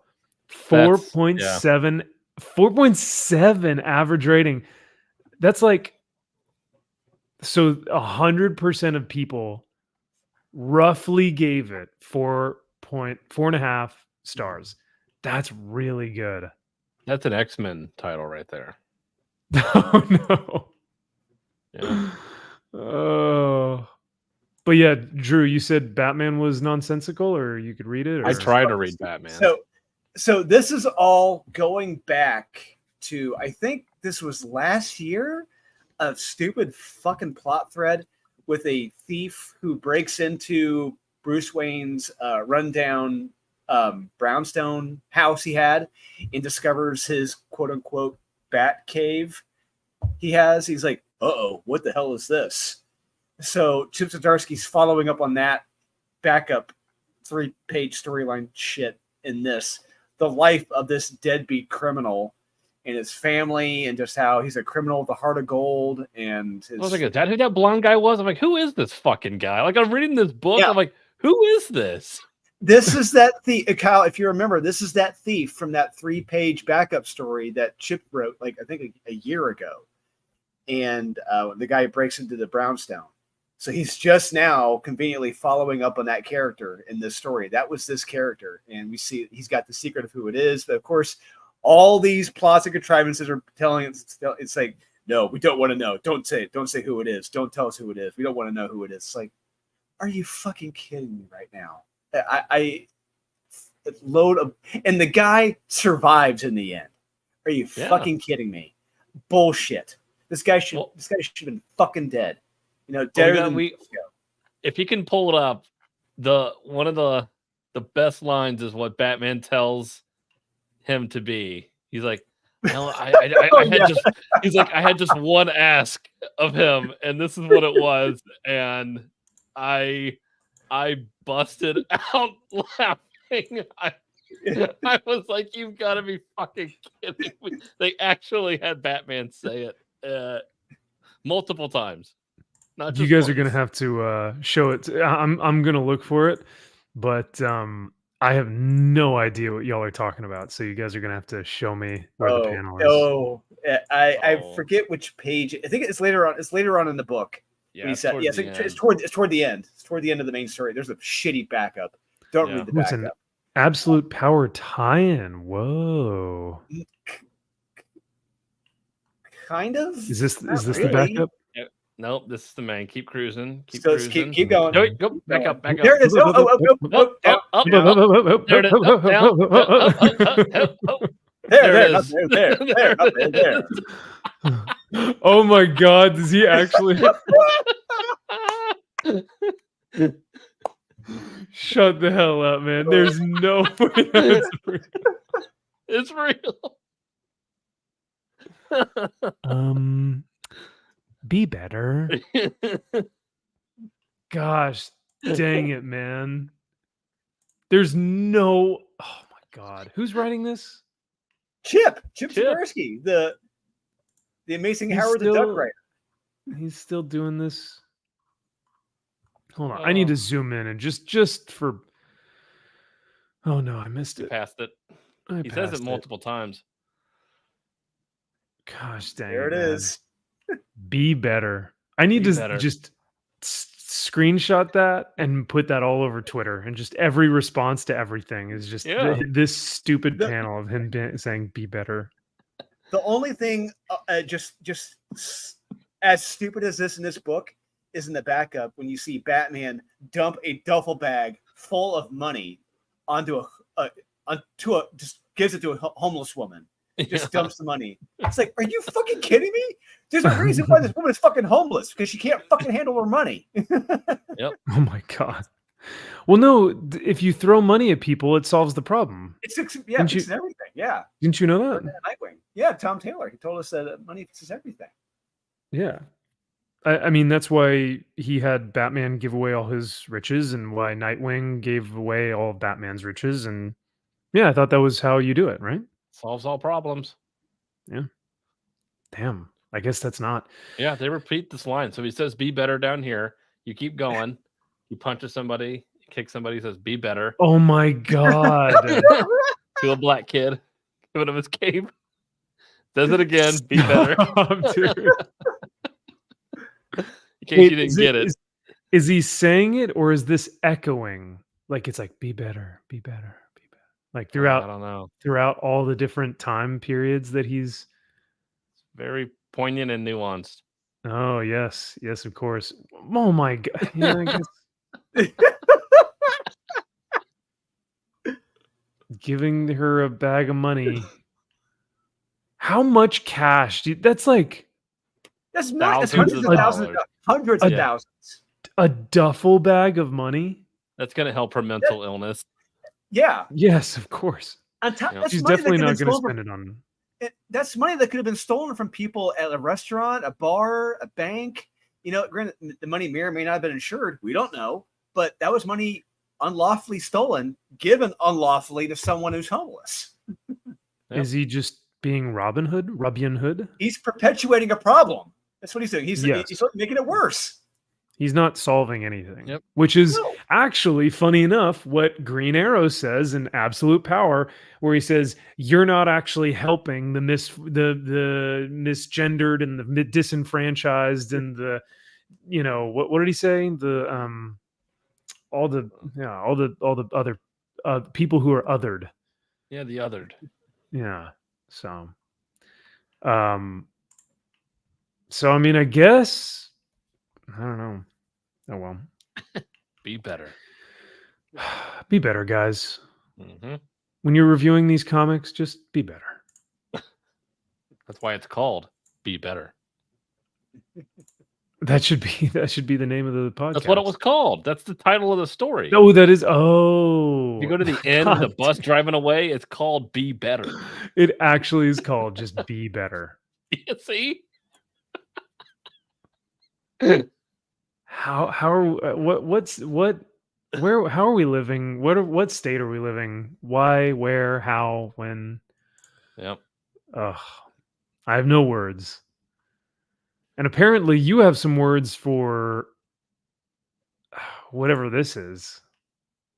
What's going You on can't here? judge it. You haven't read it. All What's right. going on? What's going on here? Is that the queen part It of the is. Bear Pirate Viking Queen? Yeah. This is her Okay. story. This is her issue. Okay. We get why the queen is there and the point of it, and you understand what the bear represents and all the circle of life. It's great. It's fantastic. The art in it is absolutely gorgeous. The last couple pages are just fucking amazing. I'm excited to interview him. I got a lot of questions I want to ask this guy. Because this is who we're having on next week, right? Correct. Nice. Hell yeah. That's cool. Yeah. There's your Viking. And there's our queen. Queen. Yeah. McQueen. McQueen. Well, I am looking forward to reading this so that next week we can talk about why he decided to illustrate this and his process. So, Well, there you go. You can ask him all the questions you want, like, what the fuck is this? actually, Kyle, honestly, if you want to, because you probably have more questions for him than I do. So if you want to, maybe I can do an intro and you can lead into it, or you can maybe take the lead on some of the questions you want to ask.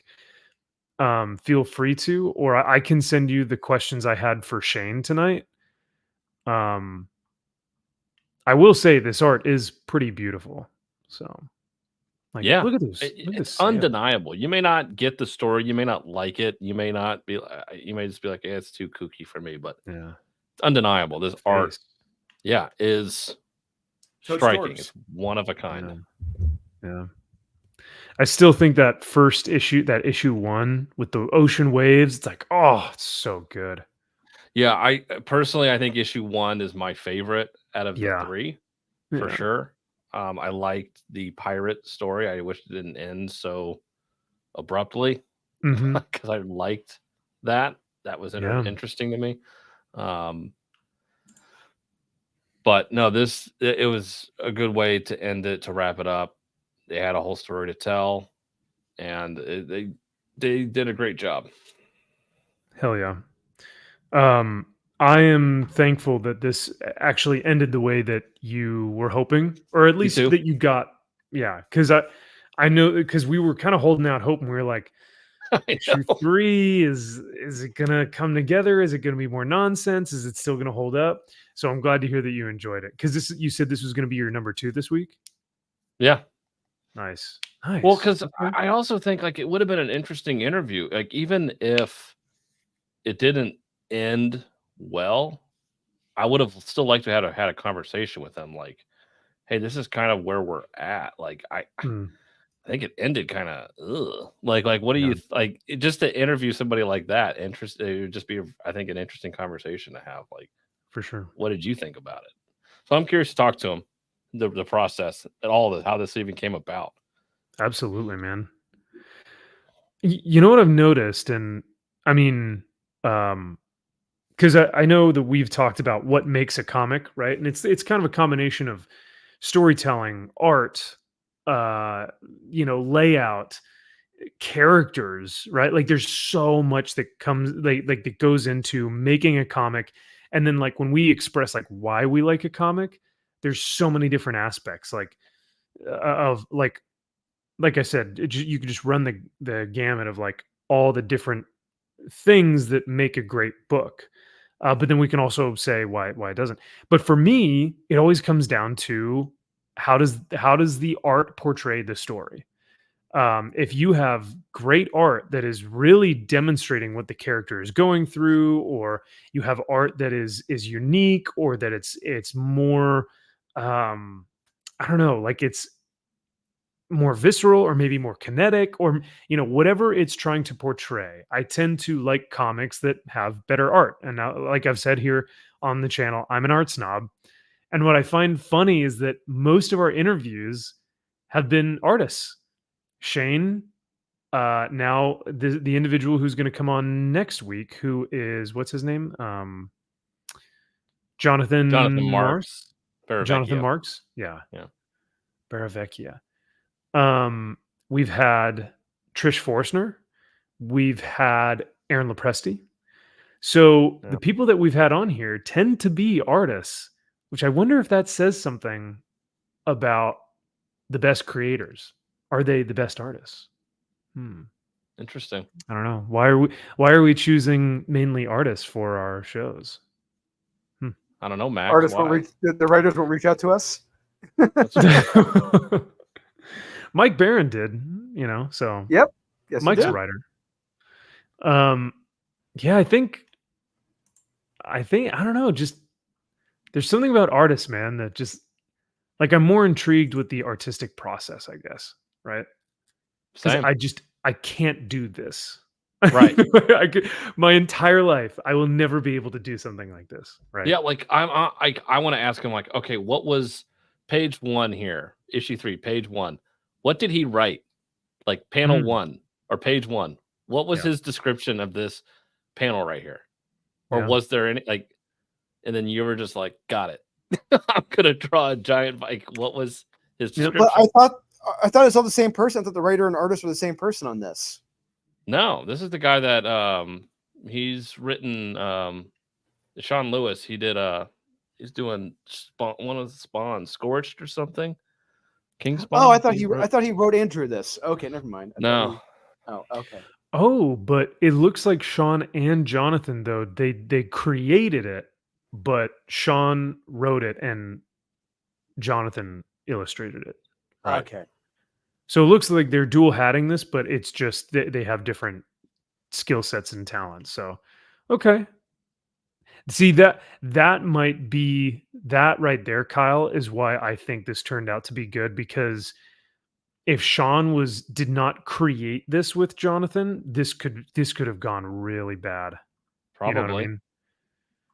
Like if Sean was trying to tell another illustrator, like, this is what I want, I don't know if it would have been the same if they didn't create it together. So yeah, probably. Yeah. But I guess we'll find out next week. We will on Friday. So yep. Did we have any other any books that we wanted to talk about before we take off for the evening? Give me one. Let me look at the rows again real quick. Yeah. I've stopped reading Gunslinger. I can't fucking stand it. That fat Mexican bit. She's that- still in this book? Oh, she is front and center in this book. Yes. It is- Shut the F up. No, they went to like the bank to get a loan or something. The last issue, I was like, "What? Stop, dude. Like, Oh my god. So bad." Do y'all remember how metal this comic used to be? Yeah. Yes. Yeah. Like, they are on issue 33. Oh my god. Running out of ideas here. And it's Rosalinda going to the Human Torch applied for a bank loan. Yes, that's basically what it is. Wow. And then she gets mad at him, of course, because she has to. Man. Gosh, dang You're so stupid. it. You Rosie Perez. when she Oh, when you she got the goes, numbers wrong. I don't need to be saved from you, Vato. Yeah, you And he's shut like- up. What are and you he's like, doing, "What?" pendejo? Like, okay. He's like, I saved your life from those people. She's like, no, now you put me in more danger. Don't you understand? And he's like, I lose my what? job No- because of you. Yeah, yeah. What? Lady, I saved your life. What do you Why are want you from even me? in this comic? I should just shoot Yeah. you in the fucking head. Take Lady, your this is car. my book. Get out of here. Like, I'm gunslinger. Yeah. Oh, it's such. So we got the Birds of Prey, the greatest book according to the Eisners. Fucking terrible. I Dude. still can't. That's a fucking joke. It Dude, is that an looks absolute sexy. joke. Another Kelly Thompson book. Arrgh. Rrrr. Yeah. I Ooh, don't, WrestleBot. I don't get it. 96%. I read, well, 96% of people gave it a 4-star rating. Oh my god. I don't understand. So I read like the first 5 issues, I think it was. Jesus. I know. Believe me. Glutton for I read up punishment. to, yeah, I think I read up to issue 4, maybe. Yeah. And I was out. I was just like, I was like, okay, I get it. Yeah. And it was just, it was so bland. It was so forgettable. It was really weird. Like Harley Quinn was hitting on somebody, wasn't she? They washed up on the shore of a beach Big somewhere or Barda, something. right? Big Barda, yeah. Yeah. Really weird. I at least if you're gonna make a bad comic, make it as bad as Fire and Ice or Hawkwoman, or sorry, Hawkgirl, There you go. or like David Pepos Punisher. Like, make it bad, Right. so that we can at least like roast it a little bit. But like Birds of Prey is just so bland and boring and just generic, and it's like there's nothing even here to even talk about. That's a shame. It's a shame. I wanted to read Psylocke because I love Psylocke, but Blood You want to read a Hunt? Blood Hunt tie-in? Blood I Hunt? was. I mean, and it's Psylocke. Why would I not? Because Look it's at how a good she Blood was. Hunt tie-in. Oh, Yeah. Steve Fox. Never mind. Checked out. I mean, Peach Momoko, guys. Momoko. Fuck that. Oh God. God. She's the bestest. You managed to make Psylocke incredibly fucking ugly. Which that's like it's almost a challenge to And do. you succeeded somehow. That's intentional. Did she do one for this one? Oh no, That cover No. fucking sucked. no Momoko for this one.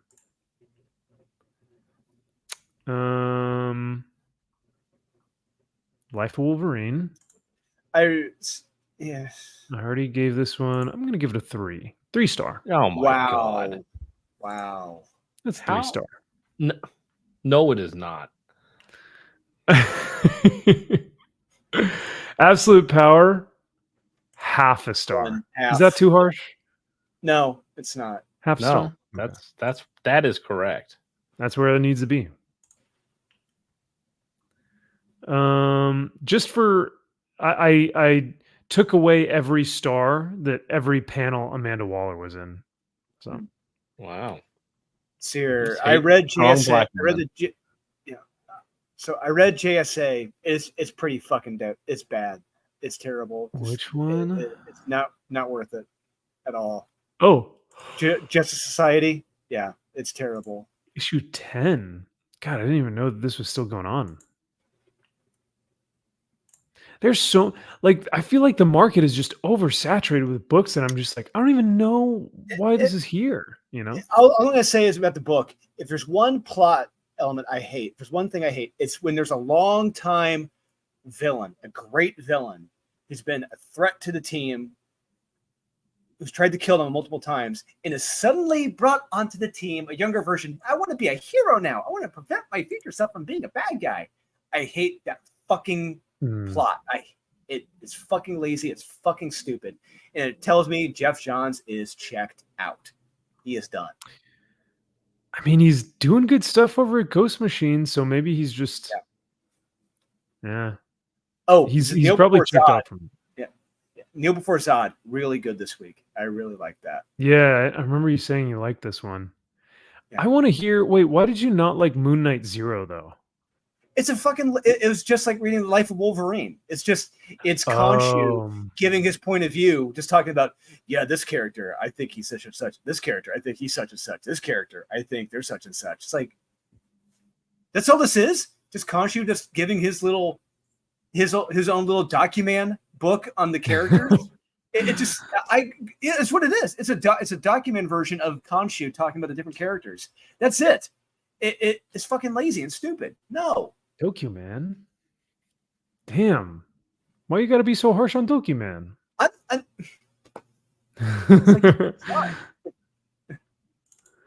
I don't understand the hate towards Dookie Man. Dookie Man?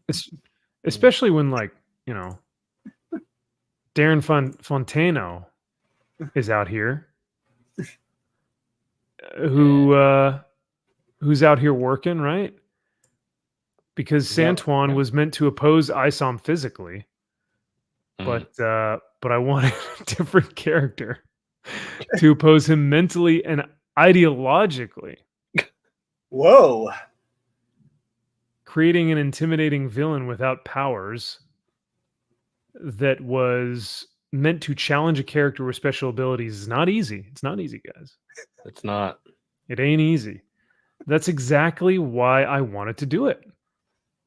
In fact, it's more intriguing that there's someone out there who strikes fear in people in a world full of super beings and doesn't even have powers. Such a novel concept. I've never seen that done before. Concept. Never done before. Definitely not like no, not Batman. Definitely not Lex Luthor. Lex Luthor. No, never done before. This is where Darren Fontano comes into play. He gives off a king in the castle. He gives off a king of the city vibe. Wait, is the king of the city? Is that a vibe? Is that like a saying? Is that a movie? What the fuck is that? King of the city? Is that some black term? I don't know what that means. Oh, jeez. Vibe while also having a history with Isom. He carries himself respectfully, yet you all can see that he's pretty cutthroat. Wait, can we see that he's pretty cutthroat? Did you say you all instead of y'all? Did he say you all? You all. Dang it. Should have said y'all. He should have said y'all. Yeah, y'all can see that he's pretty cutthroat. Sure you can. His appearance was something I came up with in great detail for Marcos, which made it easy for him. Jesus fucking God. Nice. That's pretty detailed. Dreadlocks, earrings, goatee, chains. Yeah, you really white suit with the gray collar. Yeah. Oh man. The you did. Took a lot of time and effort to get that on the page. Darren Fontano. What a G. Hands in his pockets. He looks very intimidating. Just like Mick Davies.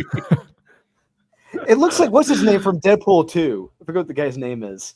Just oh, that guy. Yeah, that's the random guy. Peter, was it Peter? Yeah, where he keeps following him. Yeah.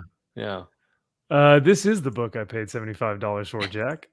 That it is. Yet Max gives me shit for my foil covers. Absolutely. Have we ever had this much fun with your foil covers? No. Oh, hey, speaking of which, I just bought a new one. Oh God. No. Was it a Blood Hunt tie-in book? Oh no, even better. I got it from one Robert Lee Liefeld from his whatnot. It was Oh. the New Mutants '98, signed by him. Oh. So it's a Foil. facsimile, another facsimile. Yeah. Yep. Yeah. Why did you give him that money though? Because it's Robert Liefeld. Yes, but he could make you something better than just a facsimile book that just buy the original book. Oh yeah, for only a few $100. Duh. Yeah. Why wouldn't I do Yeah. that? I'm still trying to win one of his Xerox scan original pages. I'm still trying to get one of those. Those are There hard you to go. get anymore. One of these days. But until then, we have this art. Sergeant McDavies. Oh no, Yeah. Sergeant Mick Davies. Sorry. No. Imagine him introducing himself. Hi, I'm Sergeant Davies. Oh, thank you, Sergeant Davies. He's like, please call me Mick. Mick Davies? No. Mick No, Mick is my first name. No, you're Mick Davies. I know what's your first name. Yes, Sergeant. No, my first name is Sergeant. Okay. There it is. Yeah, Sergeant Mick Davies. Yeah, I think we were laughing because like it sounds like it should be Sergeant Robert McDavies. Yes. Right? Like that's how a normal person would name this character. Yes. Yeah. Or Sergeant Nick Davis. Nick. Sergeant Nick Davis. Nick Davis. Like Nick, like N-I-C-K? Yeah, like you just like you're shaving and nicked yourself. Yeah, like a Nick Davies. Again. Don't need that. Oh, again. Again. Wait, again. Where did he reiterate? Where did you start? Yeah, where was the reiteration? Why is this being reiterated from a previous page? As I was saying, from nowhere. Some point in time. This book serves as a launching pad for our universe. God. Wow, I think we're actually getting the inception of this book. I don't think we've actually understood what the book was for initially. Now I do. Right? We have to get creative because this is being creative. Ooh. Who's we? The Rippaverse team. We have to get creative because although this may be the first book. Jesus. Wait, is he talking about this book or ISOM? We have to get creative because although this may be the first book, there are obviously events that happened in this universe prior to book number 1 being introduced. Book number 1? What do you mean by book number 1? Like ISOM? issue number 1? ISOM number 1? Yaira number 1? Good Yang number 1? Yaira already has a history in the city of Florespark, which means that she would have had. He's not said Mick Davies' name once. Correct. We don't know. Nothing has pertained to Sergeant Mick Davies. Yaira already has a history in the city of Florespark, which means that she would have had a run-in with its law enforcement, or she would have had a run-in with law enforcement. What is that? Why? Because I forget, is she an anti-hero? I don't know. But why did we have to assume she's been there before. She's obviously been arrested. It's like, what?